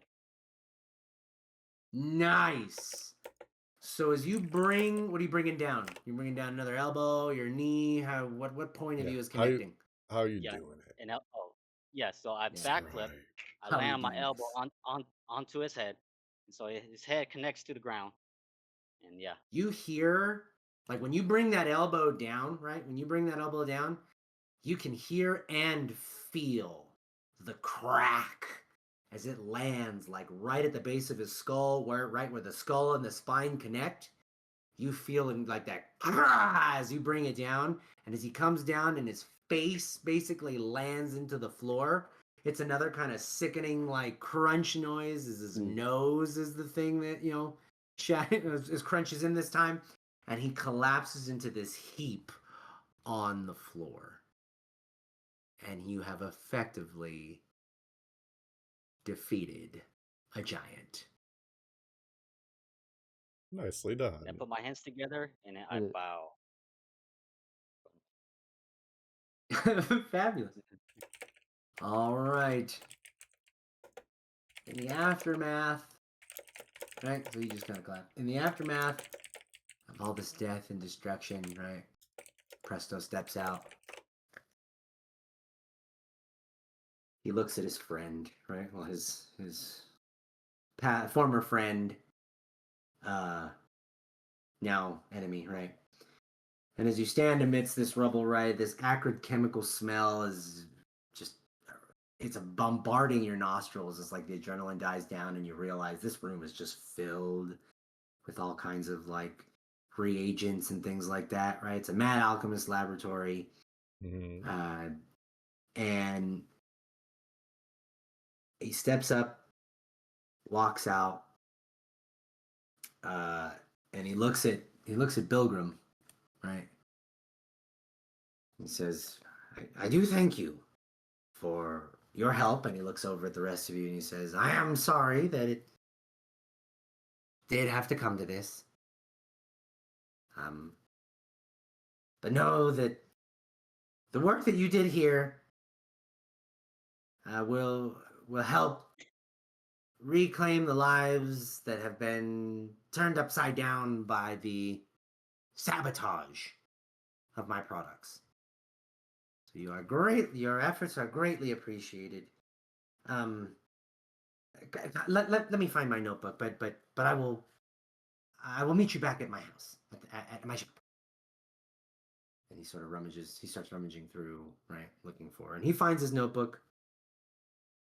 You guys, now that you're kind of looking around, right, now that you're here, I have to reclaim my glaive from the ground in the guy's hand. Right. So you guys kind of find yourself here, right? Like in this moment now with a chance to look around and see.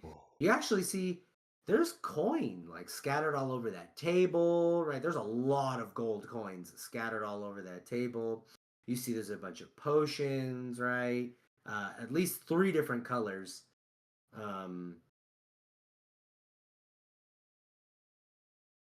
And it's, so how do you want to do this? Do you want to just meet him back at the at the shop? Do you want to maybe rummage around, loot Hold's alchemist lab here? You actually do find out that, or not find out, but you do see that Hold is wearing a pretty fancy top hat. Well, it was, when he collapsed to the ground, right? It is on the floor. But there's a bunch of stuff all over the place.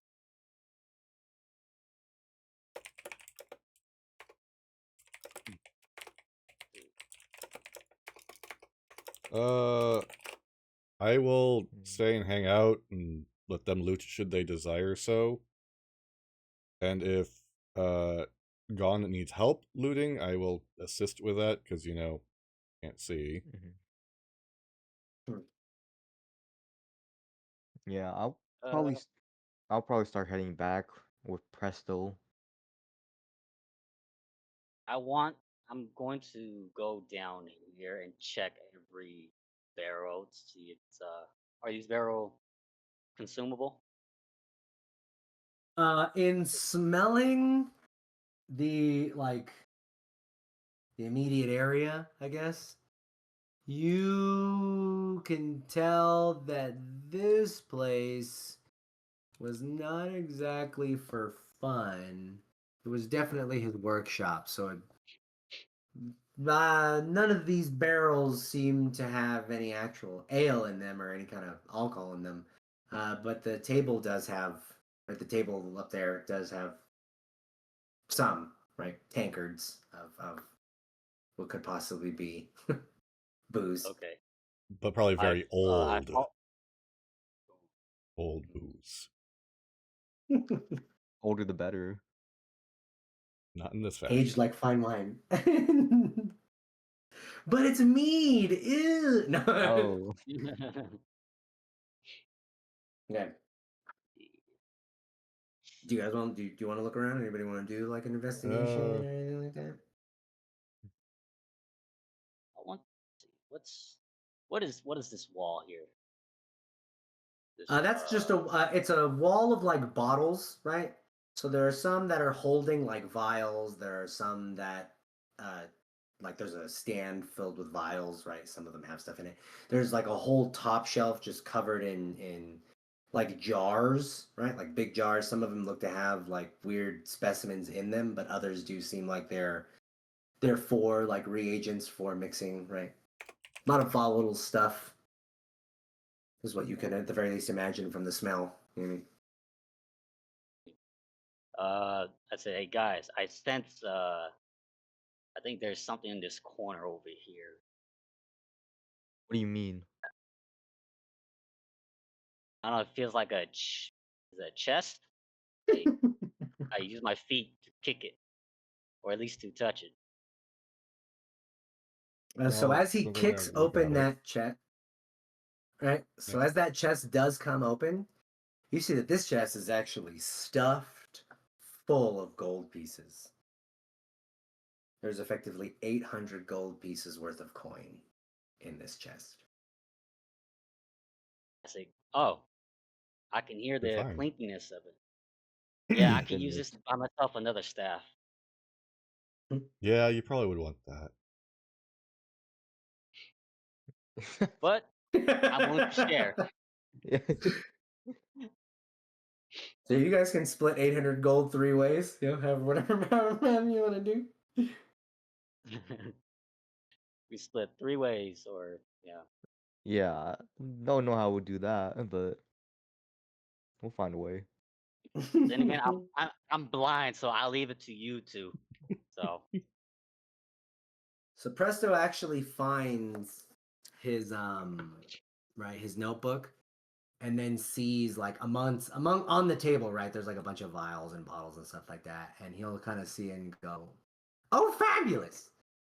And he'll grab this, it's like a carafe, right? Like it looks like it's meant to be like serving, like hold multiple servings of stuff. And he'll grab this carafe, and he'll come over to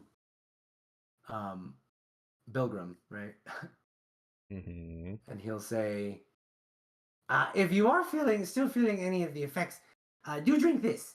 It is a greater restoration potion. I'm not an alchemist, and it should actually take care of you and your friend's strange side effects. I haven't drank it yet. I Well, must go. I have to prepare. I do have to prepare for the restoration of the city and helping those that have been afflicted. But take the do potion, feel free hand to it to meet me Harp. afterwards. I'll pass it off to He'll Harp. run Here off. you go. Drink off. yeah.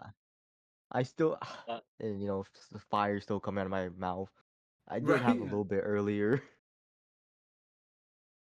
Ah, And Right. I will if you guys do drink it, right, you no longer seem to find things more amusing than they tend to be, and if you drink it, Harp, you also you also stop spitting fire. oh, I mean, is spitting fire really all that bad? Oop, I did something weird. Hold on. Yeah, kind of. There we go. Okay. All right. Anything else you want to look for? Anything else you want to do? I will try to find some evidence for Presto to rightfully condemn Hold for what happened rather than himself. But he's at least proven innocent. Yeah, in searching, you actually do find. So Presto found his notebook, but you do find like a journal, right? Like a little notebook there, and when opening it up, you actually do see Hold has written what appear to be his own notes on what additions and like subtractions to the formula do cause side effects. Okay. Like there are his own alchemical recipes that do show he was looking for More severe side effects. problematic effects. Yeah. So everything that they did to kind of offset whatever problems could occur, he sort of was taking his notes to make sure that he kind of locked in on those particular effects. Yeah, and could amplify them if he so decided. Yeah. Right. So he has, and again, they're all the exact same formula. You know what I mean? Like how to make this one, how to make that one. It just to add this, don't add less of that, right? Like it's clear. Yeah, well, I'll grab it and start walking on out. And that's pretty much I was looking for. There's also a potion of enlarge, 2 potions of the stone giant, or I'm sorry, 2 potions of constitution, and 1 potion of the stone giant. And the only reason that you know that is because these particular bottles are actually marked in Hold Hammer Heart's he actually labeled them. penmanship. Yeah, these ones he labeled. So there's 2 potions of Constitution, 1 potion of Enlarge, and 1 potion of the Stone Giant. Is there anything around this little bed here? On a nightstand. It's a there is. Well, no, there is a bed, but on a nightstand next to the bed, right? So like that little thing right here, up here. Oh, that thing. That's like a foot locker of sorts. Yeah. On that, there is another potion. This one is actually labeled the Potion of Long Rest. Oh. Oh. Well, it says Long Rest on it, but you can assume that it is a potion, and it is Yeah. a long rest potion of some kind. Yeah.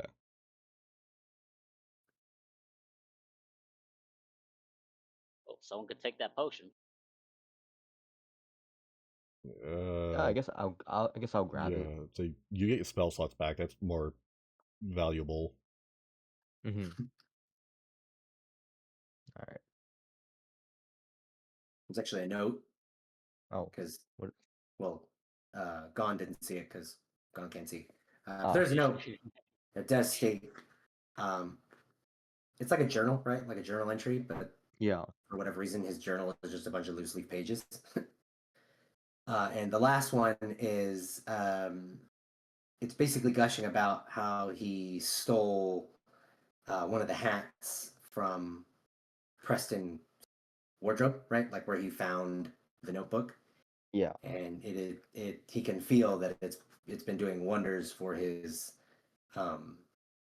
speech, right? Like he feels more confident in his public speaking when he wears it. Oh, the hat that he stole. Okay.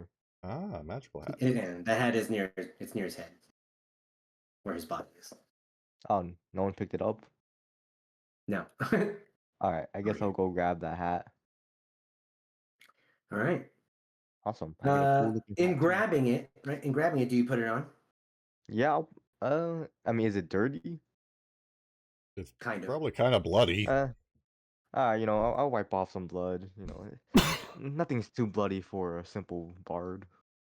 It actually does come off fairly easily, right? Like the blood, Yeah. you would think, you would think that the blood would seep into this cloth, but it seems like there's some kind of enchantment that covers it and keeps it from getting too nasty. So wiping and clearing it off does work pretty well. Yeah, wiping it clean. I just equip it onto my head. Okay. In putting it on, you can actually feel it does. There is a magical property to this hat, right? It is a wondrous item. And though it does require attunement, like you can feel it is doing something. It does give +2 and an advantage on any deception checks. Ooh. You also look slightly taller and particularly fancy, but only Bilgrim really notices that.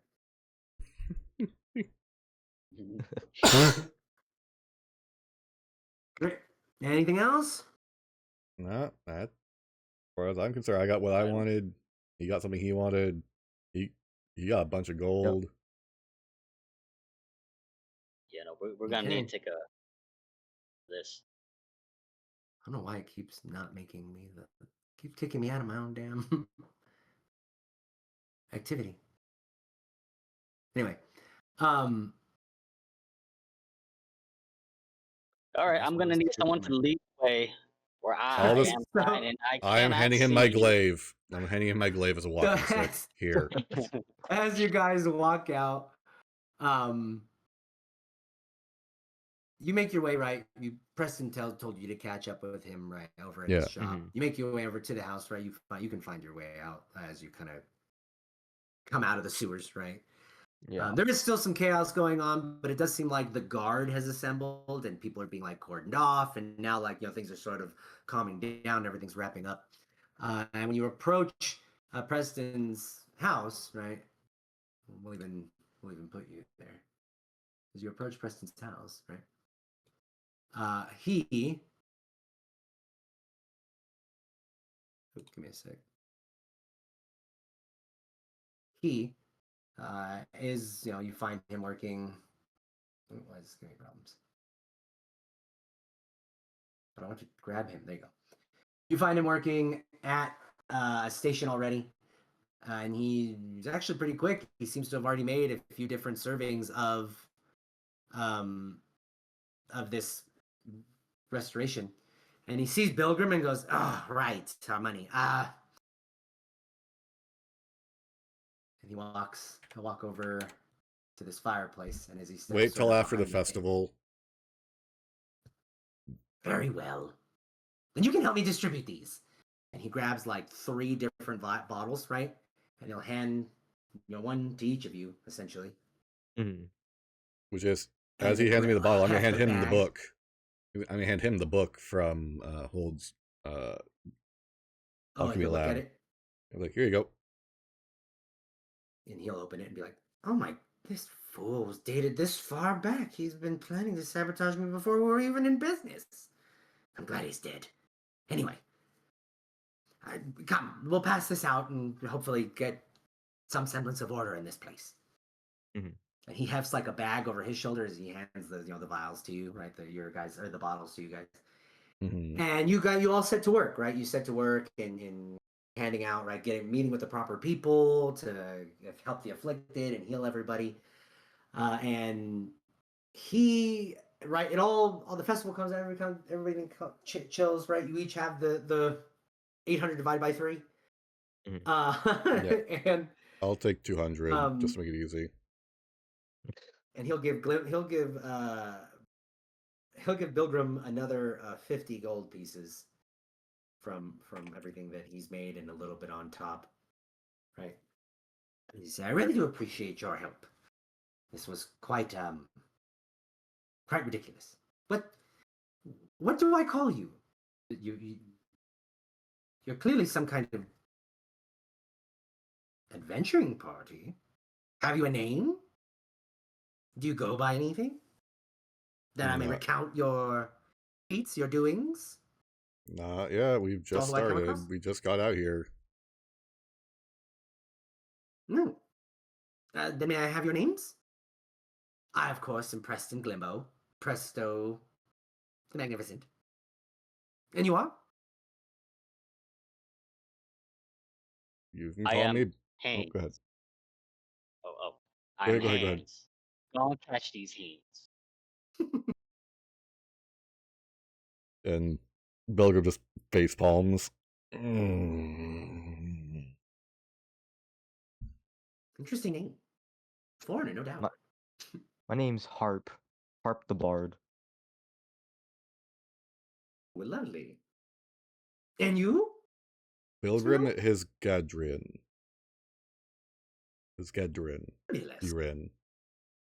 Well, I'll be sure to tell all who I come across the wonders that were Bilgrim, Sir Hans, and the Bard Harp. Should you find yourself anywhere near Machente ever again, and kind of, it's obvious, it's clear to you now that you never really knew the name of the town, but Machente seems to be the name. Yeah. Feel free to look me up. You're always welcome here. Excellent. Glad to hear it. And that is the end of our adventure. I appreciate you guys running with me. We went over a little bit, right? That last battle did take longer than I actually expected it to. But you've effectively survived. And if you ever do want to play with these characters again, feel free to level them up to level 2. Okay. Awesome. I'll even say 3.